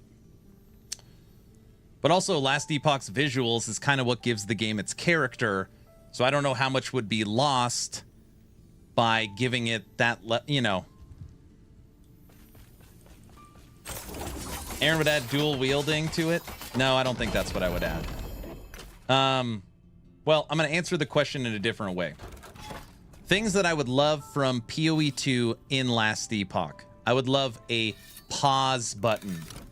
I love pause.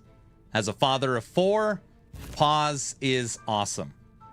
Also, they have like the best and smoothest, I call like next generation point and click, how you can kind of strafe but still play point and click. And obviously their WASD is very good. So I like pause, I like their movement, I like the visuals in the game, and I like the boss mechanics. So that's the kind of stuff that I think is really good in PoE.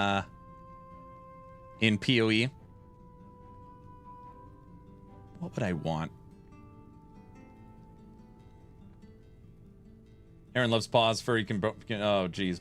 Not oh, I mean, I guess it does sound like pause. Guilds are coming, but not season 2. Guilds would be cool. Add Righteous Fire. There's lots of different versions of Righteous Fire in this game, not full Righteous Fire, but basically AoEs that kill things. There's actually a decent amount of options in this game for that. Guns? Oh man, guns would be good. Okay, if you guys have played Last Epoch, something that I've pitched to the devs over and over again is this area we're standing right now. This Echo of the World. This should be Last Epoch's hideout, right? If you just want to use an easy reference, this should be your hideout, where I could throw the NPCs I want over here, throw a training dummy over there, move these things around, change the visuals on it, add light, dark, torches. Like, if this was an MTX hideout, I literally think the game is funded forever. That would be so huge. So huge if anybody has played this. Yes, please take my money. Some customization there would be cool. Yes. Yes. 100% MTX hideout. When? Yes. Totally. Oh, auto summoning. Auto summoning. I'm undecided on. I like it in PoE. I don't know how it would work here. Hideouts would be awesome. Now I want that. Also achievements. Achievements are coming. But yeah, this area being fully customizable like a hideout, I think would be awesome, because you could also show it to your friends, because when you play multiplayer, they come to this area. And it's just like, oh, I want to respec my blessings. All right, I got to go to the end of time. Oh, I want to do some training. I got to go to, you know, arena champions. Like, it'd just be nice having everything here. I will pay for a trainee dummy module, right? Pirate class with flintlocks. That would be sick as well. Auto summoning would solve some of the issues with minion dying so easily. Granted, they should be a lot tougher.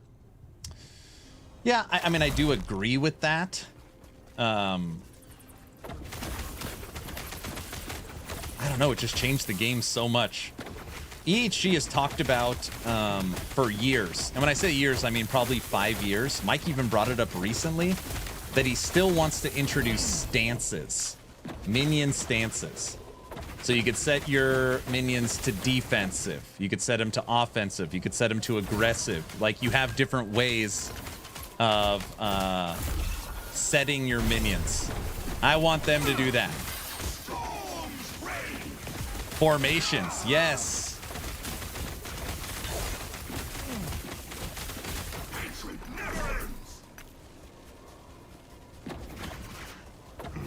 I will say, me and my son have been playing together, and in multiplayer, it seems far too easy. How far have you made it into the game? Aaron, has EHG, what's up, Cotton? Has EHG changed loot goblins? Yeah, so loot lizards are going to be less rare, but drop better loot, basically. So, I mean, the idea behind loot lizards is the same, but, you know, finding 3 of them per run, it's not very exciting when you see them.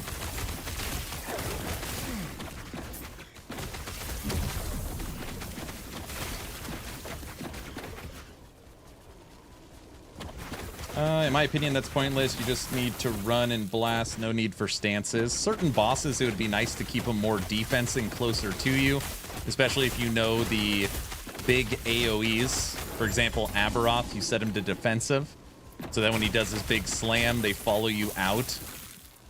I don't know. I think there's some merit to it if you're using it.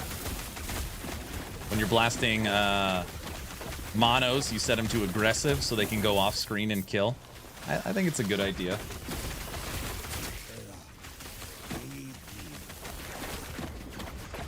There's like 2 per map, I know.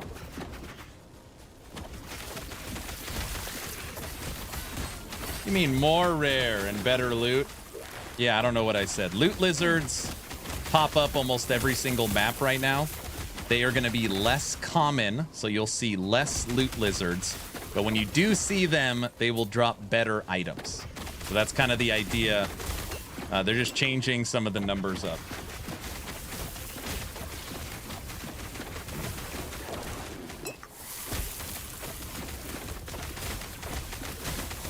There's a problem with the minions' toughness, not with stances. Well, they've designed minions that they're supposed to be expendable. So, like your minions die all the time, or you're sacrificing them, but they're easy to resummon. Whereas like a companion, you have one or a few, and they're tougher and have a skill. But when they die, you have to go stand on top of them to bring them back. They're supposed to feel very, very different. If a minion never died, then it would be like a companion, and you'd have an army of 30 companions.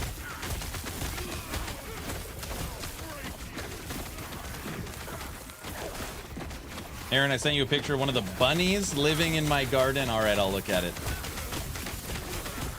The bunnies! Yeah, there's like 2 per map.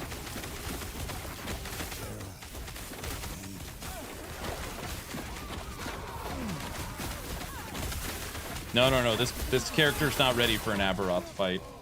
Right now, we're just at 300 corruption. Aberoth is not considered until we're at 5. That being said, last week, if you watch my Sabertooth VOD or my Summon Bear VOD, 2 skills that are considered terrible. Terrible. Single Sabertooth, single Bear, both killed Aberoth. I was actually shocked. Sabertooth, we did it on the 2nd try. Should have done it on the first try. Bear, we did it on the 1st try.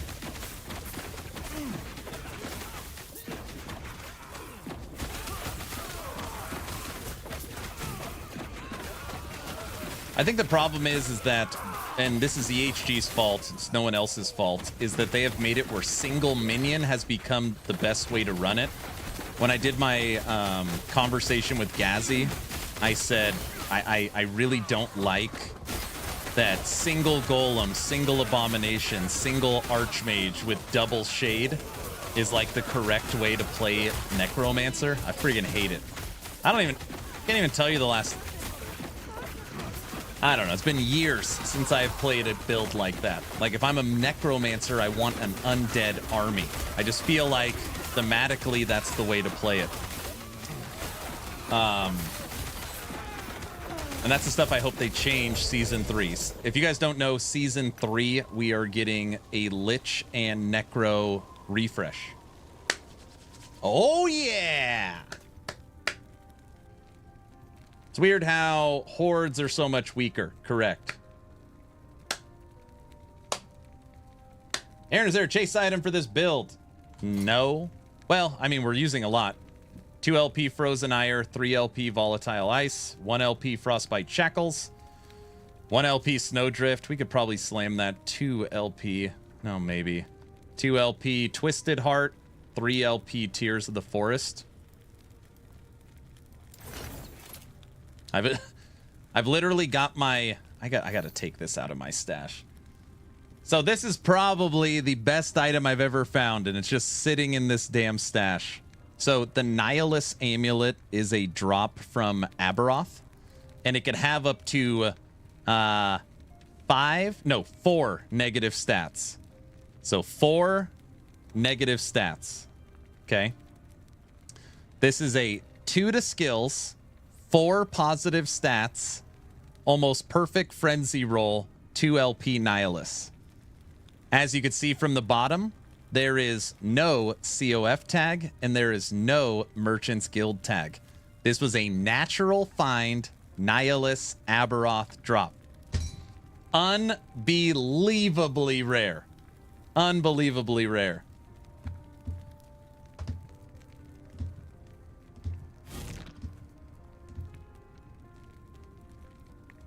Those are easy to get with the streamer client. Oh, here we go. Every Nihilus I got has been negative trash. Yeah. 4 positive, plus 2 to skills, plus 2 LP.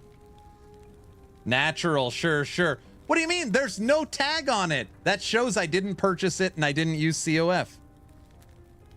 I have 8 of this. Sure, sure. Log out. What? It's a normal drop on the streamer client. Oh, brother. Oh, jeez.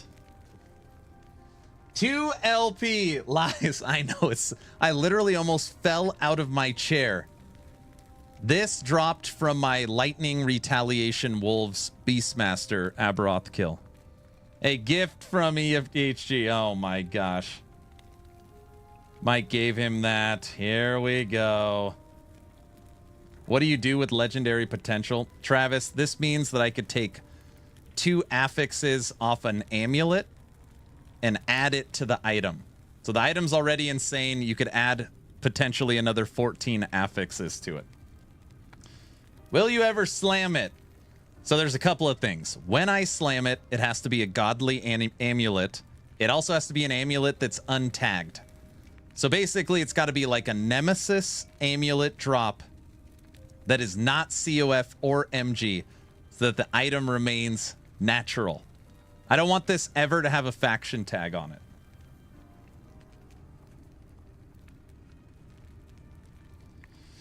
He got that from Rax's streamer client. What? That's hella good. It's really, really good.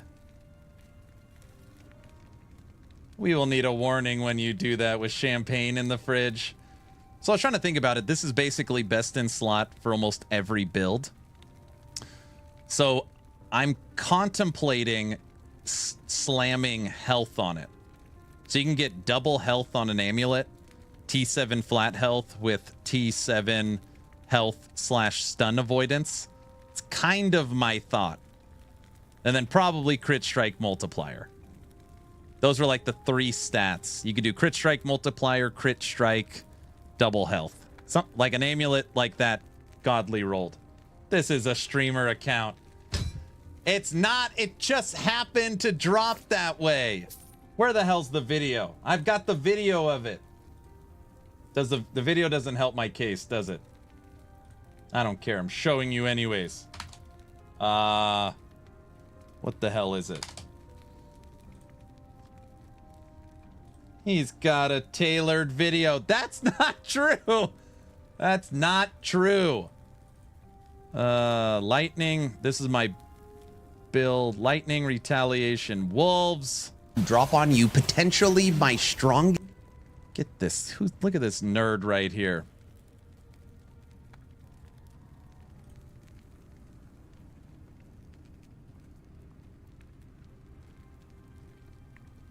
Pre-recorded. Oh my gosh. Lightning Retaliation Wolves. Get him. Damn, we are almost dead. No potions. Stupid. I think this is the fight. You guys aren't going to believe me anyways.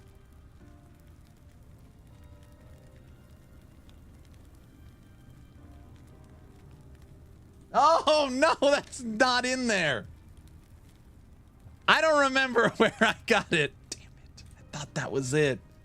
Nice streamer client video. Nice editing.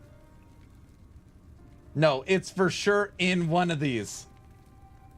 What other video was there? No, not. Where's Guilty? Guilty would know. Ban Aaron for lying. Was it the Golemmancer kill? Maybe it was Golemmancer.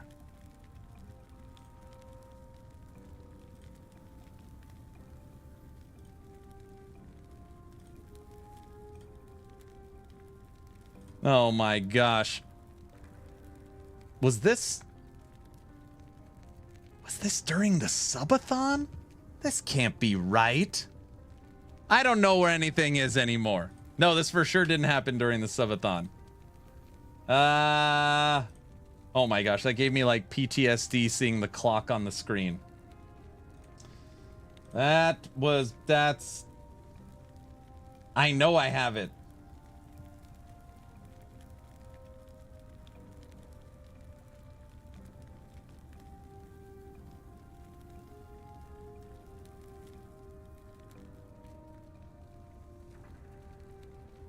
One of the greatest items and no proof. I gotta find it. I don't know where it is.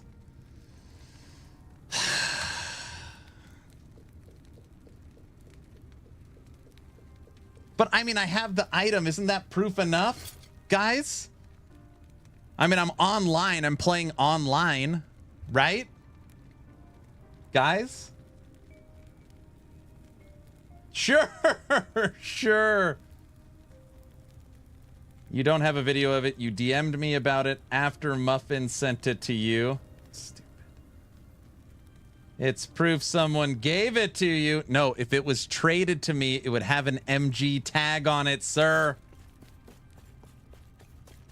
It was gifted. No, that doesn't work that way. Man, I could have sworn it was wolves.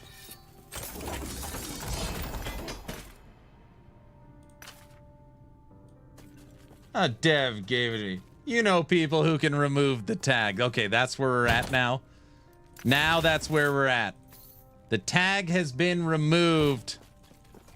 One eternity later. I think the game, I think that video on YouTube was glitched. I gotta go watch it again later. I think that's what it was. Honestly. Simpox. I think that's what it was. You should have shown the bunny.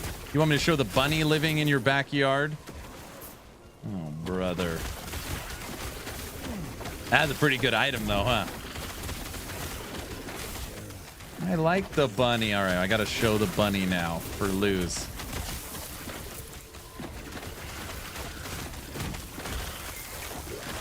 All right, Brow has a nest of bunnies in his backyard. I got to show you a picture of it after this run. They are living in my raised garden.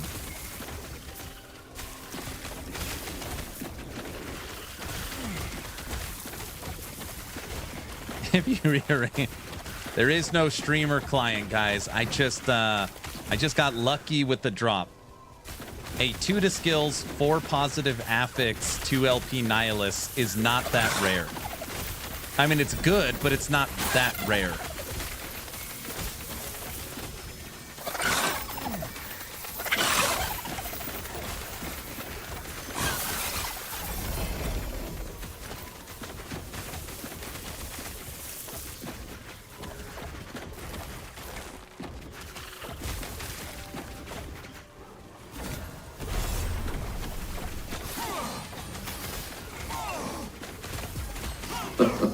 Sure. Simpox, I'm serious. Simpox, Crossout's got a new update. I just saw a video of it. We were reviewing new news for the website. And I saw the Founders faction is back right now. Okay, it's pretty rare. All right, I mean it's on the rarer side, you know.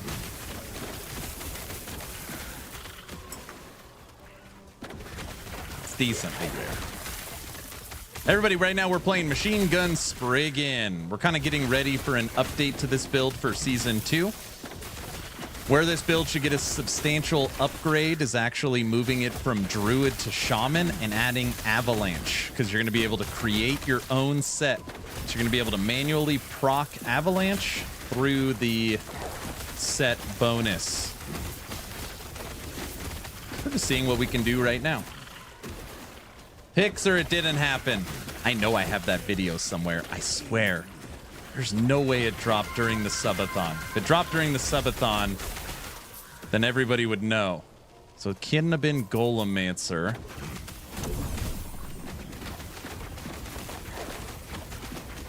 Wonder if that video's wrong.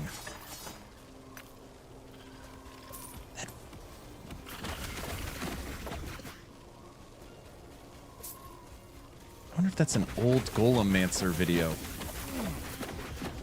No, it for sure didn't drop. Raptor Pack was my first Aberoth kill, which we did get a Nihilus Amulet on, but not one like that. We killed Aberoth with Sabertooth, Summon Bear, Raptor Pack, Wolves, Golemancer. Oh my gosh, have we only killed Aberoth with minions? Hold on. Summon Bear, Summon Sabertooth, Summon Wolves, Summon Raptors, Golemancer.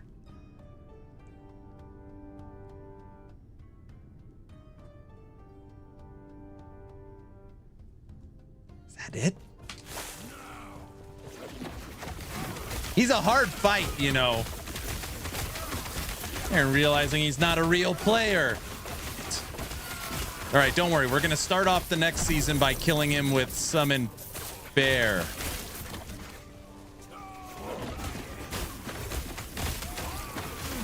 Minions are bad. Easy mode is always. Damn it. Stupid minions. You know, but like, guys, I'm like, you know, like I'm the general in front leading the troops. You know, like they would be nothing without me.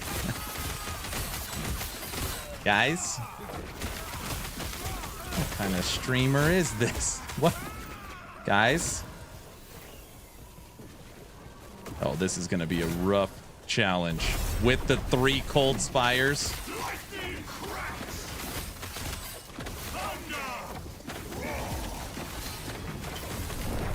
And the Spires killed us. Oh. Hey, that was the first death. All right, let's shake that one off. Crushed. I knew we were in trouble. You guys see, I knew we were in trouble, but I went after it anyways to just show you the type of player I am. I don't run away from hardship. You know, I lean into it. I hate Spire maps. They're totally updating Spires for the next update.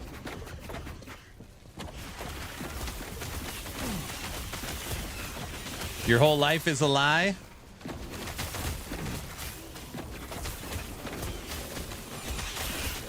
Didn't you kill Aberoth Logout with the Stygian Coal Lich? Right? I could be wrong. No one likes them. I know. Well, they're getting an update.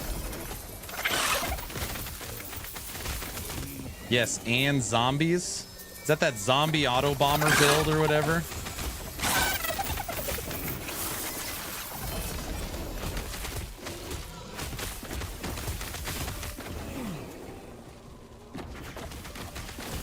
Zombies.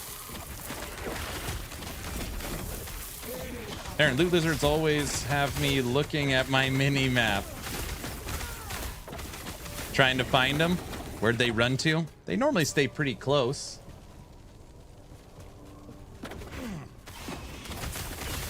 Yogi's gonna be the first Aberoth kill of season 2. That's right. No way. That's not gonna happen. Trying to super level a Primalist. I don't know. We might have to test that. Might be able to do it pretty quick. Yes, the one where I killed him in less than a second. That doesn't count. If you killed Aberoth in 1 second, it is of my... I don't think that counts. That means you're playing some broken, busted thing, you know? That doesn't count. Blue lizards are fun. I've wandered 10 years ago why they weren't in PoE. Oh, you wondered for 10 years? I don't know. Yogi and friends, Aaron's new LE clan. If he's dead, he's dead. Okay. That one I was reading chat. Uh-oh. Uh-oh.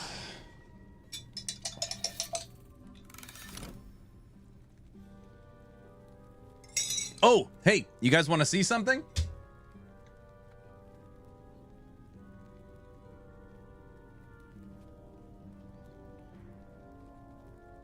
Hold on, hold on. Oh, you guys will like this. It'll be a new way to torture me.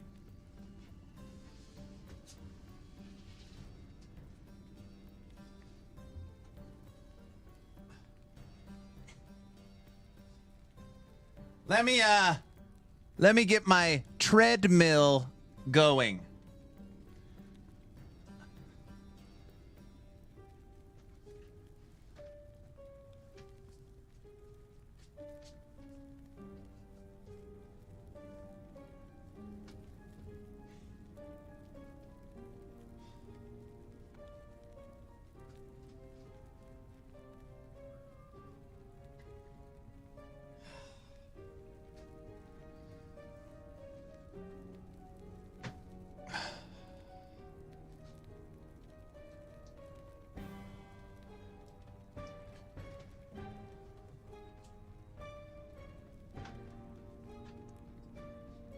Now you will never leave. Torture him on a treadmill?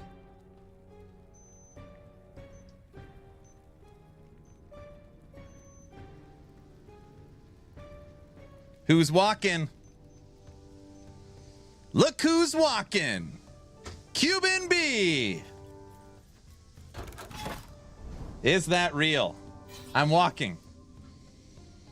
On the Subathon goal sheet, one of them is kill Aberoth with the controller while walking on the treadmill or something crazy like that. He's walking here. Oh man, it is really weird walking and playing right now. It is really weird. We're doing it though.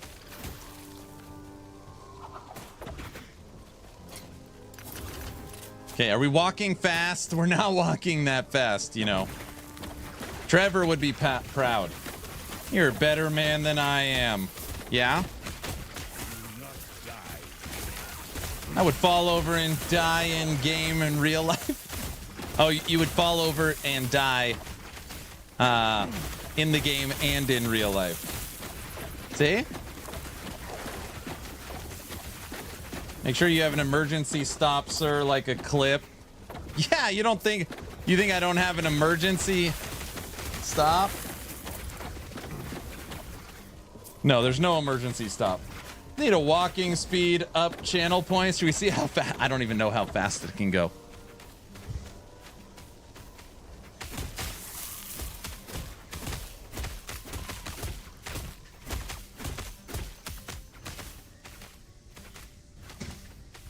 Oh yeah, it's really fast. He's going into the back wall. No, I'm just power walking now.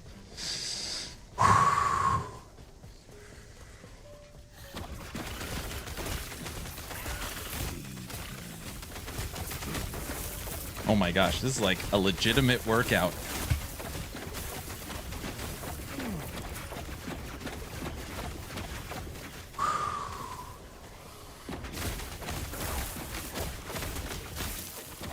I feel like this is like punching the meat from Rocky, you know? Like playing ARPGs on the treadmill while interacting with chat. And then if I'm ever playing solo sitting down, it's gonna feel like nothing. And no, I'm not out of breath. Like I'm in shape. Just take deep breaths. Kill Abby at that speed.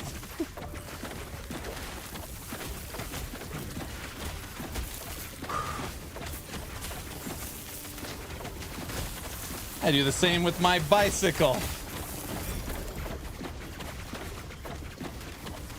Sorry, Mrs. Action RPG, we killed your husband. This is like, I am legit getting tired. I'm legit getting tired. Oh. You're good.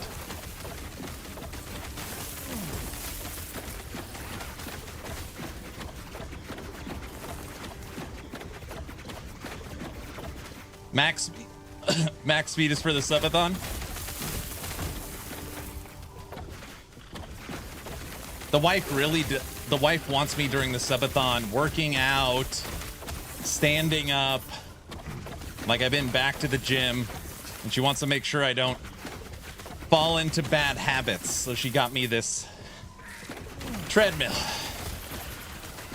which is good. I'm happy she got it. It's great. It's great.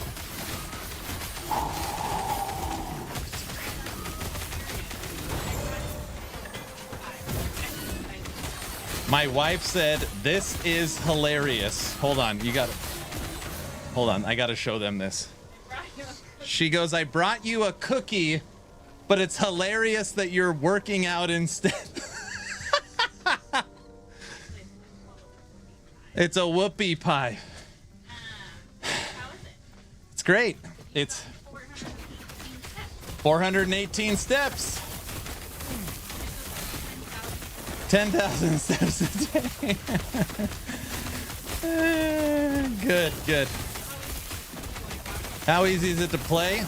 It's easier to play than to breathe.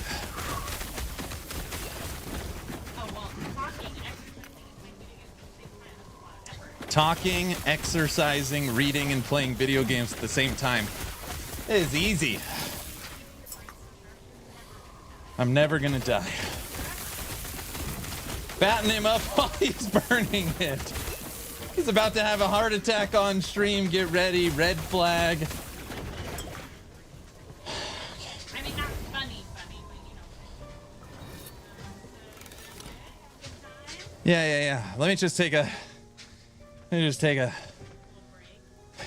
it down, you know? If you just like slower pace. Well, we wanted to see how fast it could go. Is that as fast as it goes? I think it can go faster, but then I would die. Yeah, I don't think. I mean, honestly, I'm in good shape. This wasn't hard. You look like you're sweating. I'm not sweating. I'm not misty. That was just. No, it's stuffy in here, and that's why. Okay, just so you know, my mom left the house a little bit ago wearing a Last Epoch shirt. Was dying. So she's advertising for them. My mother-in-law left the house wearing one of my Last Epoch shirts. Dude, I'm dying just watching you. Oh my gosh, I skinned my ankle quite bad last week, because I fell off the treadmill and got launched. Damn.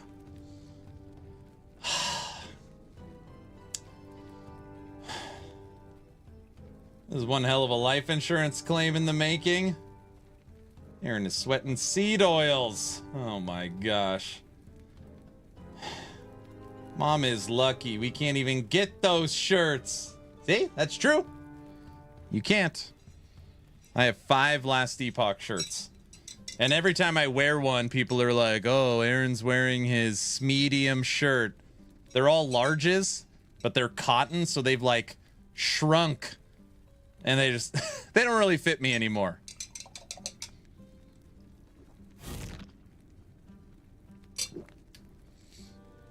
If he did that at 39, he would have found it. He wouldn't have found it hard.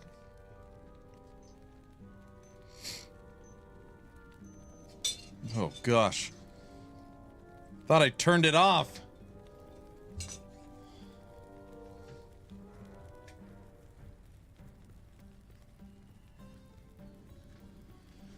Yeah, blame it on the cotton. Well, it's not just the cotton, you know. I mean, there's, you know. Boner, you get it. At age 40, all shirts turned to mediums. Oh my gosh. Fat? No. How much was it and where did you get it? I got 5 Last Epoch shirts and my Last Epoch hat when I was in Germany. It doesn't help wearing shirts 2 sizes too small. I am a large.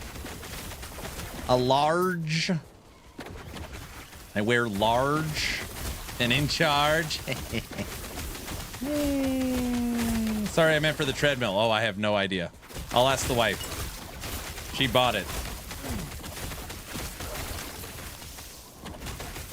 Hey guys, I don't have to use the treadmill during the subathon, right? Honestly. We could just tell the wife I'm using it, right? I don't think we actually need to use it. Yes, you do. What? Yep. No. I'll fib for you. Treadmill is now the subathon thing. How many channel points?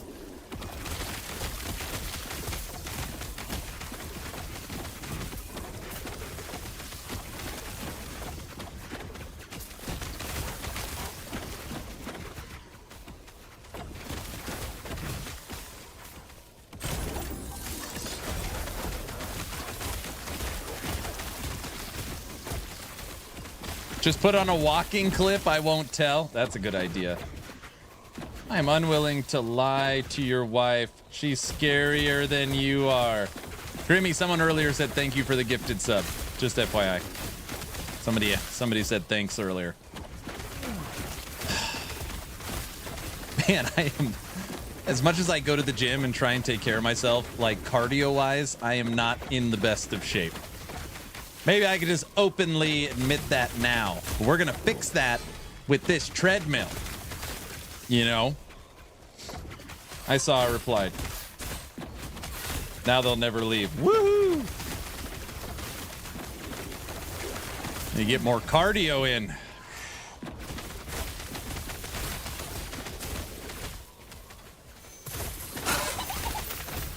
Abs? Give Aaron a year or two and Aaron will be able to wear his wife's bra. Oh my gosh. No. Subathon Marathon, it's the same. Uh-oh. Oh, I don't like this guy.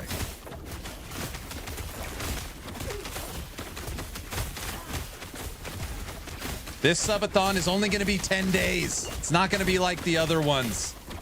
I got a feeling this one is not going to be as crazy. 10 days. I got a feeling.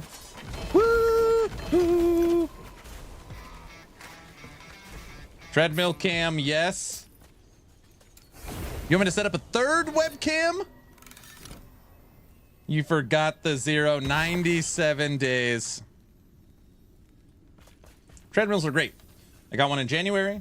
I've done 520 miles on it so far, dropped 25 pounds. Nice job. So we're going to subathon into season 3, and then that would restart the subathon. Is that right, Orange? 40 days?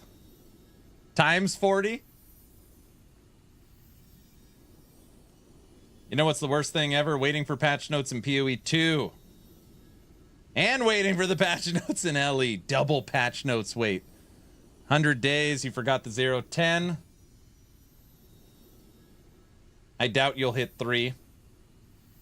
Whatever happened to Doc? Is he going to be back for the subathon? I talked to Doc a couple of days ago. He's living, he's got, you know, got a wife and kids, just busy. That is correct. The subathons will blur into the next. When is the EHG patch notes? Okay. I've been given the green light to announce this. I put it in Discord, YouTube, and X that patch notes are dropping April 11th. So on the 11th is when we get patch notes for Last Epoch. That is 6 days before patch, which is nice. It's a lot more time than normally our 48 hours. Also, my podcast with co-host Frosty LaRue, Town Portal podcast on the 11th will be the Q&A patch notes stream. So we'll be answering questions from the community, including with a couple of their little surprises in there. So it should be good. The 11th.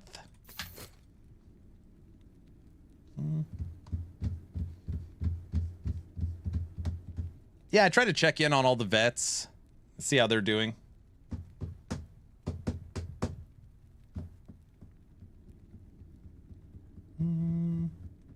Okay. Yeah, we're on the treadmill right now. It's not moving, though. Should I turn it back on? Light walk. We're just going to do a light walk. Jeez.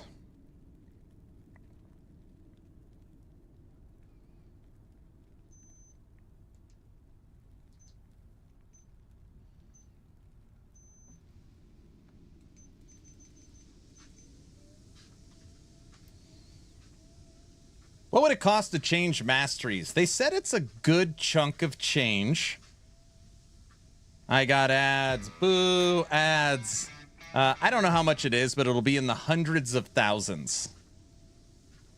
Supposedly, the lower level you are, the cheaper it is. So the higher you get, the more the cost is. So I think if you're, if you're a level 100 player, even if it costs $1 million gold, it's not, it's not crazy, but it's also not free. But I legit don't know how much it is. I just know it's on the more expensive side gold-wise.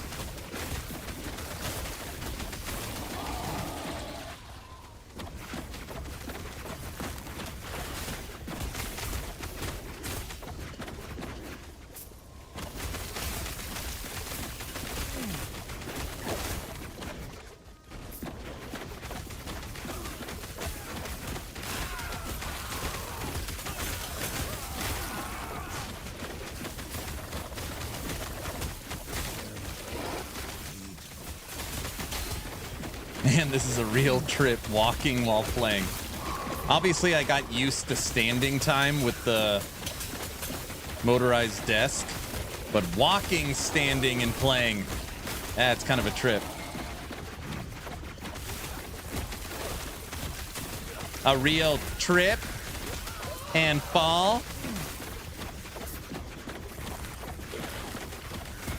Man, you know what would suck is if this treadmill broke. I mean, I'm not the lightest of guys. Oh, brother, what? Do it on a controller? No, I can't. I'm not that coordinated yet. My arms are kind of keeping me up right now. Now we need a walking time redeem. I know, someone already said that.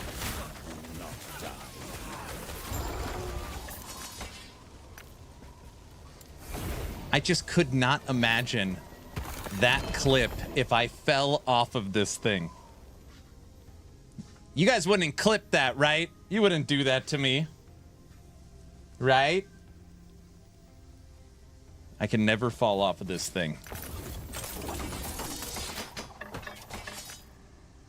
Totally. Of course not. Okay, good. Just making sure.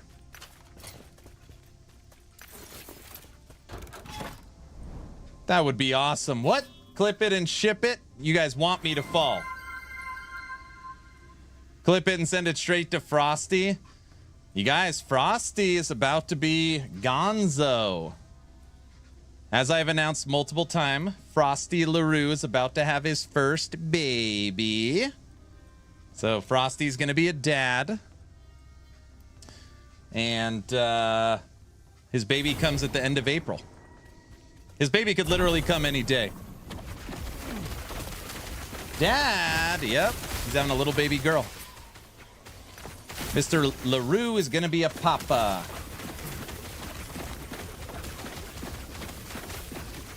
Sadly, they don't make those in my size, the treadmill. I still got you by at least 75 pounds, if not more. I couldn't tell you what I weigh right now. When I was sick with bronchitis, dude, I think I lost like 15 pounds. Which is crazy. Basically not eating for 2 weeks. I lost like, 10 or 15 pounds. I would guess I'm right now. I'm 5'10" and a half. And I would guess that I weigh right around 200 pounds. I would guess right around 200 pounds. Which is heavy for my height.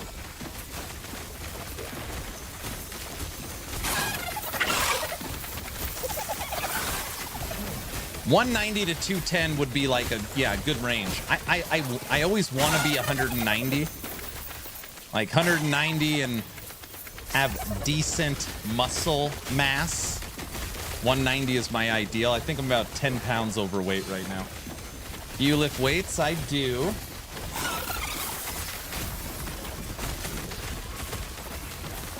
I do lift weights.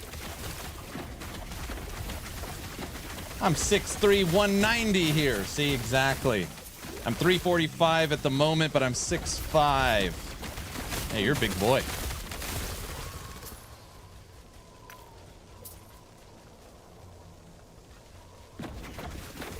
I'm 6'1", 145? Damn. Yeah, I'm 5'10 and a half, 200. Aaron practices that flex in the mirror every day. Duh.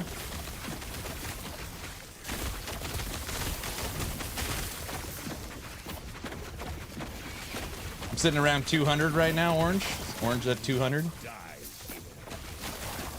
Man, it's felt really good, though. So maybe the last, I don't know, 3 months, I've finally been back in the gym. And it hasn't been super consistent, like 1 to 3 days a week. This week I got in 2 days. But just getting back in there, lifting weights, feeling sore. I love that feeling.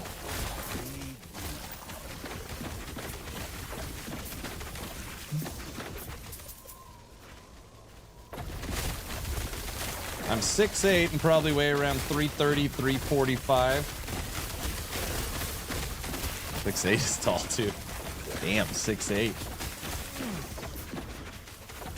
6 foot, 227. I wonder who the shortest person is. Is there anybody willing to come out and say, hey, I'm 4'11"? Who's the shortest person in stream? You? I'm 5'10 and a half. Maybe I am. I'm not that tall. But the average height in America is 5'9". You could Google it. So I am over average. Yes. Yes. Revelin's 5'5", 5'6". Medic's 5'10".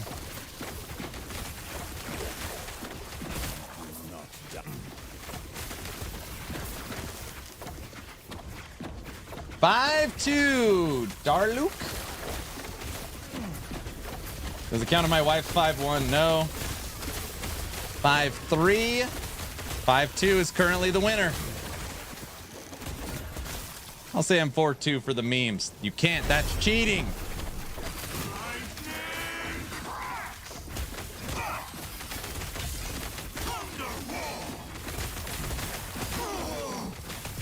You can't move.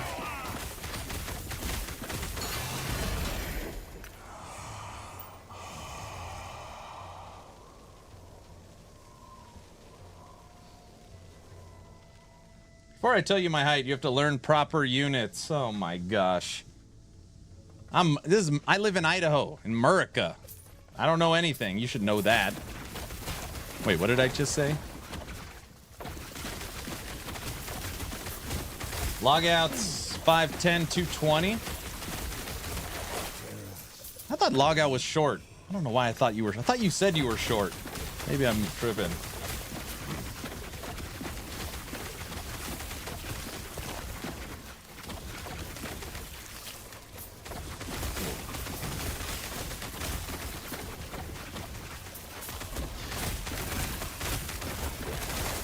That I'm gonna lose so much weight with this treadmill. Yup.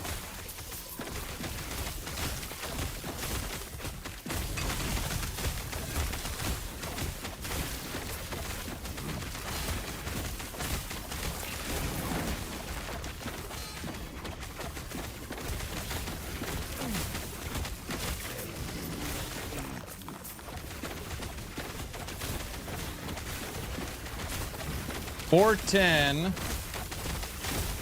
But I have dwarfism. Saint.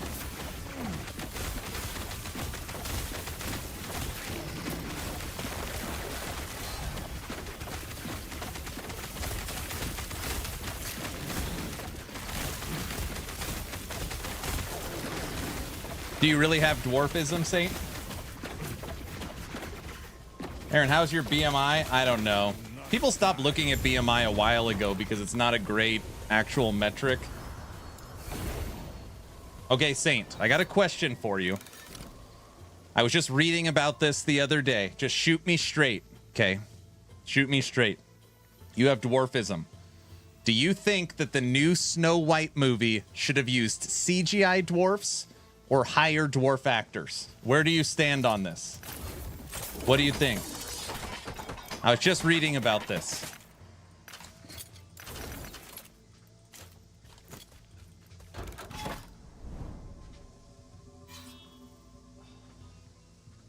I'm walking right now, Wowie.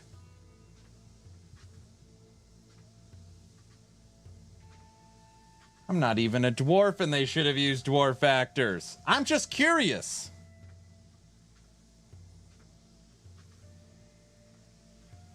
Is that a...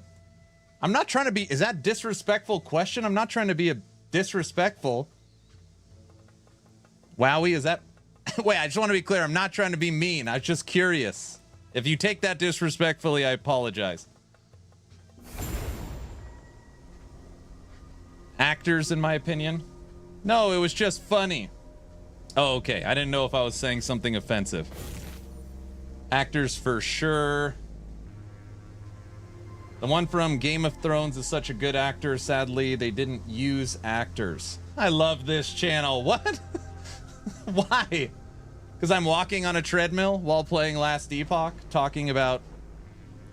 I don't know. I like offensive funny. Was that offensive? I don't want to fight Lagon. Yes? Oh. I didn't mean to be offensive.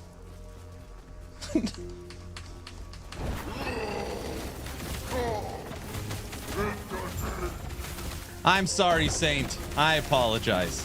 That was not my intent.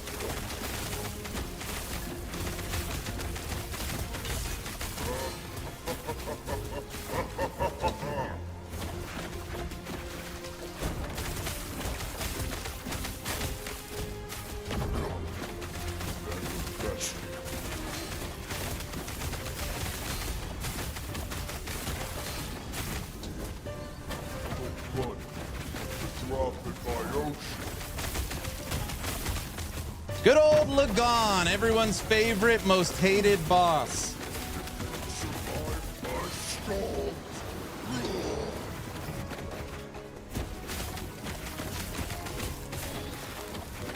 Just face tank the claw.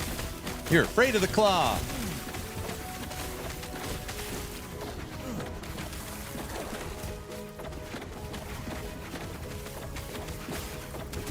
Wowie, I thought that's why I was asking. I don't. Oh, forget it. I apologize. See? Saint didn't find it offensive. I feel like intent is important. I was just curious his opinion. I didn't ask you your opinion.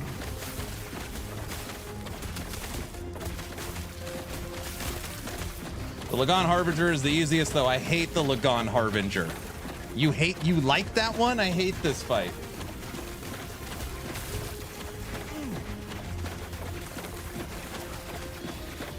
I feel like people forget that intent exists. No. I think we're okay.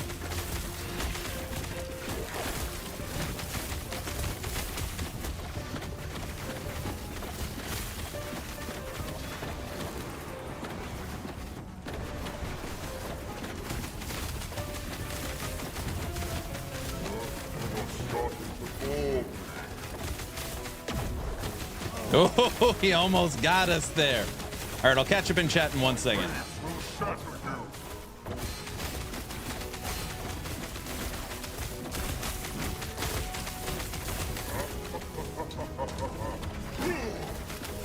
All right, Lagon at 300 corruption. I'm pretty sure we got this one.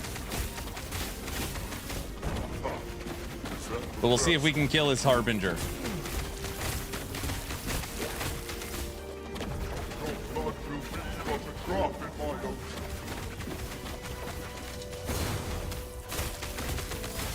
Uh-oh.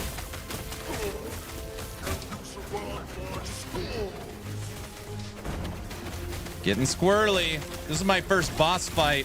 Oh, crap. On the treadmill. It's my first boss fight on the treadmill. You just die. All right, perfect.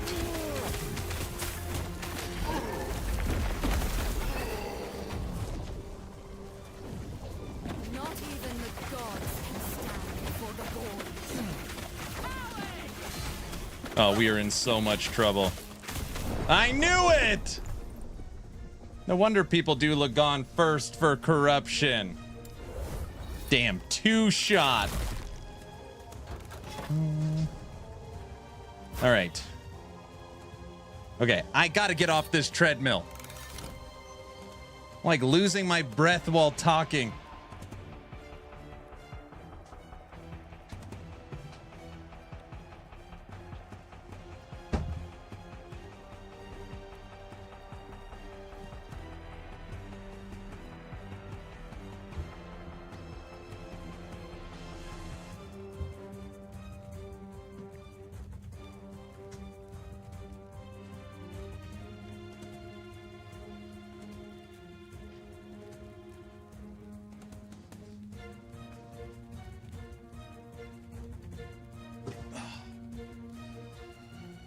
Whew. Okay.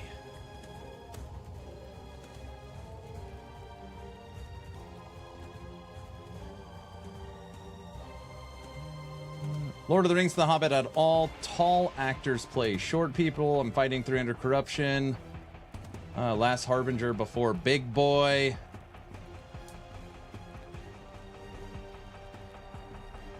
Anyone that feels attacked because someone played something in a film has too much time. Peter Dinklage, Game of Thrones. The one who complained.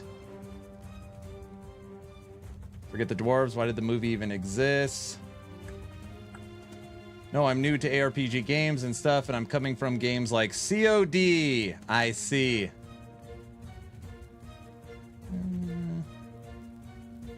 I hate the Harbinger of Lagon. Perfect example. OMG, this game is back. It's back, baby. Saint did not find it offensive. Man, I hated the monolith boss. And pre-empowered, died so many times with my first character. Robert, I'm surprised you like this Harbinger. I like the Ice Horse Harbinger. It's not offensive at all. And Troll would know. I found that the Snow White live action was just plain offensive. Supposedly people don't like it. You guys were talking about it yesterday or the day before that it has like the lowest rating ever. I dislike the winter one the most. How funny. We're polar opposites.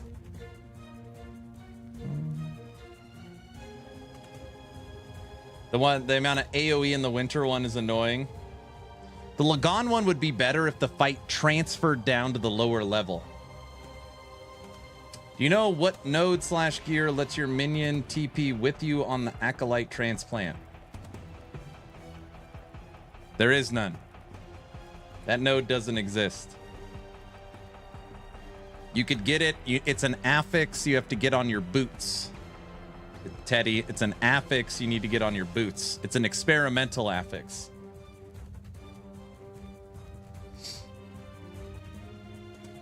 This is turning out to be more impressive than the Bear Abbey. I don't know about that.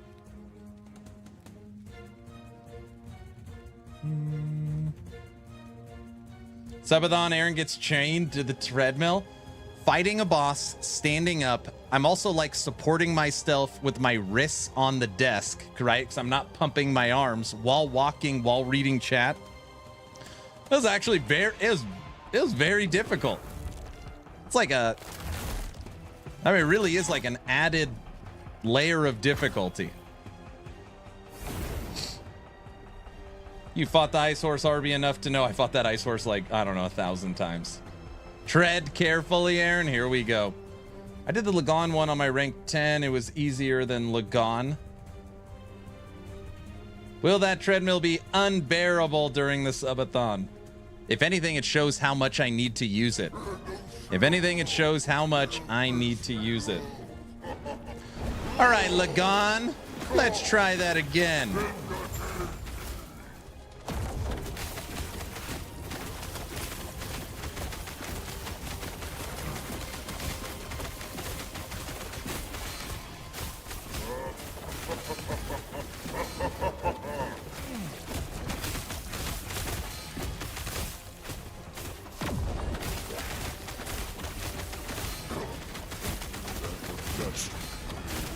The Lagon fight does not move to the lower level when you fight the Harbinger. You stay in the upper level, which was what would make the fight so much better.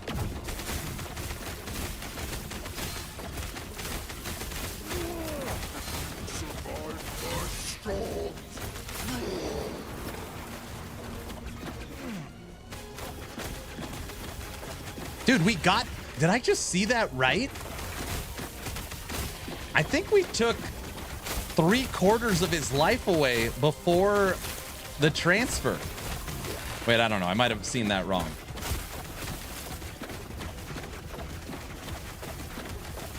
This is my last one before Aberoth. I think he might be down to quarter life. I don't know.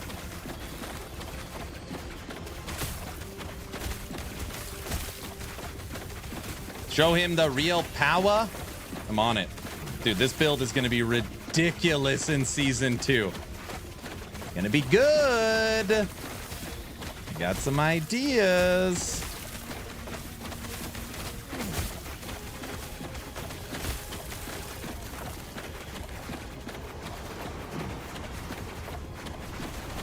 Yeah, we took 3/4 of his life. Oh, no. He's still at half.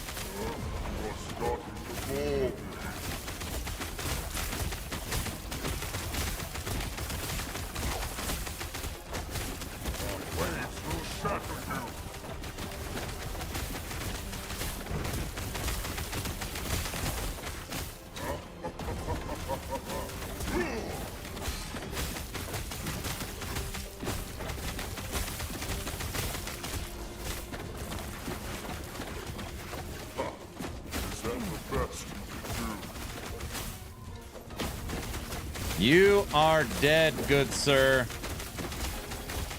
I want my Spriggan up with me when we get the final blow.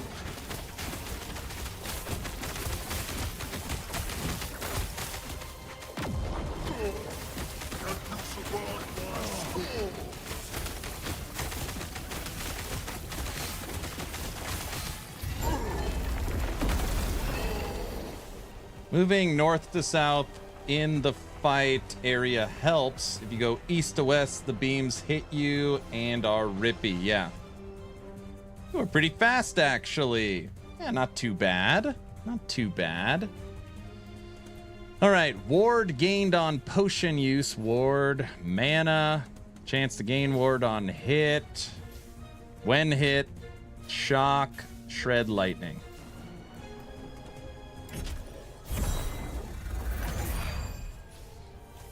Look at you. Wipe yourself off, man. You dead.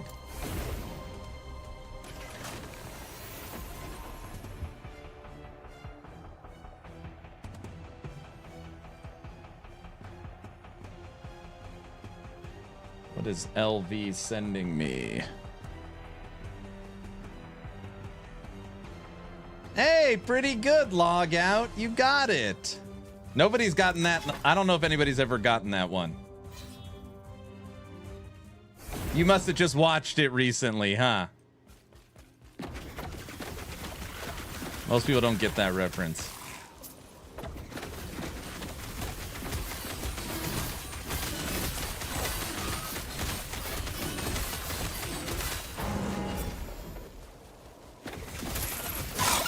Not in over a decade.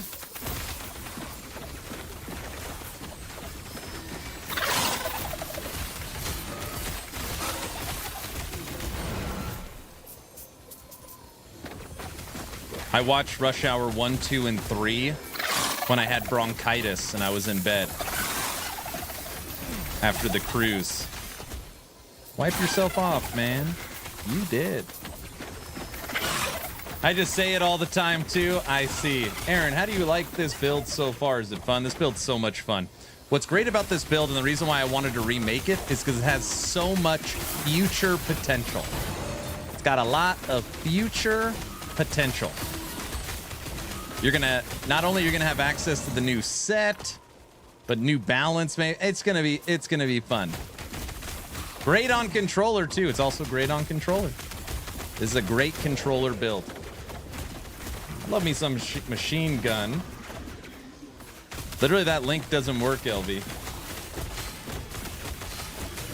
But right now, we're not pushing super far. I really wanted to put it together, look at the passives and skills. This is 300 corruption. And you feel really safe at 300 corruption.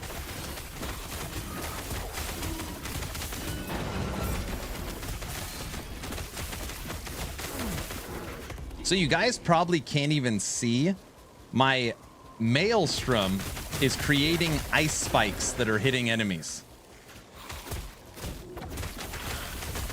So the Maelstrom is doing damage. It's creating ice spikes that are doing damage.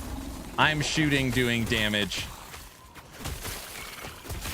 See the ice spikes? You can't see them. In here, we have Gathering Storm. Gathering Storm is converted to Storm Bolts to cold. And then through Maelstrom, if we have 6 stacks of Maelstrom, it's hitting multiple targets with ice.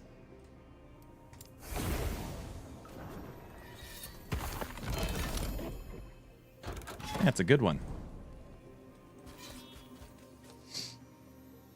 Medic is a fan of Frostclaw's source. This appeals to me. I see.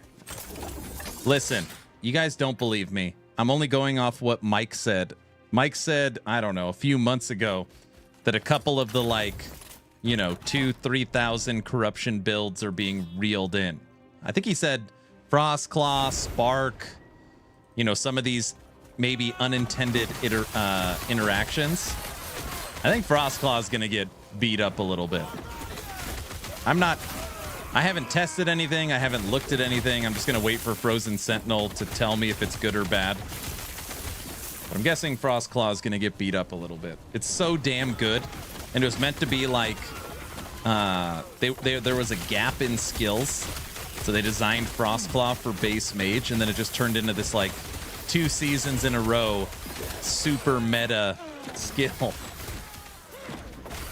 Frostclaw should probably be beat up a little bit, exactly. Although I did like your Paddington Bear build. We killed Aberoth with Bear. I can't wait to play new Bear. I don't want to say giddy, because that wouldn't be true. But I'm excited to play new Sabertooth and new Bear. I think those are my first 3 builds.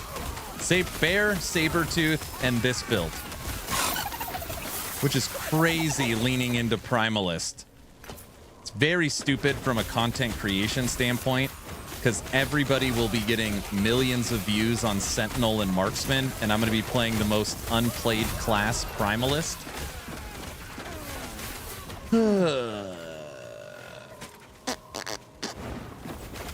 I need a Fireball buff. Fireball.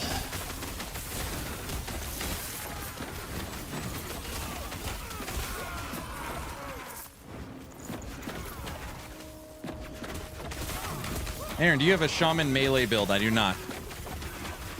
You're talking about Tempest Strike? I do not. We were messing around with Tempest Strike a little bit with Tempest Totem. I feel like that will...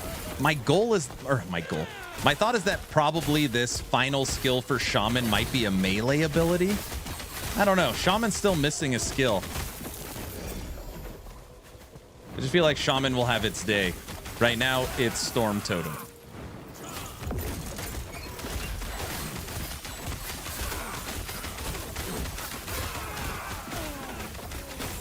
If you kick butt with Big Bear, it'll become trendy? I don't know.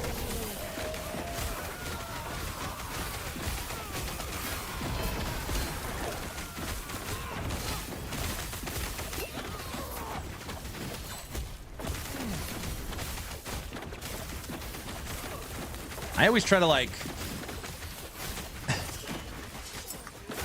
pulled the community and I asked them what's better, playing meta builds or playing off meta, and an overwhelming majority said off meta is more fun to play.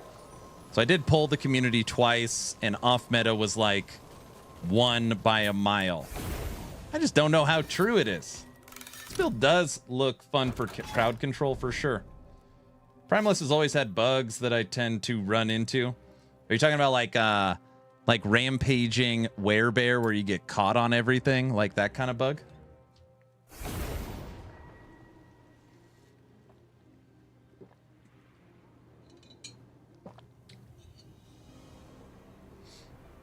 What they need to do is let you summon more than one Storm Totem. I've been saying that in a while, that would fix it. But now if they let you summon more than one, it'd be ridiculous. Storm Totem, I think's getting a big buff. And it's probably going to be the best build in the damn game is Storm Totem. Unless they hit it with some nerfs. Because now it's going to have access to build your own sets. Storm Totem's like the only build in the game that uses a current set. So right off the bat, it instantly gets better. Storm Totem is an Abby insta-killer. That's what I'm saying. But again, I don't quote me because I don't know. But I hear that the Storm Totem with Avalanche, like that is a bug that they're fixing. So whatever that Avalanche boosts your minions, it's like way not working right. So I'm sure they're gonna fix that. I think. I don't know. Right? Log out, isn't that what they do? You trigger Avalanche, Avalanche hits your Storm Totems and like super boosts it or something.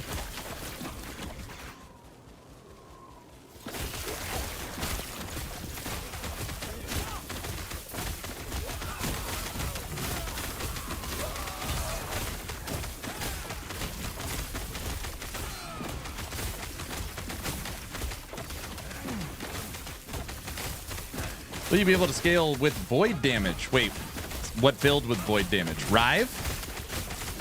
Dude, void is getting lots of love, with which EHG is very smart. People love void. There's not a lot of ways to play it, so they're giving void conversion to a lot of skills. You know me, I'm always looking for broken builds. I'm aware. I hope LE stays away from third-party tools, leading to more meta. Me too. I'm building your Lightning Wolf build. Smart. Lightning Retaliation Wolves. Aberoth Killer.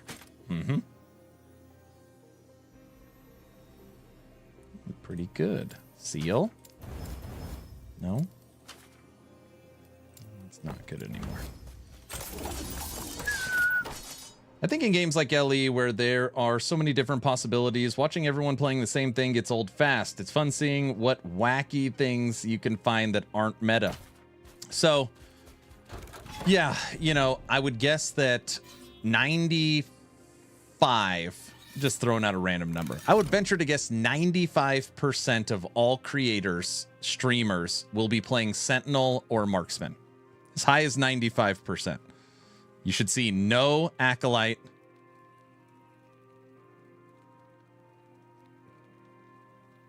No Primalist. Right? And no Mage, really? Lightning Paladin, Aberoth Killer, Uber Aberoth Killer. We've just been having so much fun with Primalist and the fact that there are two builds that I know are considered terrible. Sabretooth and Bear. And we killed Aberoth with both of them. And both of them are getting lots of love. So in my head, it's like, okay, they can already kill Aberoth. I already know how to build them. And I know what's coming to them. So, I don't know. But it's like, how exciting is it to watch Summons Bear? And all you guys do is make damn bear puns the whole freaking time.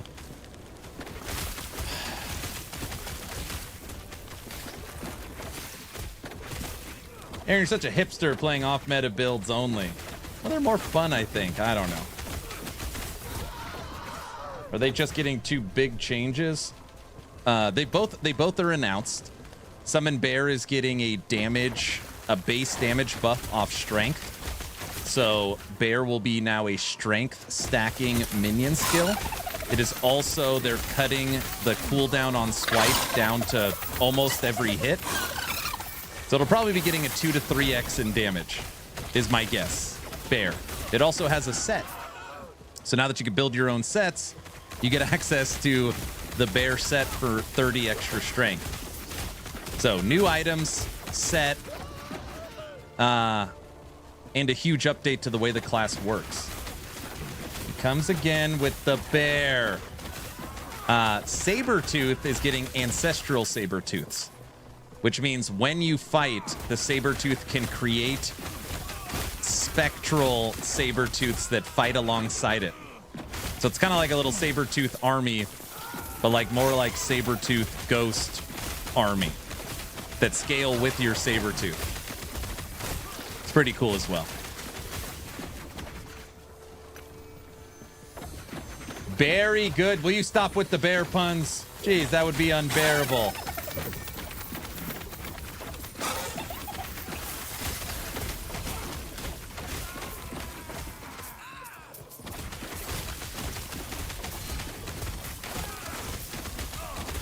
I can't bear this anymore. This is exactly, see what I got to deal with? You can make swipe cold. Melee druid bear would be fun. I've already messed around with the settings, or not the settings, but messed around with what would be better. Beastmaster summon bear or druid werebear summon bear, so you're a double bear. I'm almost positive Beastmaster's better, but certainly werebear's cooler. We've barely started, Aaron. I couldn't bear to join the bear pun trend. Chad is truly the oldest of your children. Correct. Correct.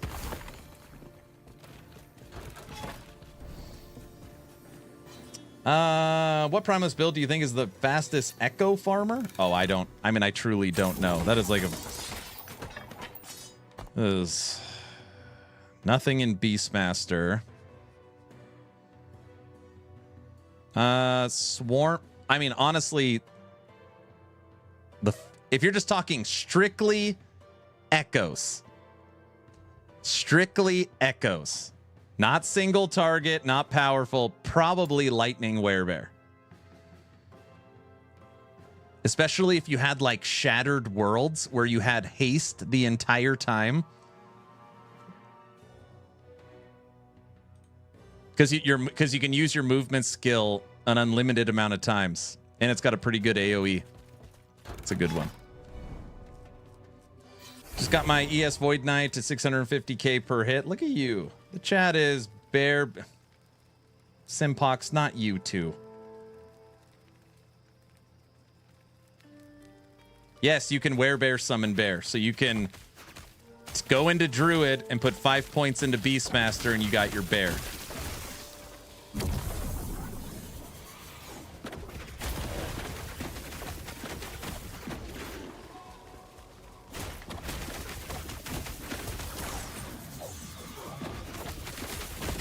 Oh man, I just hit for 1 million. Look at you.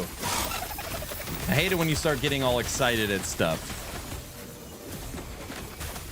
Oh my gosh, is it 4:30?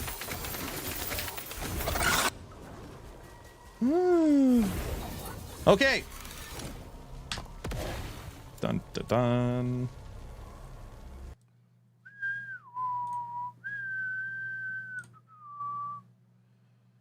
It's giveaway time, dude. I got church in 27 minutes. Oh, man, how did I miss that?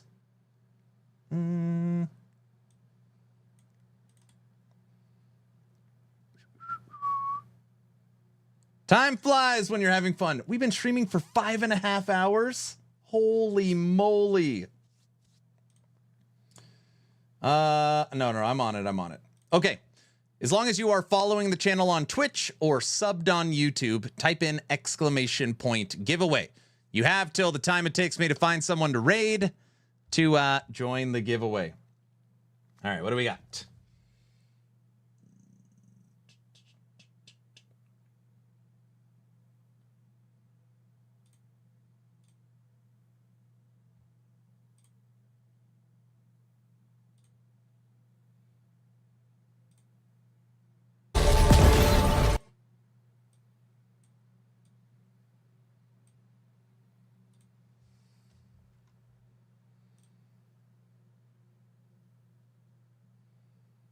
Bear in mind the bear. Oh, I'm not even reading it.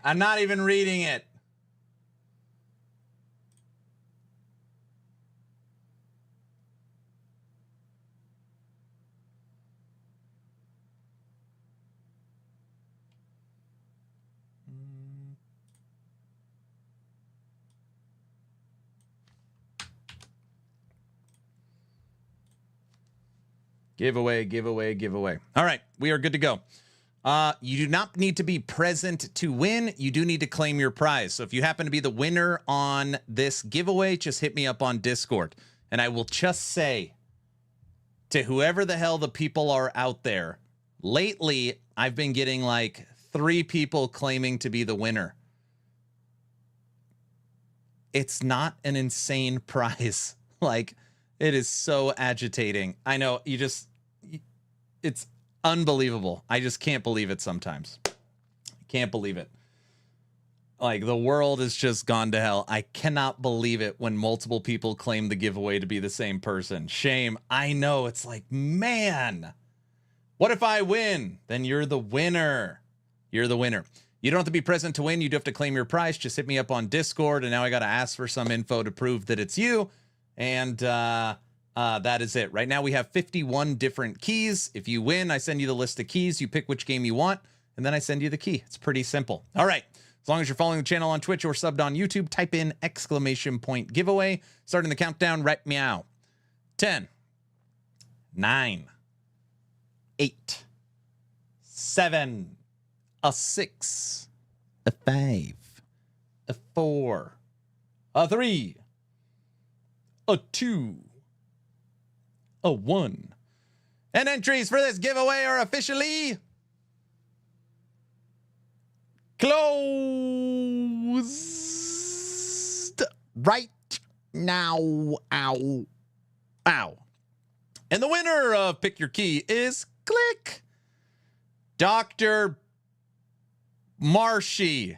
Dr. Marshy. This is a real person. Doctor, are you out there?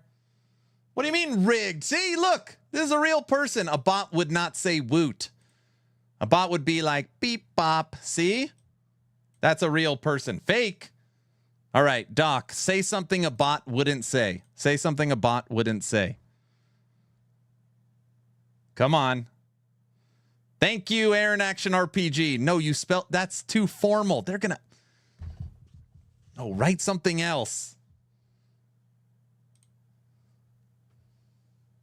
Grats, Doc. It's a bot. He's going to type, I'm not a bot. 100% a bot. I like turtles. Yes! A bot would not say that. Correct? That was a good one. That was a good one. The turtle one was a good one. Turtle one was a good one. All right, everybody. If you are not in my Discord yet, there is the link.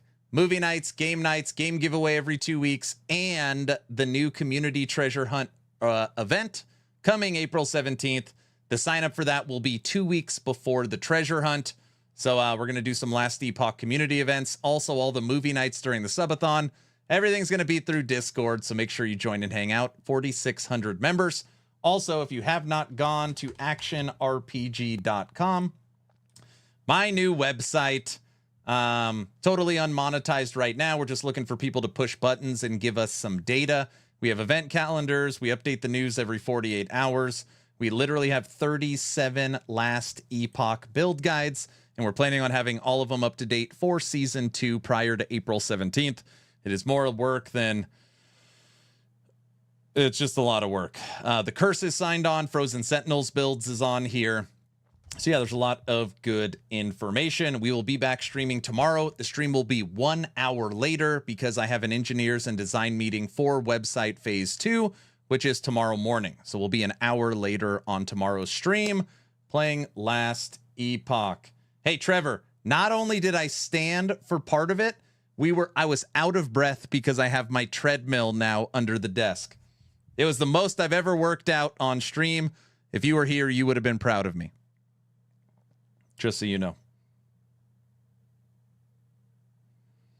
People complaining that people are trying to cheat. His rigged giveaway is too funny. Here we go. Because you're out of shape, you were breathing hard. I know, that's how it is. I hope you have all a fantastic Sunday. And if you need anything, hit me up on Discord. I will see you tomorrow. I am off to church with the fam bam. All right. See ya. Bye. What's up, Fox?